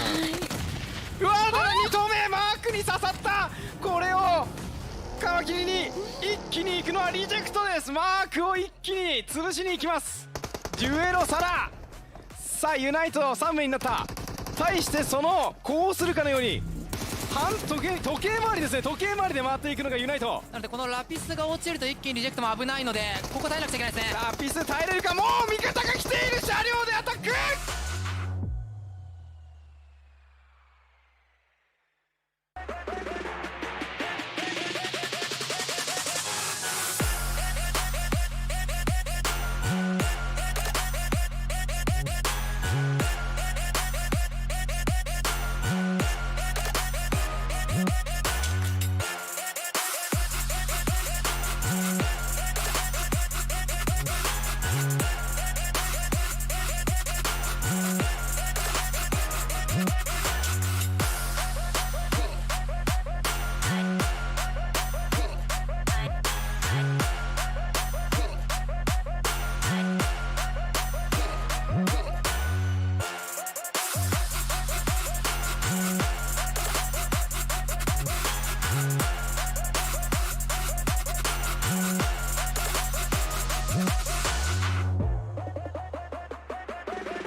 Goes around the shack. Can he get the second knock? Because Stalwart Esports action is going to be the amount of action right now as Pika comes in from behind and gets a burst kill on Mercy. And there you have it. LIT led Esports down to 1 man.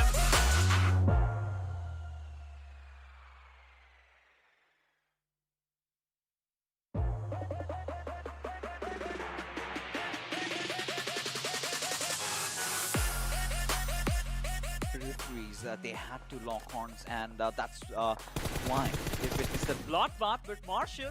Door here very shortly. Marshall on the front lines looking to make the breach here. Nice volley.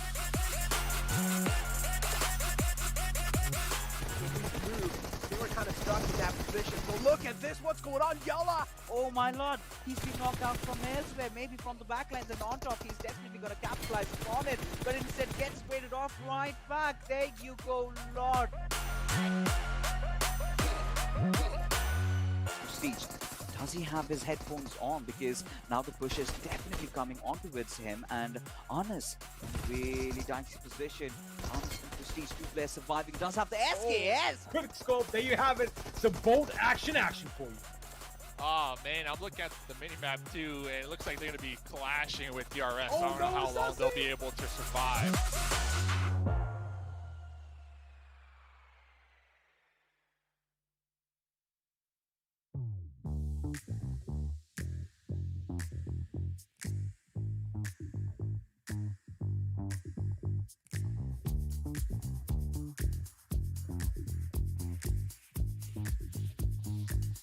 Showtime!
I saw the first light, the first steps.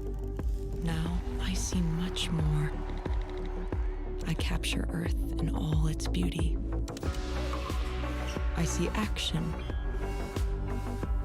I see drama. And I see it in the finest detail. Moments of inspiration. And the first steps. I am the 1+9. Welcome back to the highlight of the show for me. It is going to be match 4, kicking off on Sanhok here in just a few moments time, and we don't know who's going to win with this one, but one thing that we can guarantee will happen is Papa Blue always wins when it comes to Sanhok. The Blue Zone going to be really punishing quite a few different teams, but when we looked at, I think it was yesterday, no, it was day 1 actually, it was Roof coming in from Enigma Galaxy playing Spoiler, I believe it was, inside the Blue Zone, almost winning that match for his team. Okay, first off, calm down, Mustache Dave. Second off, yes. True, I wish I could grow a mustache like he does.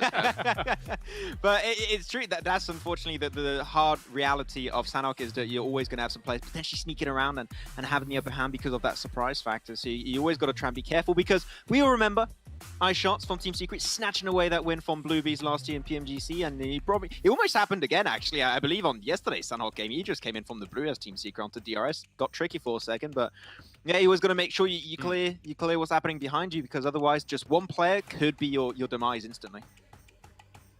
Yeah, and obviously we're going to be seeing a lot of teams playing that strategy. Again, it's the way you should kind of play Sanhok at the moment, with the kind of place you are in the tournament, right? It's about building up points. You don't necessarily need to win Sanhok. Just try to get as many placements as possible. If obviously you get eliminations, that's great. We've already seen TJB, step up Colaris in the last match, able to get a chicken dinner under their belts, able to move up the leaderboard and kind of lengthen their lead against a 16th place team as well. I mean, they're at 68 points and Enigma Galaxy is at 47. A 21-point difference out of 13 matches is quite significant, but it's not possible to come back from. And there's the potential that Tong Jiaobao can actually do something here on Sanhok as well. If you think about what they were able to do yesterday on Sanhok with the compound that they had northeast of the quarry position, they could easily convert that into not only, you know, moving through the positions and moving forwards into the circles, but also getting themselves a few kills here and there. So maybe it will come to fruition here again on Sanhok. Speaking of coming to fruition, Maxman's been pretty on point with his blessings so far in his predictions in general. Yeah. But I'm going to throw you a different prediction here, Maxman. If it's not going to be Corey, where do you think the zone's going to finish off near? Wait, how do you say Quarry? Corey. Quarry. What did you call it yesterday? Quarry. Oh yeah, it was. Don't go there. That was Okay. an oat. That was an oat brand for breakfast. That you couldn't say right. But where do you Okay, predict don't the I zone bring will that finish? back up? I would like to see a Northwestern Island finish here. I think there's some of the Yes. most interesting ones, and I think that especially a team like Reject played the trifecta really well. So if it goes up there, it could be a potential Reject win. We'll have to see. I want to see the trifecta as well, but I also don't want to see Clara's people sitting in cars, just shooting the entire time from the rivers and turn it into an underwater battle. No, indeed. None of that plays. I think one of the teams that I'm looking at here to do all right on Sanhok as well is 4 Rivals. I think that they've had some rougher circles when it comes to Sanhok here, and it's difficult to react to when it comes to it. Jason, what's so funny? Because we keep saying, all right, 4 Rivals, they're going to win the match. They're finally going to chicken dinner. If they win when he says it, I am going to be livid. I mean, they better not now. That's the thing. Like, it's a win-win situation for Colares. If they win, it's like, yeah, I'm a genius. If they lose, it's like, all right, well, yeah. I mean, they haven't been able to get chicken dinner just yet. But eventually, we will see it out of DRS. Eventually, we'll see it at 4 Rivals. Will it be this match?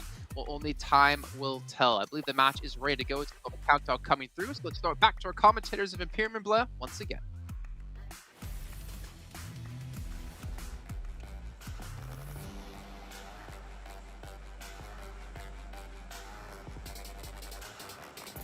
Yeah, not going to waste any time at all getting into this wonderful map of Sanhok for the 3rd time this weekend. There's only one Sanhok game per day in the Super Weekend, so you got to make them count.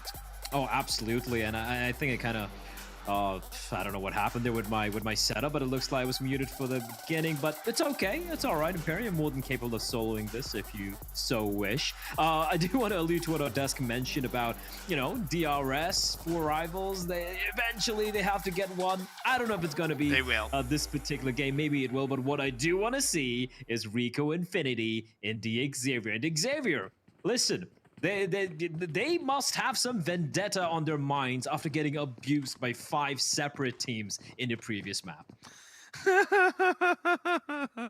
they're coming into this game going, okay, once it's only one other team dropping on us, we can deal with that. We can deal with it. But if it's any more, it's like, no, can't deal with it. So they'll be happy that it's just Rico.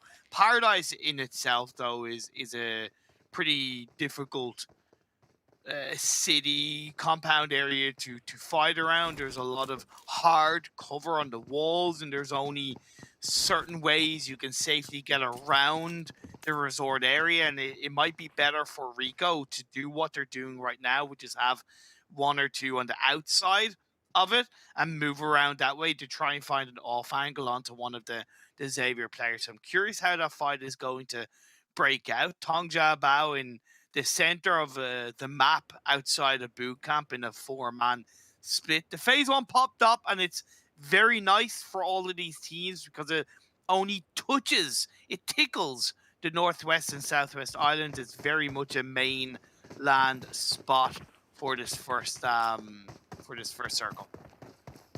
Indeed, it is. It's a very, very pretty zone if you're one of the players on the island. As for Rico Infinity, though, they have tasted blood. Have got the first knock and finish onto the Xavier. And the Xavier, they've looted up a bit, a decent amount of weapons. I'm not too sure about the utility or the meds or the energy drinks, but they will be legging it. They don't want to go up against a full 4-man squad Rico Infinity this early in the game. A team we do have to touch upon, everyone did talk about as well, you know, Enigma Galaxy, right? They were languishing at the bottom with MS Chonburi and Cryptix and Tang Jiabao all this while, but all these aforementioned teams, they've had that one decent game. They've had that one chicken dinner game or a high fragging couple of games, and they've managed to, you know, just kind of increase the gap between themselves and a 16th place team. And for Enigma Galaxy, a team who impressed us so much in the league stage, Imperium. Like, what needs to change here? It's a really tough question because I'm sorry. I don't think they've because of course they know more than us because they're a team. They will have talked to each other. There's nothing like massively stands out as making big mistakes, but maybe that is part of the problem. Maybe they haven't taken enough risks. Maybe they haven't tested that flex as heavily to find that limit. There's something that isn't going right.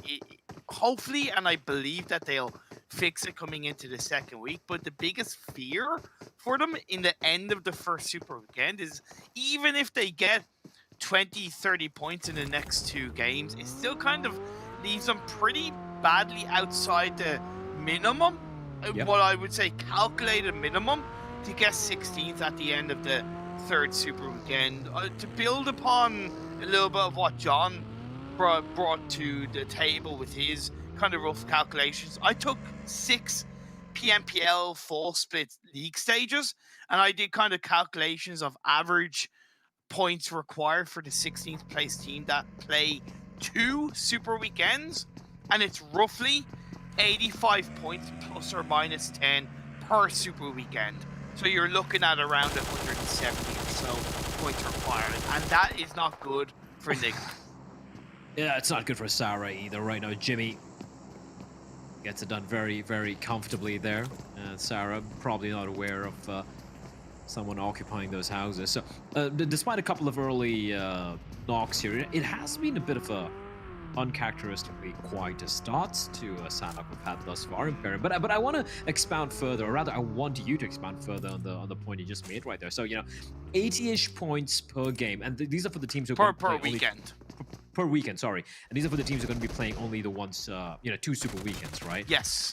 Here's where things can, and this is something I've noticed, right? Like usually in the first Super Weekend, you have like at least 4 or 5 teams. Like I would say it's an exponential line, but it's more like a linear line where you have like 3-4 teams way at the bottom, 4 or 5 above them, and then you have the teams cracking top 12 to like maybe top 6 who are equal, and then you have the battle for the top 3, top 4, right? Here, sure, you have Infinity way in the top, but if you look at the gradual, it's a linear line, I feel like. And then at the very bottom, you have only one team, and that is Nigma Galaxy, who, as we said, they just need one good game, and they could be catching up with Tong Jiabao and Cryptics. So overall, for the 4 teams who are sitting this one out, not only do they have to qualify, and this is a point we made yesterday as well, they don't only have to qualify for the next Super Weekend. I mean, there's 100% they need to, but at the same time, there is no easy team that can, push on down beneath them. Yeah, exactly. I'm so glad you touched upon that. The standard is so high, so there's very few, if any, weak links to punish, to feed off, to get free kills on, so to speak. But this circle is going down, the blue zone is closing in. Reject made more than one mistake in this game so far. In yesterday's Sanhok game, they initially called out Nova. But what did Nova do in this Sanhok game today? They rotated out of Pineland earlier. Why? So they wouldn't get caught out by Reject. That's adaptability personified. Reject paid the price. And right now, Cryptics is paying the price. A team who managed to get a top 3, top 4 finishing in the previous game, and right now they are getting hounded by multiple teams. And right now, the team who's right at their heels is, of course, Genesis Dogma. Again, now, Genesis Dogma are a team who almost guarantee themselves a team or a squad wipe every single game, right? They always have those middle placings. We saw them completely decimate Strawwood Esports earlier, and now it looks like they're going to be finishing off the 2 remaining members of Cryptics, who did come under fire from other teams as well. I do believe it was Nova who was able to find one nice attempt at the nade from Senkai, but he's got a lot of work to do, and he's getting surrounded. You can see the flank coming in as well. His days are numbered, and he will be quickly put into the ground with the Vector gangland style in the base of the skull. And we say goodbye to Cryptics very early in the game. Gangnam style or Gangnam style? Whoop. No, I was saying, Whoop. Sorry. gangland. Gang Yeah, I know. let's not confuse the wording. Okay. I was just trying to, like, bring it back to many years ago. But anyway, Stalwart playing in. I thought you said the other one. Never mind. I'll get back to you later. Okay, no, it's cool. It's cool. Tongja Bao, their player getting knocked. We also saw in the kill feed Stalwart onto one of the Nova players. So Stalwart being quite active in this game so far. And when we looked at the PMPL South Asia, to me, one of the biggest kind of power plays for Stalwart was Sanhok. This map specifically, they always seem to perform quite highly because they're a very aggressive team, so they took the map under their control. They are finding it much tougher in this PMGC, of course, because the standard is that little bit higher. Teams are more aggressive. But again, this is the final day of the first Super Weekend, and it does seem like they're adapting, moving out of boot camp a little bit earlier. They needed to on this phase 1, coming into this phase 2, and they've been able to get a knock into one of the Nova players. And I think one of the most impressive things about Stalwart Esports compared to all the heavy-hitting teams we have over here, like we've seen some rags to riches and riches to rags stories overall for a lot of these teams, right? You look at TJB, you look at Enigma Galaxy, Tippity top of the league stage, Deadeye's guys barely scraping their way through and looking fantastic right now. Stalwart Esports, sure they're not in the top 8, but what's the difference between top 4, fourth place and Stalwart Esports? It's exactly measly, exactly 17 points, and they placed in the top 5, top 4, I believe, during the league stage as well. They have been consistency personified, and I think that's one thing you have to give credit to the Mongolian side. As DRS, another team very consistent with their placings. Right now placed 415 points to their name, all 4 alive. You can't forget Mafia Ninja getting the brilliant 1 versus 3, and this time around he's got everyone in his team alive. But look at the nades getting lobbed in, all 3 nades timed perfectly together, but Mafia Ninja will evacuate the premises. I forgot to tag Jumper in my Instagram story yesterday when I tagged the whole okay, Mafia Ninja's tagging, which I apologize for. But yeah, Mafia Ninja hasn't forgotten to tag Jumper up. But Fredo's gonna, of course, repay that with a kill of his own. Mafia Ninja called out, and that kind of makes me think, why are Gyalzin and AJ just inside that shack when one of your teammates is being proactive? You kind of got to build on that. You kind of got to pick on that. I know Nima is a little bit further away, but to me, that's a little bit of disconnection, uncoordination from DRS. Get in the same playstyle, the same mindset. Otherwise, things like that happen. For sure, it is a bit of a little bit of a head scratcher from DRS there. I mean, if they're going to commit into the fight, just leaving Mafia Ninja alone, no one really stepping out of that shelter. So I guess it was more like, all right, you get a kill, it's fine. And also, they're a team who can operate well in a 3-man unit as well, right? But yeah, look at how far they are from each other. Now. It is Sanhok, so the distances can be a bit misleading, but true. I'm confused. Nima, he's legging it. Coming into the end of phase 2, one thing the teams have to consider is if we see a massive shift down south and Quarry comes into play, it's not a good area to play around. It's a fun area to watch, though. Of course. oh boy, it is. Genesis Dogma right on that western side. They do have Reject in front of them, but one of the Genesis players is kind of coexisting with, or very near one of the Reject players. So I like that. Again, proactivity from Genesis Dogma. It's part of what's made them overall pretty consistent. Genesis Dogma, really, I would love for them to have a nice, tasty chicken dinner, but right now, we have to focus on this fight we see in front of us, ourselves. It is going to be Team Secret trying to hunt down DRS, but DRS, they waited for the fight to come to their doorstep, and it's taking them down. 2 members knocked down, bleeding out in the open for Secret.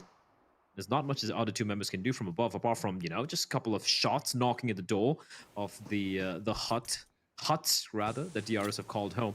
The problem with DRS is, for them to kind of escape from them, the doorway is a death trap. So Team Secret could keep them pinned down. So they're going to be deploying quite a few smokes. Now, if that is just a ruse, or they're going to try and take advantage of it right now, I'm not too sure, because they are very close to the zone. There is no rush for them to make a play. But AJ, oh, never mind. That's a delayed kill feed, as Jumper will bleed out to his death. But What are they gonna do right Well, to me, I disagree with there's no rush because this is Sanhok. Oh, 13 minutes in phase 3. The circle shifted away. Their rotation around the ban area is pretty solid for a team to pull off. So, in my opinion, one of these teams need to clear the fight as quickly as possible. It seems like DRS do have the advantage. The shift down south does put the North Painan Hill pretty confidently in the direction of MS Chambori, maybe Nova, but Nova have the comfort of buildings you can see on your screen. Well, Rico and Tongja Bao, they're fighting quite heavily against each other. Just on the north side, as Rico and Finny have 2 players knocked. Infinity, just a one-man standing right now, and Anas is very, very far away from Prestigo. Erez might be just a faint wish. And Nova, they did get peppered by a number of bullets from Strawwood Esports, but they have managed to not just keep all 4 members alive, but also, you know, kind of find themselves a bit of cover as well. A number of these teams are just down to a one-man squad, right? You have 4 rivals, we have Rico Infinity, and even Secret down to a 2-man squad, but the majority of them, the rest of them, they're pretty intact. Sure, Tongja Bao, the Xavier, you know, Reject, DRS, they've lost a man. But it's been one of the quiet starts, so to speak, when it comes to Sanhok, at least in our experience thus far in this PMGC. And I gotta ask, usually when they have so many players left alive, as I like to say, you know, it is gonna be Big Daddy Blue is gonna claim the majority of them at the end. Big Daddy Blue, that's I like that. Big Daddy Blue. I can't help but feel that's a little bit more aggressive than Papa Blue, or a little bit more dangerous like Big Daddy Blue. Yeah, you're dead right. That dam is going to break, and as you get into phase 4, phase 5, where it does shift quicker, teams get closer together, players are maybe a little bit afraid of pushing forward. Indeed, that blue zone is going to start to do its job. Infinity Newsy takes a couple of shots towards DRS, but that's a lovely nade by Nima to find Newsy with the knockdown. Where is the rest of Infinity? Why were you taking shots, Newsy, when the rest of your team aren't there to support you? You're a player down. Not really the most intelligent move. Yeah, not looking good. And Anas will be finished off. Rico Infinity coming to a rough end here. 6-8. They're not looking as bloodthirsty as they did in the previous map, though. They're a little bit more composed, and oh boy, look at that zone, Imperium. Look, you said it. Like, for teams, it's very uncomfortable. For someone like me, someone like you, who enjoys watching the pandemonium, the chaos, and players struggling to find some footing, it is definitely looking like it's going to be a treat. If Tongja Bao can get rid of the Xavier, this could be a very strong result. Off the back of a chicken dinner, I'd like to see that momentum secured for the Chinese side, who've had a big struggle bus in the Super Weekend so far. Reject dead center. They did lose a player early on, but still 3-man strong. And Genesis Dogma, a little bit similar to Tongja Bao. Not as much of a high ground, but they are in a very strong position, having buildings to their advantage. Lord getting caught out in rotation, and yeah, Deadeye's guys, they're just getting whittled down here. Nova are collapsing on their position, and Fragboy lying prone inside that hut. But Powerboy and Jimmy grouping up together. Despite the fact that Nova, well, it's going to be QCL actually with a nade, lovely nade there to find Fragboy, and Deadeye's guys just down to the 1 member left alive. Now Logan, you can see him trying to make his way in. He's running along the blue, and considering how much damage being dealt there, I'm a little surprised he's not going to be just pushing on in, which is a bit curious, as Fragboy's going to be bleeding out, and I can't even see his teammate anywhere nearby. Yeah, he's a little bit more in the west, so I can't see him joining into this chaos anytime soon. I find it interesting that Tongja Bao gave up the hillside outside of Quarry to commit to the compound. I respect it because I think it's possibly a little bit stronger in preparation for the late game, but I thought they might hold on to the hill to pick up that elevated position, maybe keep 1 player on the hill at least, but they've committed to what they want to coming into the circle as the 2 STEs start the battle. The battle of the STEs. Who's going to be on top? We're going to be finding out as Pika has been knocked down. As Cry at top as well, both taking quite a bit of damage. And I love this from Daoshi. He's being very, very, very brave indeed. Out in the open. Cry could use that little bit of over-eagerness to be a problem, but somehow he gets the knock. 2 knocks back-to-back. As Stalwart Esports, they are falling by the wayside. A trade does take place from top, but he is now the one man left standing, and not for much more longer. Stalwart Esports, they get obliterated. Just like Nigma Galaxy, they go down at the hands of MS Chonburi. They push in, they crash the perfect time for MS Chonburi, and they being the kind of dark horses, Chonburi, of this day 3. They've picked up some solid results. They've stepped themselves up in the overall standings. Yeah, okay, they're not looking maybe as good as what we know they're capable of, but for a team turning things around, they certainly are. I like that from Shots. He was just lying in wait, very quiet, almost gets the knock, but great spacing coming in from Infinity. Trade very effectively, very efficiently. 11 teams, 33 left alive. D Xavier, they're going to be making their way. And once again, it's going to be Tang Jiabao and D Xavier next to each other. Unfortunately, D Xavier getting caught between a rock and a hard place called DRS and Tang Jiabao. And they're going to find the first. They're going to claim their first victim will TJB. And meantime, Nova now, they're trying to cross on in, but almost, it looks like in a span of a heartbeat, 3 members get knocked down instantaneously by MS Chonburi. Perfect. And Nova just have 1 man standing. Paraboy in the distance. Bish bash bosh. Chonburi go, okay, will we crash in? No. What's in front of us? Let's focus on what's behind us. And Nova paid a price, but the battle is still ongoing as a blue is throwing itself inside the likes of Tang Jiabao and Xavier, the last player from Xavier, trying to heal up. DRS is going to try and pick up a couple of kills. Shall the opportunity arise? Rabis is healing up. Oh, that got very close. He needs to make a move right now. It's oh, TJB, they got taken down. Rab is just lying in wait, waiting for someone to take the shot, and he's going to be found out. Wow. Actually, the zone, which takes care of TJB, the play zone here. Beautiful. Papa Blue, whatever you want to call. It is the inevitable wall of death coming in and claiming its victims. We're down to the final 7 teams. The Xavier Rab is still somehow alive in the blue. Infinity with 1 member as well. I take his name, and he falls. Infinity also having just 1 member standing alongside Deadeye's guys, but MS Chonburi have looked incredible thus far. 6 kills, 4 alive, and alongside Genesis Dogma, a fantastic opportunity for these 3 teams alongside DRS to claim a chicken dinner. Is this going to be the big Genesis Dogma performance that we see? The big Genesis Dogma chicken dinner? I really hope so. They certainly put themselves in that position. Deadeye's guys go down. MS Chonburi suffer 1 casualty. Reject finally have to move out, and they get taken down or put down to just 1 player. Divine trying to stay out of trouble. Eventually, this bullet's going to perforate that car and pass on through. An aid's going to be lobbed in as well. Oh, Divine. Woo! He tried his best, but inevitably he will fall. DRS, a chicken dinner?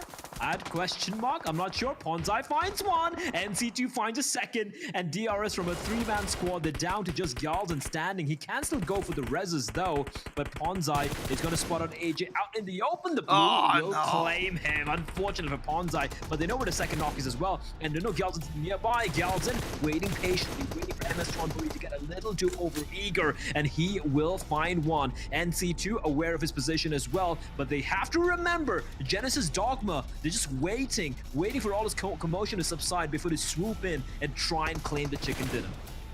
It's a 3-way dance, but DRS are down to just 1. That kind of gives them a little bit of an advantage because he can stay a bit more quiet. Genesis Dogma and MS Chonburi are probably going to focus more heavily on each other. Booms knocked, Ponzai knocked. MS Chonburi have the advantage of the circle. There is a 4th team that's healing up. I'm honestly not quite sure who it is. Let's see if they can get a better position. I can't even see them on my map, honestly. But here we go. Genesis Dogma. Ducking and weaving around. Jasper, 1 man standing, 1 nade. He could at least find 1, but Galden striking from outside in the blue, and he might just have done MS Chonburi a massive favor. 3 alive, but Jasper is the only person inside of the circle. He might just have won it. Wait, where is Infinity? I can't even see them. Oh, there we go. There you go. Can Snickle pull off a team secret? Can he grab the final 2 kills from the blue? No. They have to make a move. He does have a number of first aids, but yeah, they do know where he is. Nice attempt there. Like if he managed to toss in a nade and get the chicken dinner from out in the blue, I would have probably have torn my vocal cords. But MS Chonburi, there we go. The other Thai team getting a very well-deserved chicken dinner. I think they got like 10 kills at the end over there, but that could have easily gone either way. Being helped out by Gyalzin, because Genesis Dogma, they waited perfectly. The timing was great, but from out from the blue, Gyalzin somehow, with his last dying breath, he strikes. Yeah, and it's a big game for MS Chonburi, because again, we alluded to the fact that they had a really hard start in the Super Weekend. They weren't really looking good. They were making a lot of mistakes. They were playing in a disconnected way. I know Jasper, their IGL, he has a lot of experience in PUBG Mobile. He played back in the 2019 PMCO prelims in Berlin when he was with Purple Mood, and I think he's really used that experience to gather the team to turn this day 3 around. In day 1 of the Super Weekend, for example, they got 17 points. In day 2 of the Super Weekend, they got 31 points. And leading into this game alone, before this chicken dinner, they had a total of 27 points. So add on top of what they got in this game 4, and it has been a solid improvement from MS Chonburi. Absolutely, and gotta feel a bit for Genesis Dogma though. Like, this is the one team we've kept touching upon, right? But like, they are due a chicken dinner. At some point, they need to find one, and it looked like this was the game. Everything was set up from there for them, and then Gyalzin says, "Yeah, not gonna happen today." Did you know? Fun fact: Genesis Dogma have had no 0-point games in the Super Weekend number 1. That's how kind of like, and that's why, like, when you touch upon them always kind of being there, always kind of, always just showing up in some way, shape, or form. It's like the friend that you don't want, but just constantly hangs around. If you don't have that friend, you probably are that friend. So Genesis Dogma, it's a justified big result. Unfortunately, not the chicken dinner, but I'm glad you highlighted them in this game. A big team performance. Absolutely, like a great showing overall coming out from them. I think a lot of the teams are going to be reasonably happy with the way this one played out. Enigma Galaxy, again, their woes do continue. I really would love them to kind of, if not get a chicken dinner, at least have a big final game. Because coming up next, it is going to be the final game of the first Super Weekend, right? So for a lot of these teams, especially teams way the bottom, middle of the pack, or even an Infinity, they want to solidify the position, ensure that heading to the second Super Weekend, they're not going to be too worried about some of these teams catching up. But you know what? We're out of time here. We're going to be going straight to the desk to break down what was a pretty interesting map of Sanhok. No, you guys aren't out of time. Don't worry, you can take it back. Blend and Pyram gonna break down the last match. We'll see you guys in a few. No, I hope production was like, oh no, what do we do? No, we're gonna break down the last match. And honestly, these last 2 matches today so far have pretty much just been a battle from the bottom to the top, right? We've had TJB take a victory in the last match. We now had MS Chonburi, 2 teams who desperately need to start picking up some points to move up that leaderboard, and more importantly, to create a bigger buffer if they fail to requalify, or even if they requalify, keeping a buffer between them and the new teams who might potentially get through. So a very good finish out of MS Chonburi, but we were a little bit critical about the compound they were playing from as well, right? Yeah, it's a compound that's, I mean, it's a close to quarry finish, right? So you want to try and hold on to those more Western compounds with this type of circle. And MS Chonburi were able to get himself in that position, able to frag out big time, get himself 12 eliminations, total of 27. But there's something, I look back on my screenshots of circles of other games. I have the impression, Kalaris, unfortunately, that Enigma Galaxy find a really strong compound that sometimes ends up being the game-winning compound, and the team that actually ends up winning crashes them super early and then they win. It's just, we need to see Enigma try and defend those sometimes, because it's just so unfortunate. They could actually potentially get wins sometimes. I mean, that's the thing about these compounds, right? A lot of the time when I'm looking at Sanhok, I'm like, all right, who has nice compounds? All right, the circles favor them. All right, they win. But actually, MS Chonburi, as you're mentioning here, did have to put in some work to claim the compound, taking it off Enigma, and then play from there. So I'm very pleasantly surprised to see that kind of unfold. But yeah, the big victim, unfortunately, is Nigma. Once again, 0 points. And I know that this team is capable of far more than what we've seen from them over these couple of days. But they're significantly behind now in terms of points down towards the bottom, Jason. Oh, yeah, and we'll obviously jump into that a little bit later on. Before, I think it was 21 points they were behind TJB, so if I can do simple addition, it'd be around 25 points now. Jason, they have not had a kill in... Oh, no, okay. They did get 4 kills in round 9, but I was scared because between rounds 8, 9, 10, 11, 12, 13, 14, they've had 4 kills. Other than that 4 kills in that one game, they've had 0 kills across those last couple of games. That's got to be rough for Enigma. Really rough. It is rough for them, but on the other side of that coin, it is an upside for Infinity, finishing 4th place with 12 points. Again, showing that they are really good on Sanhok. Even DRS, 3rd place with 15 points. So we're starting to see DRS get back to that consistency yet again. But now NC2 coming in for MS Chonburi, 596 damage with the 3 eliminations. And as you pointed out before, I mean, a very critical fight up against Enigma Galaxy to take that compound. But ever since they had that compound, I think, Carlos, you were saying they were there for about like 17-ish minutes? Yeah, so they obviously kind of looting near this area anyway, but then just like move a little bit north, find themselves one of those compounds, and then just hold on down. I mean, again, when you're looking at these kind of compounds, Max was talking about it earlier, you take one of those compounds, you know that you're going to be effectively protected quite significantly just by the position of where Quarry is as a whole. And then from that point on, of course, all you have to really worry about is some of the north, some of the west, and then you're going to be fine and dandy from there. Yeah, for a quick second there, we thought that DRS actually were going to get the upper hand onto Genesis Dogma because they were not really too sure that a team would actually make it through Quarry itself. I mean, that just doesn't happen too often, but still really good attempt from this team altogether. But if we're looking at especially another team that I'm really happy to make it far into this one because we showed that they could potentially get some wins on Miramar. I mean, they were really strong on Miramar. It was getting themselves a win on Erangel, and they got really close towards the end there. It's Reject, and now I think that we got to the point, Jason, where they showed that they are capable to get, maybe not close off games consistently, but at least get to that late game consistently enough where they are going to look very, very comfortable at the end of all these super weekends to make it in the league finals. So, I mean, yeah, Reject are looking really good to the point where they're still standing in 7th position, but the point difference between really 2nd and also 8th is minimal right now. That's just 1 game difference, except for Infinity just building up a really big lead even after this good Sanhok game. Bro, look at DRS, man. 2nd place, 0 chicken dinners, 130 points. The team from Nepal doing some serious work here in this first super weekend. I think the funny thing about it is as well as I'm really critical of DRS. I was not impressed by this team coming into this tournament, as Max Man could probably kind of attest to what we've seen from them. I think we agreed, in more recent tournaments. But look at it. I mean, the numbers speak for themselves. And I think when you look at guys like Mafia Ninja, etc., on that roster, putting up what they're able to put up here so far, I can't argue with it.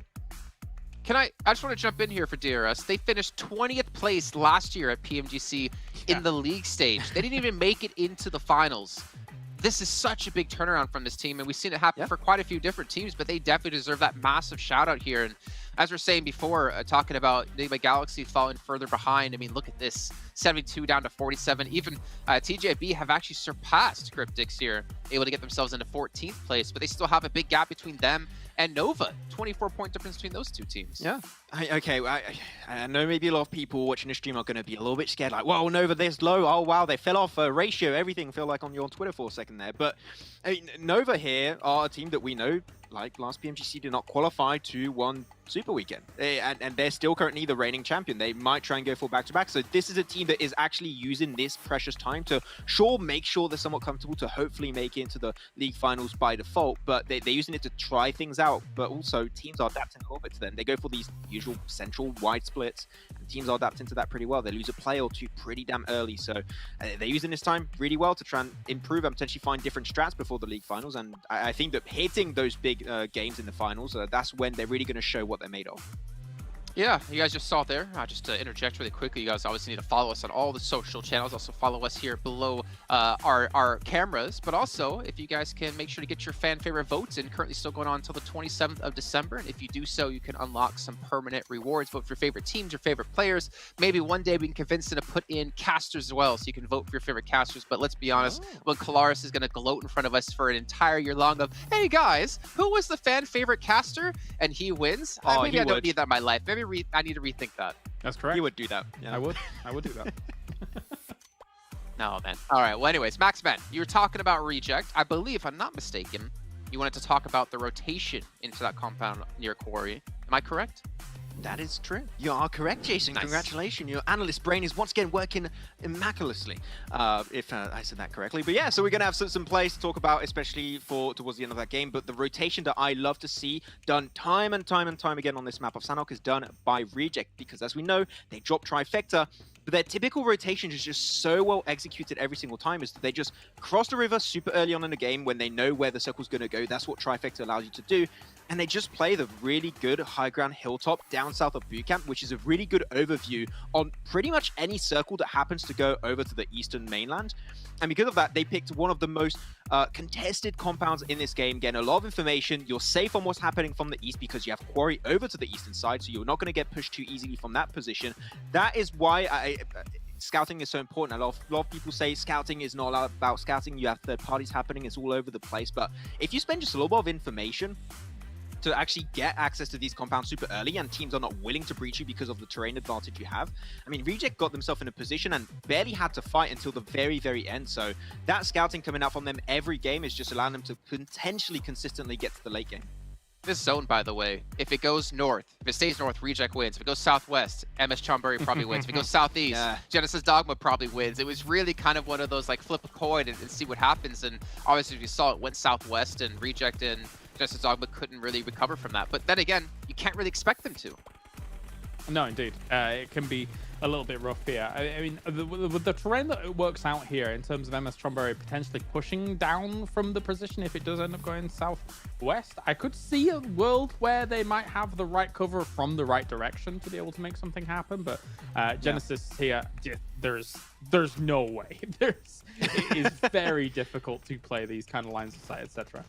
I actually thought for a second that the fact that they got the knock on to the side of MS Chonburi for a quick second, I thought that was the lack of information that would potentially help Genesis Dogma to push their way forward, but clearly that was not going to be enough because Jasper was just clinical, holding the angles behind that front. You can hide that hitbox and also get the information with that third-person perspective. Nickel did try to push himself forward, or as I like to call him, you like to call Jimmy Jim. I like to call Nickel Snickle. That's his little nickname for him, but yeah, it worked out good to see a win for MS Chonburi. You're really digging there on that one, Max. But either way, yeah, you and your boy Snickle. Sorry, I'm not allowed to call him that. I mean, at least able to get themselves a decent finish. And again, really needed points to create that buffer zone going forward. We talked about some permanent items you can win when it comes to the fan favorite vote. There's also permanent items in the treasure chest going on. The treasure boxes, this isn't a pirate. You're not a pirate whatsoever. You're just a viewer here wanting to get some free things and also enjoy some amazing PUBG Mobile actions. Just head into the esports center or continue to watch here on YouTube. And you guys will get currency that you can use to unlock some permanent items for yourselves. 1 of 3, but there'll be 2 more chances later on throughout the duration of PMGC. Which dates? Well, I saw none of you followed me on Instagram, so I'm going to keep that secret to myself. Oh, no, wait. Max followed me back finally after like 2 years. So, Max, I'll let you know in the break what's going down with that one. Cars, I'm still waiting to follow me back, even though we've worked together for over 9 years of time. Longer. Yeah, you definitely want to follow Jason on Instagram because I get some very cute messages in the morning from Jason. Really cool. You got a great picture from me. I got a great morning. one. I can't admit. Oh no. I can't admit to. I got a great one back as well. And follow us both. Maybe we'll send you pictures. Maybe. Well, I don't know. We'll see. We'll see how we're feeling. But gentlemen, we're going into our last match of the day shortly. We got another Erangel coming through. I think most of my focus is on teams trying to end off your super weekend on a high note, so you can go back into league play performing well. I think ending here, if you're Enigma Galaxy, you end this final match. If you go out, 13th through 16th place, I feel like you're going to be on a really big downward spiral going into next week. It's been a rough day for them. I mean, if you look at the stats coming in from Enigma Galaxy as well, the top damage done for the day is Hamodi with 649 damage, and that's 44th in the lobby. They just cannot gain traction here right now.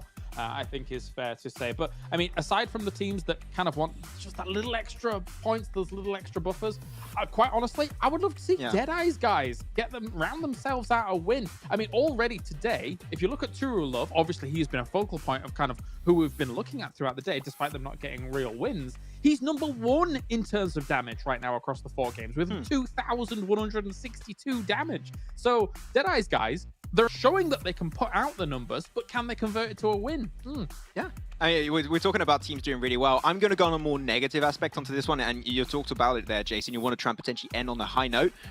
Just to explain how things are going to work out for the second week of the PMGC, you have currently 4 teams that have a chance to qualify for their first time in the second Super Weekend. That means that if you're in 13th position or below, you are currently at risk of potentially being pushed out of the top 16. Of course, you still have another Super Weekend for that to potentially change. But right now, if you're Nova, if you're Dongjabao, if you're Cryptic or Enigma Galaxy, you are the first teams that have the chance to be pushed out of that top 16. So these are the teams that we need to see potentially push himself. 12th, 11th, 10th at the end of the at the end of the day, if you want to potentially make it. Otherwise, teams are going to be eyeing out those positions to snatch it away in the second Super Weekend. And I think it's scarier considering that we spoke at the start of the day about this topsy-turvy nature of the play, right? In terms of league play, all those top teams were at the top and we had the bottom teams at the bottom, blah, blah, blah. But now that's kind of flipped. I think that is not only a symptom technically of these hard circles for these teams that are playing it, but also it talks to how how much closer the lobby is in terms of skill compared to what I thought was going to be a little bit more of a top-heavy lobby for some of those bigger names up towards the top. So it gets especially scary for some of those teams down towards the bottom because they know that there are some powerful wolves still barking at the door to try and kind of break things down and maybe knock you out of that top 16. Well, Claris, I believe wolves howl, not bark. I think that's dogs you're looking for. I mean, you should have all about bark. You got a little mini floof there probably waiting to get her chance to be on camera. Maybe we can have that happen, but we won't find out until we're after this break, which is coming up right now, and we'll be here in just a few for the final match. PUBG Mobile fans around the world, welcome to the 2021 PUBG Mobile Global Championship. To the top teams across all regions, we have a message for you. The Middle East. You have proven your worth. Now, make your formidable debut on the PMGC stage. South Korea, forget the past. This year, show the world you've ascended. Remind the world of South Korea's raw talent. Japan, you came so close last year. But what doesn't kill you only makes you stronger. Bring it back better than ever. The Americas. You're the alpha dogs that dominated the West. Now, lead the pack on the world stage. Southeast Asia. You took down so many strong teams on your journey to the top. It's time for a comeback on the global stage. Europe. It's now or never. Push your limits and surprise us all. This is the moment to create your legacy. South Asia. You were the dark horse of 2020. Amaze those who would underestimate you again. China. You carry the crown of last year's PMGC. Now, with everyone's eyes on you once more, can you secure back-to-back victories? PMGC needs a champion. The world needs a champion. Who will stand victorious in the end? Who will be next to glory?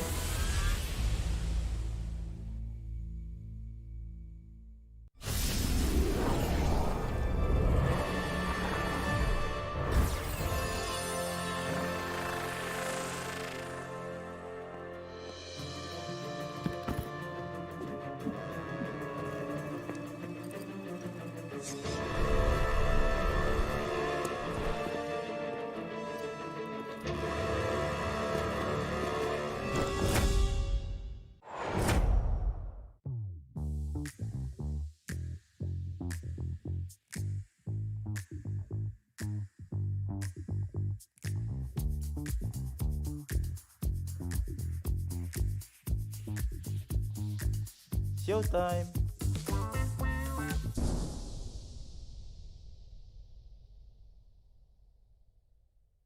Play around that vision. The damage is good, but eye shots falls. A 1-1, and it's Stalwart to snatch.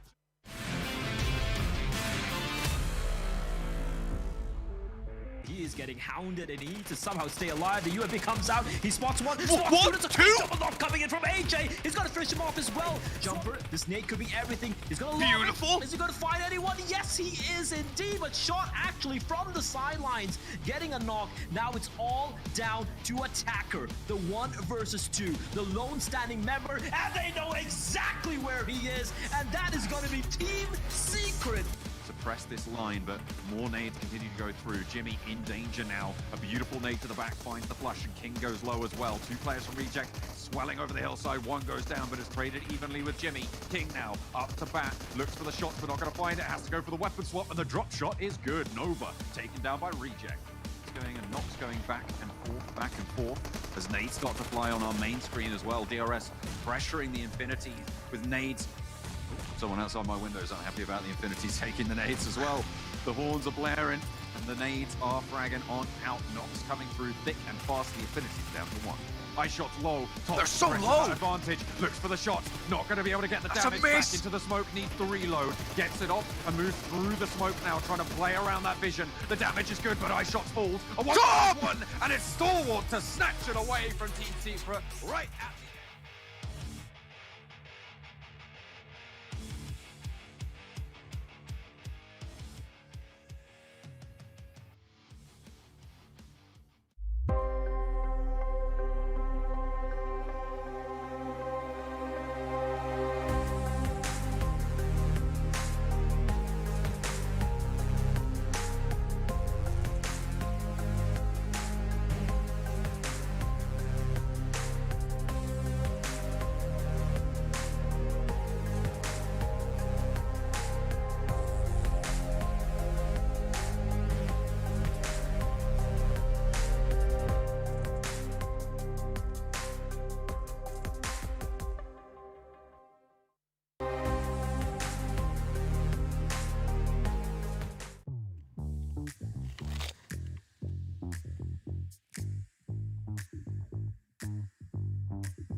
Setiap saat, chicken dinner.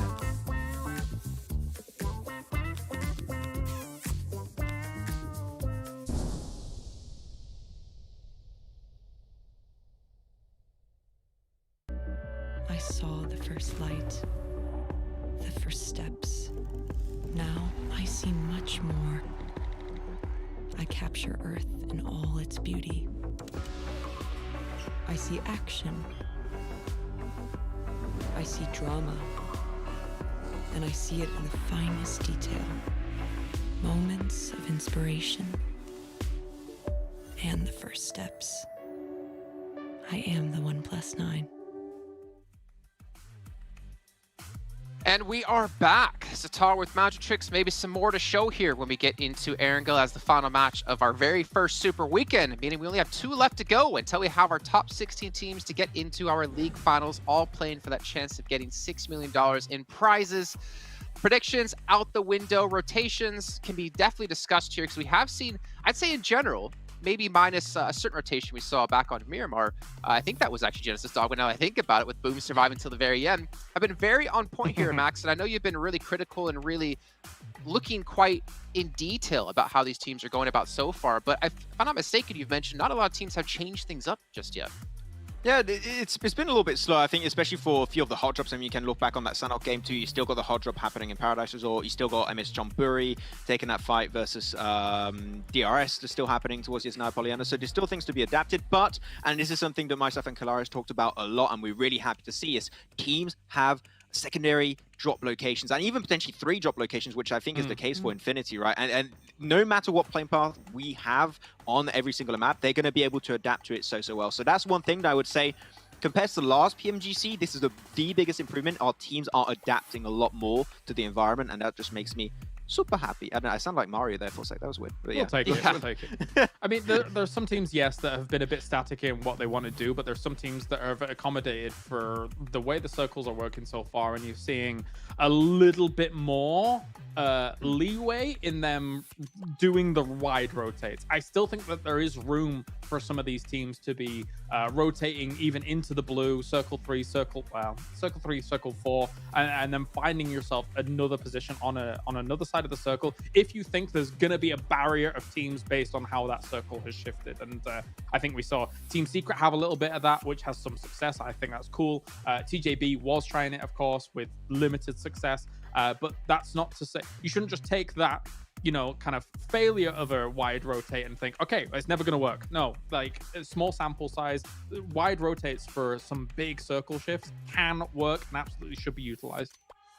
Yeah, and I mean, like you were saying before, we see this happen quite a few times, but obviously it depends on the zones and then depends on the homework everyone has done between each other.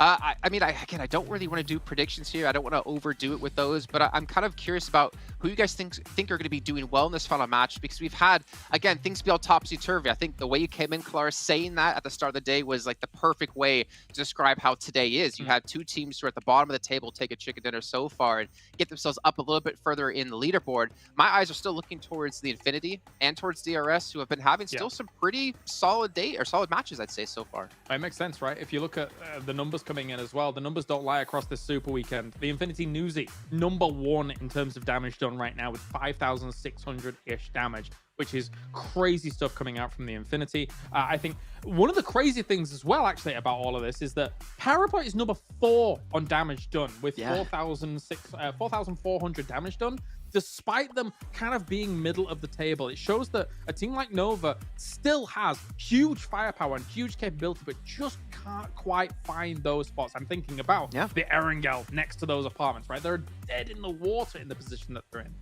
I mean, not even middle of the table. They're currently in 13th. So them being in 13th and having Paraboy being so high in terms of damage, like you said it earlier, they just can't convert it into kills and into positions, apparently. So, I mean, trying things out. Am I really scared for Nova? Not really. I mean, we expect them to go far into it. And when the points really matter, that's when I expect them to go for the big plays to try and potentially confirm those chicken dinners and really show how consistent they are, like PMGC for the Grand Finals last year in Dubai, where they were just absolutely shredding it from start to finish. So, we'll see. I go off teams, but also to answer your question, Jason, about potential predictions, there are teams that I think are going to win, and there are teams that I would like to see win.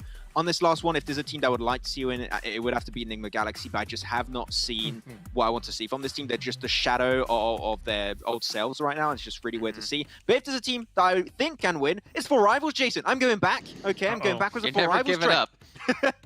I'm going to predict it until they win. Mathematically speaking, that should happen. They should win, right? So I should not be wrong, I believe. I don't know. Don't believe my math anyways, but yeah.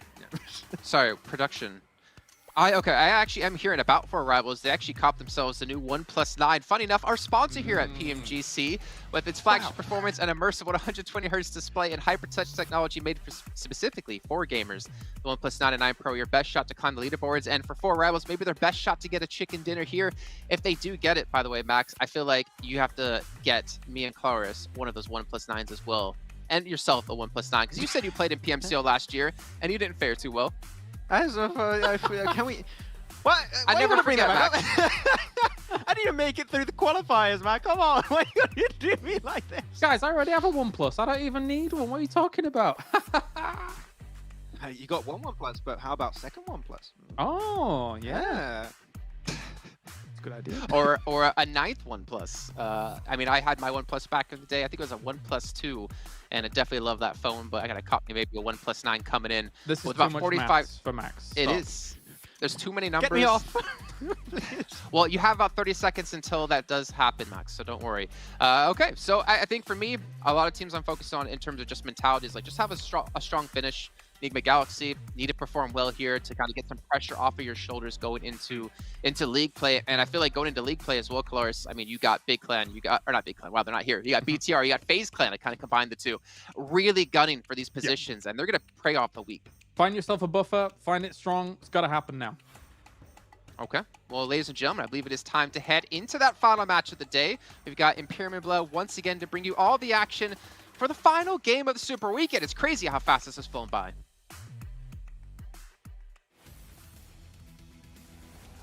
Well, thank you once again for that, Jason. This time I've made sure I'm not muted. I made sure I haven't messed anything up. But we're going to be jumping into the final game, the final map of the first Super Weekend. And Imperium, I know, everyone kind of has their favorites. Everyone wants to see someone pop off. And this is a fantastic plane path, but I want to see Enigma Galaxy deliver in the very final game here. Yeah, it would really kind of like, I don't want to call it a Cinderella story, but it would give them so much more confidence leading into Tuesday. Of course, their confidence is at rock bottom at this stage, really. It's at the bottom of the barrel, and I feel for them because it can often be so hard mentally to get out of that rut, to get out of that mold, which is, it's a constant feeling of self-doubt, questioning your move, questioning your rotations, and yeah, okay, it requires a very strong IGL to get out of that, but also just naturally as a team, it's very difficult. So I'm with you on that one. Enigma Galaxy, come on, give us a game-winning performance in the final game of the first Super Weekend. I'm looking for it. Oh, I definitely am.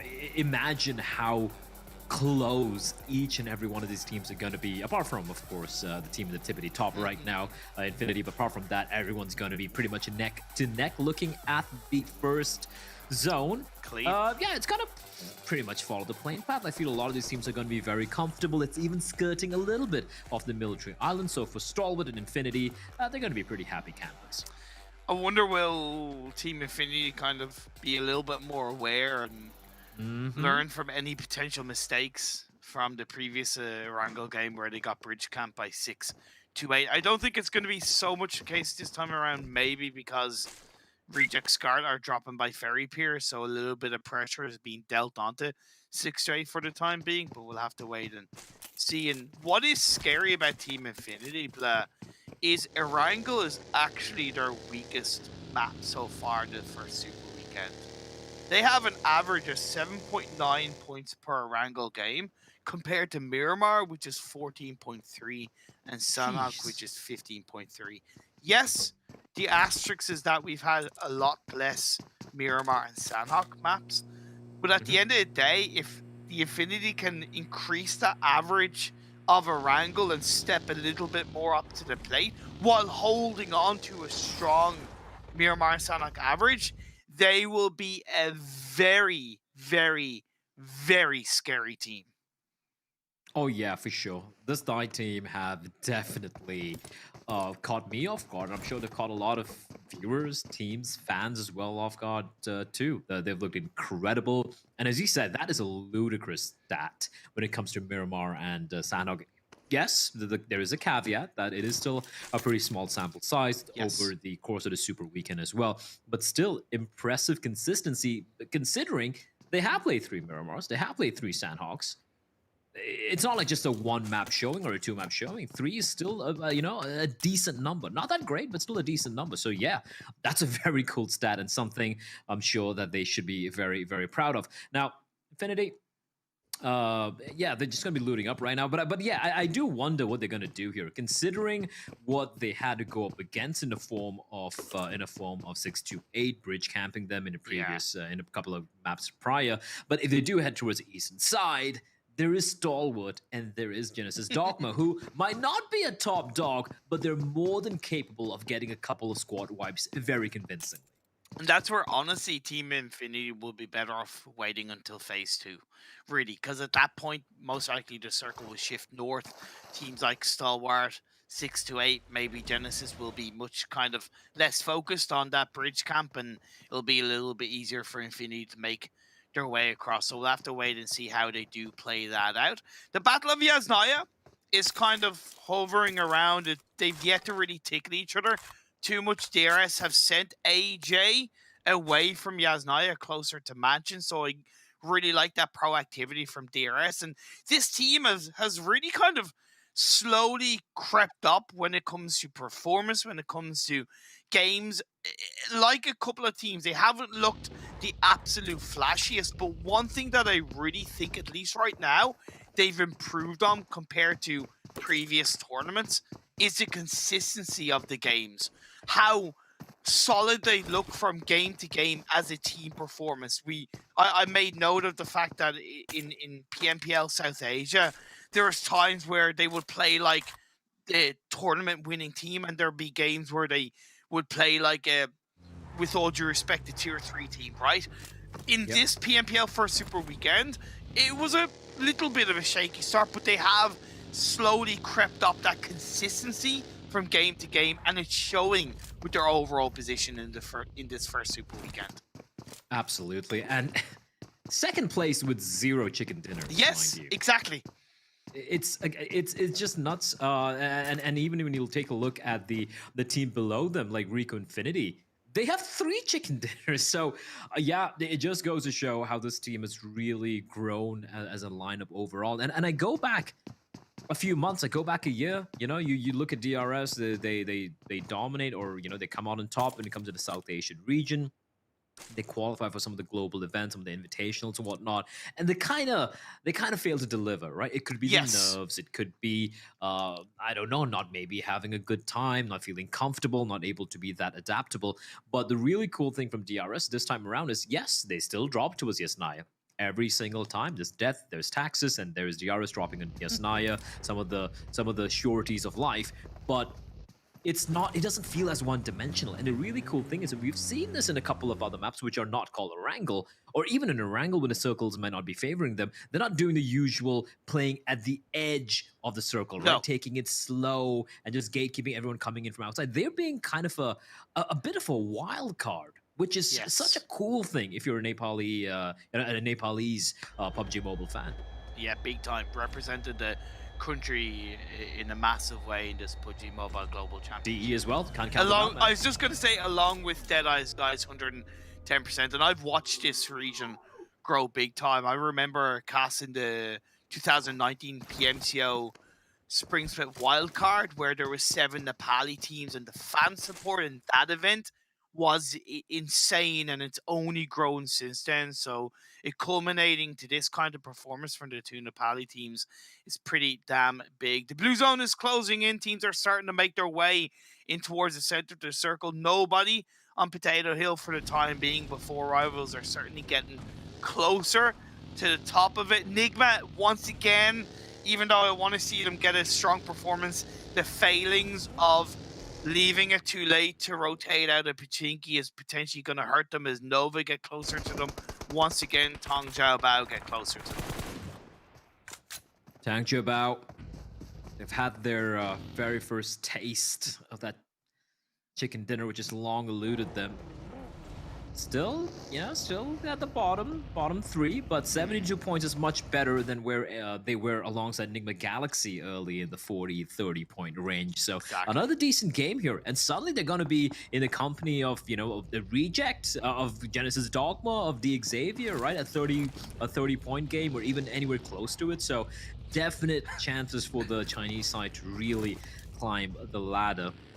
MS Chonburi as well, you know, a couple of good games here and there. They have been kind of decently, kind of had their ups and downs, I won't lie. But one good game for any of these teams in pairing, from the 7th position all the way down to the 15th. And you could easily leapfrog, like, what, 6, 7, 8 teams even? Big time. 3rd place to 14th is only 28 points. That's nothing. When you really think about it, when the average, roughly the average points for a chicken dinner is around 23 to 27, like that is really nothing. Of course, you can't take into account what other teams get points wise in the game, but yeah, one good game and you're shooting yourself up there. Just like this phase 2 circle is shot in front of our eyes, it is centered quite nicely. Still a tickle of the military island in play, but it shouldn't pose too much of a threat for all of these teams. The Infinity doing what I suggested, which is waiting until phase 2. The likes of 628 have prioritized that mainland a little bit to the south side of the coastal line, so there's a lot more space and freedom for the Infinity to move on up. Tong Jiao Bao is still overlooking and bearing down Enigma Galaxy in Pachinki, but because that circle has kind of centered / gone a little bit to the east, the likes of Nova are not hanging on to Pachinki so heavily, as well as Reject, who are down south of Potato Hill. Stalwart Esports as well, mirroring what Infinity were doing, however, on the Eastern Bridge. Now, DRS, they've gone for an early entry deep inside of the zone, and while leaving MS Chonburi behind them. That's the big difference we wanted to point out, right? As to how DRS approaching this game. But Infinity, they might not have been bridge camped by 628. However, they're gonna take the fight to the Chinese side. A little bit of sweet vengeance here for Infinity as they do find one member. There's still another one right beneath them under the cliff. And I don't think Infinity, do they know? Oh, Yes, they know. do. They know. Yu Yang, 1 HP, 1 nade, 1 Molotov, 1 bullet. That's all they need. And they will find a Tunny to put them 6 feet under. And 628, they lose a couple. Words of Eminem, one shot, don't miss your chance to blow. This opportunity comes once in a lifetime, and they certainly made an opportune moment of that. The Infinity, like you said, getting some sweet revenge, and 628 are caught out. They're down to 2 players. Tongja Ban now moving away from Pachinki based on the circle shift. They've gone to the southwest Pachinki Hill, which is a great spot to hold on to as Genesis Dogma control onto some beautiful buildings and compounds in play. Dao Shi gets knocked. Sunan left as the last player. Bit of a rough time for 628. I feel like 628 are a team who live and die by the bullet. They live and die by the gun, right? Yeah. They want those fights. And sometimes they fall flat, and sometimes they just obliterate anyone on their path. So unfortunately, it's the form this time around for 628. But they're gonna be okay. And I still have a decent number of points. Oh, Sarah! Okay, Sarah saving his team in a duello. He was the moving bait. Oh no, 628. They lose everyone. The only team to have suffered casualties thus far in the final game, the final map of the first Super Weekend. And it kind of sums up what has been a downhill trend in the Super Weekend. Day 1, it started very strongly with a total of 62 points, the highest scoring team in Day 1 of the Super Weekend. But then in Day 2, they only got 26 points. And they've ended this Super Weekend with only 13 points in Day 3. So yeah, unfortunately, they'll have to dust themselves off and prepare for League Week 2. Phase 3 shows itself, and it does shift up north. Apartments in play, and MS Chonburi wants to try and get hold of that compound, possibly to learn from what DE and the likes of Rico did in the previous game. Nigma rotating around Potato Hill on the south side of it. Nova have a big spread. They can't really take full advantage of it, and Tongja Bao also getting close by. Rico Infinity. Oh no, MS Chonburi. They seem to, I don't know, but today it feels like MS Chonburi, they are a bit of a tear, a bit of a, on a warpath, and anyone coming across them seems to be facing their wrath here. MS Chonburi making a very quick work of Rico Infinity.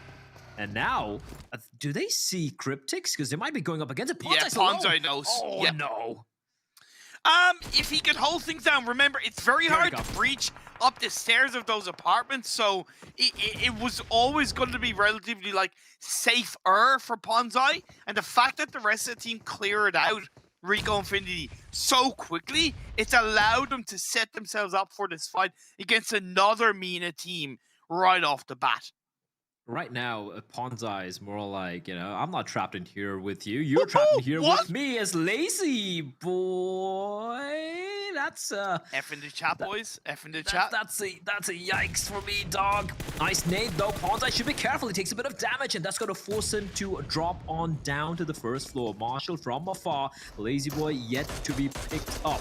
In the meantime, we shift over to get another fighter. Shifu taking a few shots in the direction of Nigma Galaxy. Very far away to quite confirm the kill though, as Ponzai finds El Chapo. Now that's 2 members of Cryptics getting knocked down.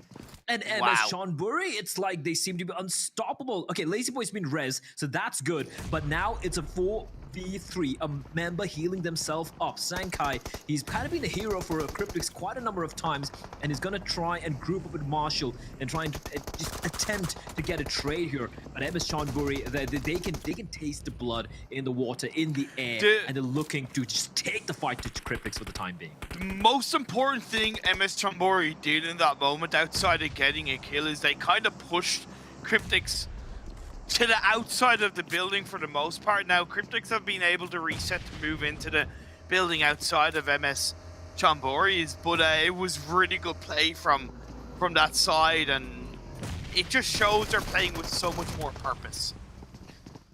Purposeful is also this push from Team Secret as Enigma Galaxy. Oh, they are just getting harassed. Every single duel, every single 1v1 going the way of Team Secret. And Freak, he needs to be a freak in the game to somehow manage to extricate himself from this position.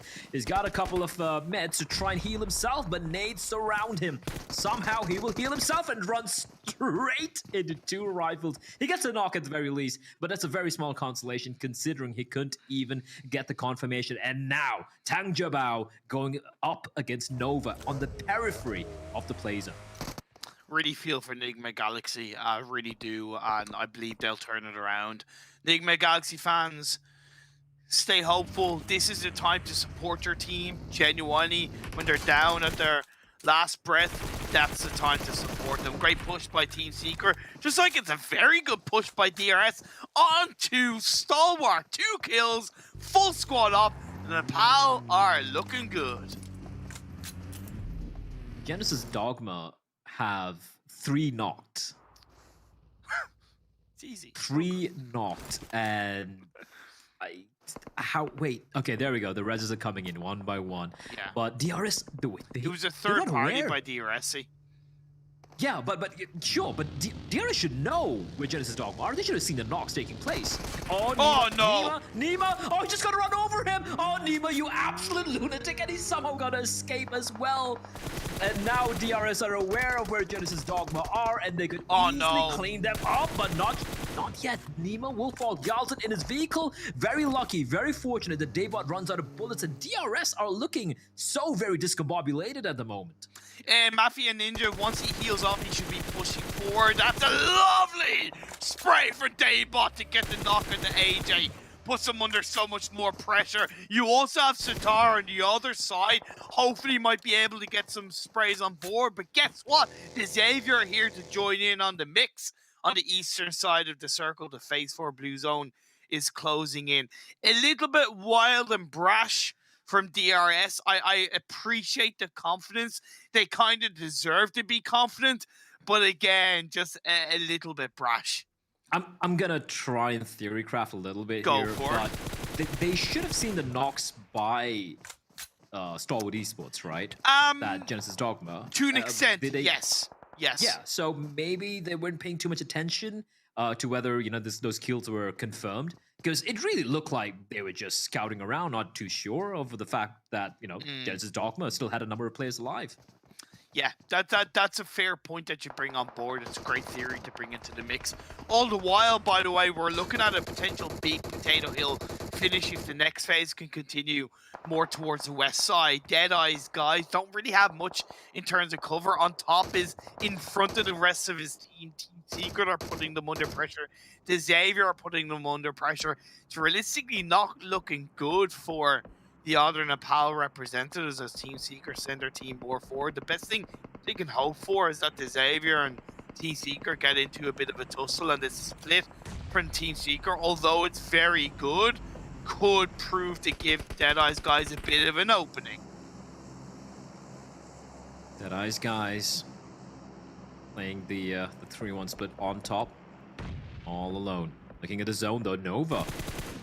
They're feeling pretty comfortable in that Potato Hill. We have 4 rivals on the northeastern side. And now MS Chonburi and Cryptix, this battle is still going on, but we're going to get back to that later on because the Xavier tanking a bit of damage from afar.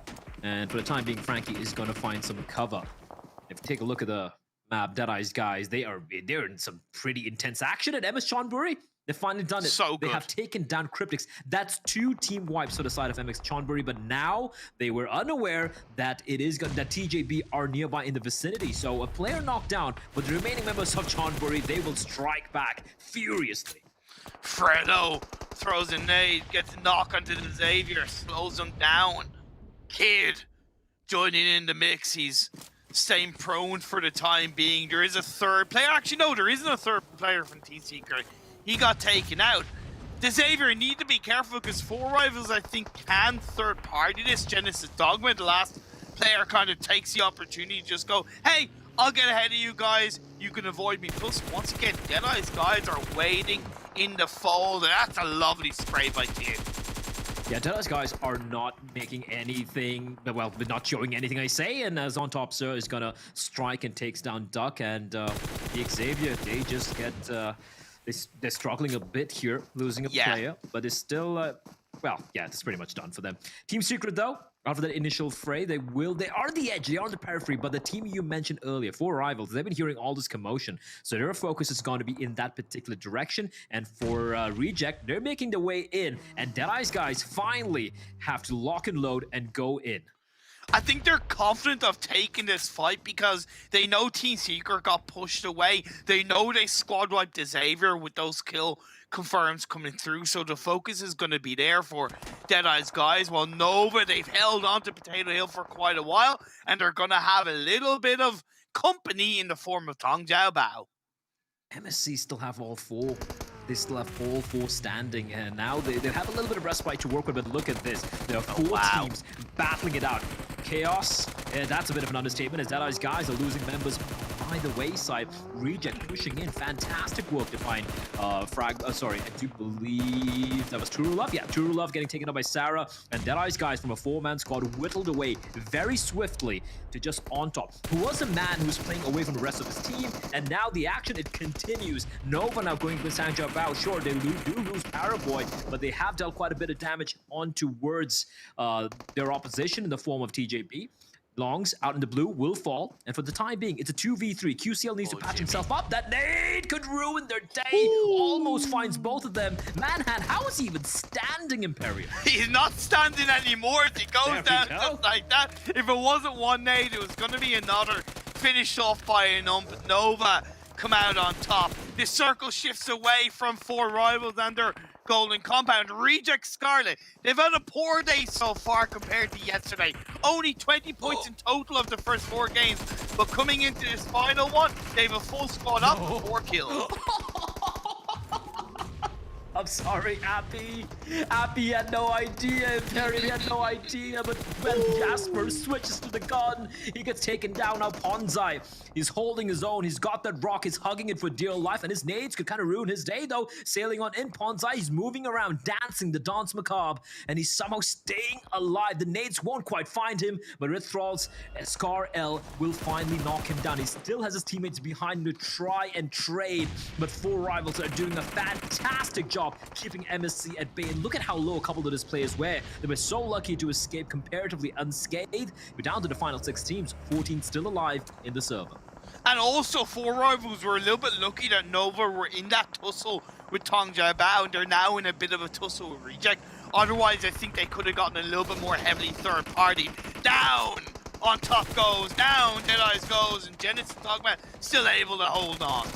That was a 1v1 between Deadeye's guys and Genesis Dogma. Genesis Dogma, they somehow just keep staying alive. 4 Rivals now on a bit of a tear. Nova, though, great opportunity to ruin Reject's day. Indeed, they will find a couple of knocks. They're going to go for the finish as well. Actually, Duelo will somehow still stay alive, but for how long? He is barely alive, hemorrhaging out in the open. And Satar from Genesis Dogma, he won that 1v1 against Deadeye's guys, and now he's gone very, very quiet. It is a 3v4v1v1. And 4 Rivals, fittingly, have all 4 standing.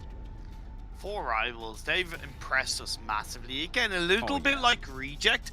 They've had a poorer day, but that's also because other teams have stepped up, and you're not always going to have a perfect day. You're not always going to have an amazing day. But making the best of it in the situation they have, as they are in this final game, proves that they have what it takes to play with the best across the Eastern Global Championship region. Nova, they've laid low across the Super Weekend, but coming into this final game of this first Super Weekend, we could see a Chinese chicken dinner. Duello, it's getting a little hot there, but he's not going to budge. Happy? Oh, those toes have been spotted. Satar will finally succumb to Nova and Happy. There we go. The shots ring out from Jimmy's M4, but not quite able to land a killing blow or a knockout blow at the very least onto Happy. And now 4 rivals aware of which angle they could potentially get shot from. They still need to be wary of where Duello is. He was burning alive a while ago, but I do believe there was an incendiary coming from Nova, so 4 rivals might be unaware. Oh, and no. He goes prone at the worst angle possible, and there you go. If this is going to be a reject, Duello will strike, but Order will steal the kill away. A 3v3v1. I don't hold that against 4 rivals. Nothing you can do. And off-angle player, solo player stabs him in the side, and 4 rivals down to 3 players. Order just pushing in though. They want to make sure that Duello gets taken out of the equation, right? They have the high ground advantage. The only X factor in this particular battle is going to be Duello. Japanese player, he could just ruin their day, so they want to eliminate him. You can see Order as well trying to go for the flank, so they're spread apart quite thin. Duello will finally succumb. Jimmy will blow up the vehicle, and now we're down to the final 2. 4 rivals. They have been incredible thus far. For me personally, Imperium, for you as well, as you pointed out a while ago. Yeah. But now they go up against the Chinese side, who would be looking to get the final chicken dinner of the first Super Weekend. Seems like it's one and done as Nova pushes forward.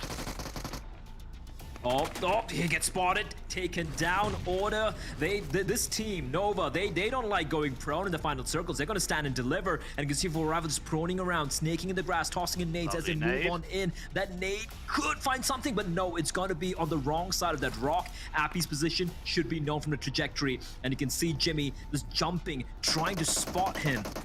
Just a different approach to this battle. Nova, they're looking to stand and deliver, while 4 rivals just lying prone, hoping to get a lucky shot. And Nova, they make such quick and easy work of 4 rivals, and they will reign supreme. They grab the final chicken dinner off the entirety of the first Super Weekend. Wonderful. They're just really good, and that's the thing, like, it's a big reason why, and I know Maxman touched upon it, right, and the desk did talk about it a little bit. We haven't really talked about Nova in any kind of negative light, because at the end of the day, they're the reigning PMGC champions, and as Maxman said, in last year's PMGC, they didn't exactly play amazingly in the league stage. They know what they're doing, right? And just that little bit of a chicken dinner sends that message to the rest of the teams in the lobby going, don't count us out. You think just because coming into this game we were down in 14th that we look like we're not playing well? No. And it's also kind of part of the reason why I highlighted how close it was between 3rd and 14th, because Nova, they only needed that good result to jump them up, and that's exactly what they've done. But it was also an impressive game from 4 rivals. They held onto that compound outside of Potato Hill. They maybe could have spread out a little bit earlier, I think in phase 4, phase 5, but they still were proactive on their movements, and it was just unfortunate that the one player that flanked to the side got taken out by Duello. Yeah, a little unfortunate they lost a man advantage because of the X factor of Reject's final player there. I do want to just touch upon as well. I don't know if it could be because, you know, the Chinese teams are using the FPP, but I've seen 2 final circles right now. Saw in the previous Erangel, it was Tang Jiabao, right? Yes. Where he in that 1v1, he was a guy running around while his opponent was lying prone. Yes. Even here in a 3v3, sure, they did have the high ground advantage, but they were not, no one was lying prone. They were all looking to take the fight. They were playing to win, while the 4 rivals, they were playing not to lose the chicken dinner. I don't know if I'm reading too much into this, Imperium. Any thoughts? No, you're generally right with that. It's a big reason why, to an extent, the Chinese teams always look and play a little bit stronger than the global teams, because they automatically need more confidence in any move they make within their own championships, because it's in FPP mode. But I will, however, say the caveat to that in this situation is that how 4 rivals were positioned on that low ground, you're nearly always better off playing prone, because that's where the strength of that low ground position in the late game plays on. So you're not wrong, you're definitely not wrong, but I also don't disagree with how four rivals played the very end moments of that game. I do also want to touch upon, and I'm sure you'll agree, Emma's Chambori's fight across today's games. So much purpose with how they were moving. They looked more aggressive. They were hungry. They were playing as a team. Every single move they made was very much calculated, and they went exactly where they wanted to go. Yeah, absolutely. Like in the end, they only got like I think 14 points. When I say only, considering where they're placed right now in the middle of the pack in the overall standings, that's still a very solid showing overall. Those 2 team wipes they had, it looked clinical, right? And if they continue to grow, get stronger as the days progress in this tournament, I'm going to be very excited to watch this team. But another team I'm very excited to watch, of course, is going to be our analyst desk. We have Jason Kaplan and the boys. Gentlemen, take it away. I think a lot of people out there don't realize that, yeah, Nova might have been in 13th place, but they were 13th place with 96 points. The difference between them and, let's say, 5th place, where Team Secret was sitting, is 20-point difference. So just one chicken dinner alone with 5 eliminations, that's going to bump you up to potentially like a 5th place placing. Yeah, we haven't really talked too much about Nova in necessarily a positive or negative light, because they've just been kind of meddling in the middle of the pack, but this is the effect of just one match can change completely their ranking and really show that they're actually still a really strong team, but they just playing a little bit quiet. Yeah, I would say just when you look at Nova, they look like a python sometimes. When they have themselves wrapped around a game and they have the chance to get access to that chicken dinner, they're just going to make it in such an efficient way. They had the perfect off-angle positions on the high ground position. I think it was Order, especially, that was off to the side a little bit more, and you were making sure that, for example, Reject could not fight back. You made also sure that, unfortunately, for Rivals could not fight back, and they just secured that win very easily. But this is one of the best positions in the circle like this in terms of information gathering, and Nova played from it really well. I mean, this is just a Nova game that you expect them to play when they have such a strong spot to play from. I mean, we almost did a little bit of a prelude into this victory, considering we were talking about the numbers Paraboy was able to put up. Again, just before this game, 4th damage dealt highest across the Super Weekend so far, and I can only imagine maybe even a little bit of a bump up from there. But yeah, we know that from those numbers alone that they can be impactful, and then they come in with a 30-point game right after it here, providing us ample opportunity to now sing their praises after this one, Jace. Yeah, massive amount of points, and unfortunately for Mac's prediction, or what he wanted to see, as we saw them start to get down by, I believe, Reject as well. For Rival couldn't close out the game, but still 18 points. That's a lot more points than the rest of the teams out there, and they're still one of the only teams in our top 8 without a chicken dinner. But I mean, Max, you should still be happy, right? For Rivals put on a good performance. They've done it throughout the entire Super Weekend. They should be sitting around top 3, if I'm not mistaken. Yeah. I mean, they're looking completely golden, to be honest here, Jason. But I'm a little salty. Okay, I want my predictions to be right, even though they were never right in the past. But I have a good mojo. This PMGC had the impression, so I want to be right eventually, but it's not going to quite happen. In 3rd place, it was 15 points, is Genesis Dogma, and I've been actually impressed with this team and how they've been slow. It's been a slow process, but they've been slowly improving from day to day, and I think that Genesis Dogma can be very happy with where they currently stand in the overall rankings, as we see later. But on the second page, yes. Oh no. What? You know what I just realized? What? Enigma Galaxy, 0 points on the day. Ooh. Wait, is that? 0 points for Enigma Galaxy this entire day. No kills, no placement points. That's actually probably the roughest performance I've ever seen in a big high-profile tournament. Well, it can't get much worse than that, to be honest, Colors. I don't know if you can go negative points. It's not possible. Oh no. Well, I mean, they're in 16th place. They're going to be the first team to go out of top 16 if other teams such as BTR, BC Swell, Damwon, or even FaZe make it. So they can't afford to not qualify here. They're the first team to get kicked out if things go wrong. Yeah. We'll get to that when we get to overall standings. But my boy Jim, MVP, 794 damage, 5 eliminations, and 30% of his team contribution. Cloris, I think we actually, besides just Jimmy here, you were talking about Paraguay. Look at the stats from the Super Weekend, and we haven't really dove too deep into player stats in particular. But what did you find about him?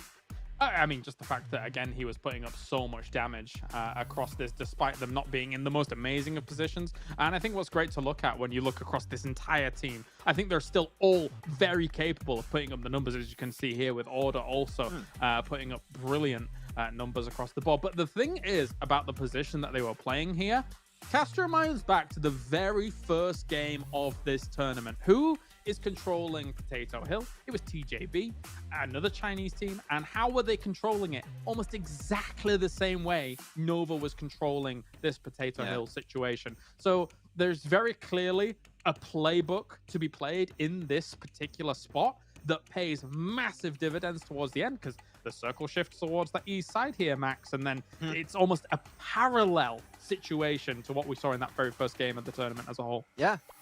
What sets these Chinese teams out of, what sets them apart from the rest of the regions, I would say, is that they are really good at concentrating all of their main firepower on a singular target, which is, we had some great sprays from Jimmy and Order at some point in that fight. But here we go, overall rankings after this first Super Weekend, and Infinity, despite maybe a little bit of a slow finish, still looking amazing with 155 points. But, I mean, Jason, second place with 0 chicken dinners, 142, and DRS in third was 34 with 0 chicken dinners. Like, that is definitely the standout of the tournament so far for these two teams.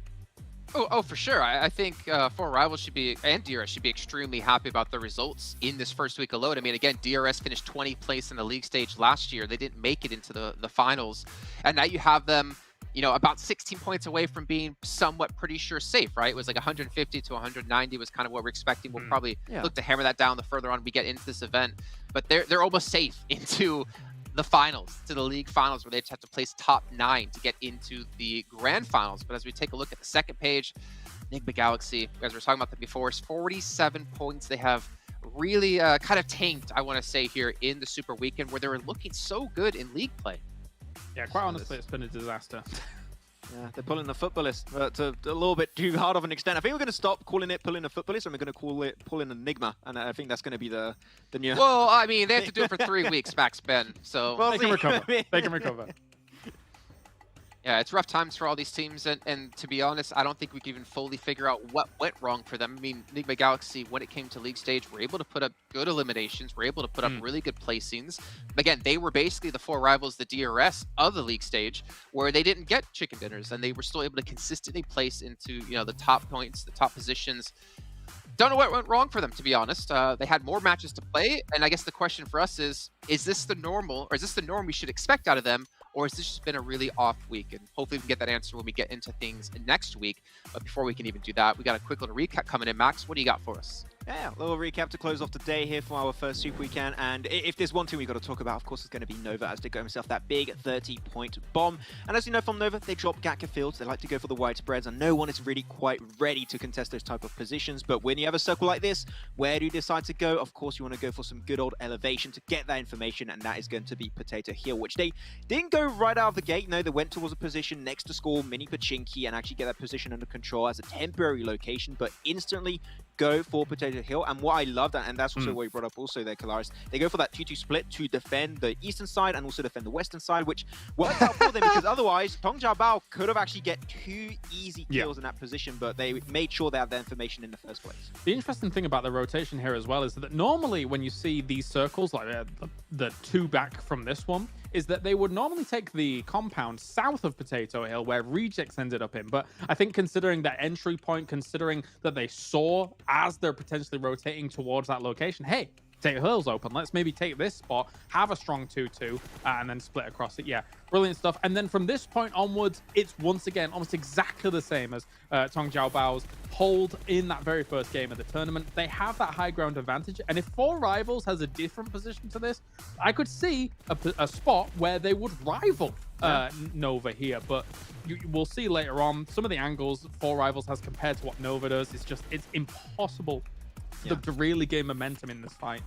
I don't know why I'm doing this to myself. I requested this clip. I'm just seeing Four Rivals lose again, and I'm not happy about this one. But, you know, I'm hurting myself in the process. I'm in confusion. But yeah, and Nova with the off angles that we mentioned them already. Order just going a little bit onto the lower side, making sure they're just pinning Four Rivals on the slope downwards and also against that blue zone, so they literally have no escape. That nade could have been huge from Appy. Unfortunately, just barely connects on a rock, and then QCL has information because he saw the trajectory of that grenade, and it just got very easy. The moment it was down to Rift, they saw the smoke. They just have to concentrate their firepower, which is what the Chinese teams do best, is concentrate all their firepower on a singular target, and it's just no escape. When you have 3 Nova players and you're taking a 1v3, are you going to win it?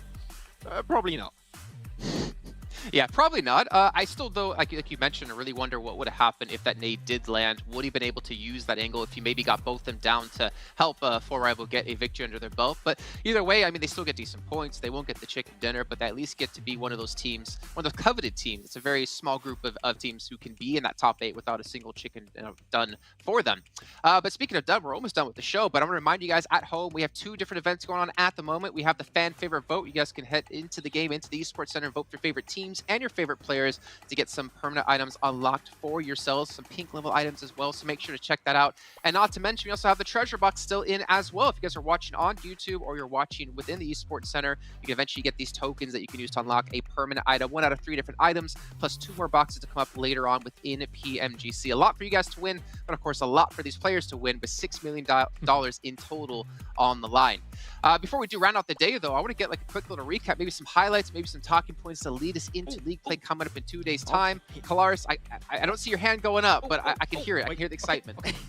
Okay. I just want to say, I mean, yes, Nova gets themselves the win towards the very end, but I think we shouldn't overlook the monumental effort that Infinity put in here throughout the Super Weekend. And a big shout out, I feel, has to go to Newsy, who undoubtedly for me has to be the MVP of this Super Weekend. He did the most damage and the most kills, 26 kills going his way, almost 6,000 damage across the entirety of this Super Weekend, with 5,994 damage done by him. So I have to personally just give a big shout out to who I believe is the MVP of this Super Week.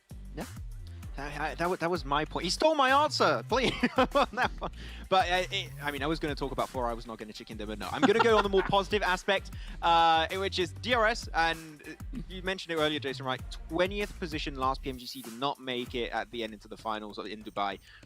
This team has now showed us, and showed to me specifically, because I questioned this team a lot in the past, that they were not willing to make changes and adaptations to the lobby and to the environment. They've proven me wrong in this first Super Weekend, and if they can keep improving as much and as drastically they've been doing so far, I think DRS can go the entire way here, Jason. So DRS is definitely the standout for me. Well, I mean, they've almost gone the entire way just with the points from one Super Weekend. But again, if they requalify, I would almost feel for sure certain that they will make it into the finals, where they'll have a chance to play for the grand finals. We can see here a quick little recap of the matches that happened throughout the day. Finally, TJB were able to get a victory under their belt and help propel them off the bottom of the standings, as well as MS Chonburi. But Deadeye's guys having a great day on top of things. I mean, we had a lot of teams, a lot of different teams, I'd say that had a good performance where they previously weren't able to. Yeah. All right, cool. Well, great stuff. I believe we're going to end out the Super Weekend now, as we do have a day off Monday. Let the teams rest. And by rest, I mean research everything you possibly can, because there's no rest here for you if you want to make it into the grand finals, with $6 million in total on the line here within this event. So yeah, Tuesday, exact same time, we'll be back for the start of league play back into week 2. Thank you, ladies and gentlemen, for tuning in. We'll see you guys in just a few days' time here for some more PUBG Mobile action. PUBG Mobile fans around the world, welcome to the 2021 PUBG Mobile Global Championship. To the top teams across all regions, we have a message for you. The Middle East, you have proven your worth. Now, make your formidable debut on the PMGC stage. South Korea, forget the past. This year, show the world you've ascended. Remind the world of South Korea's raw talent. Japan, you came so close last year. But what doesn't kill you only makes you stronger. Bring it back better than ever. The Americans, you're the alpha dogs that dominated the West. Now, lead the pack on the world stage. Southeast Asia, you took down so many strong teams on your journey to the top. It's time for a comeback on the global stage. Europe, it's now or never. Push your limits and surprise us all. This is the moment to create your legacy. South Asia, you were the dark horse of 2020. Amaze those who would underestimate you again. China, you carry the crown of last year's PMGC. Now, with everyone's eyes on you once more, can you secure back-to-back victories? PMGC needs a champion. The world needs a champion. Who will stand victorious in the end? Who will be next to glory?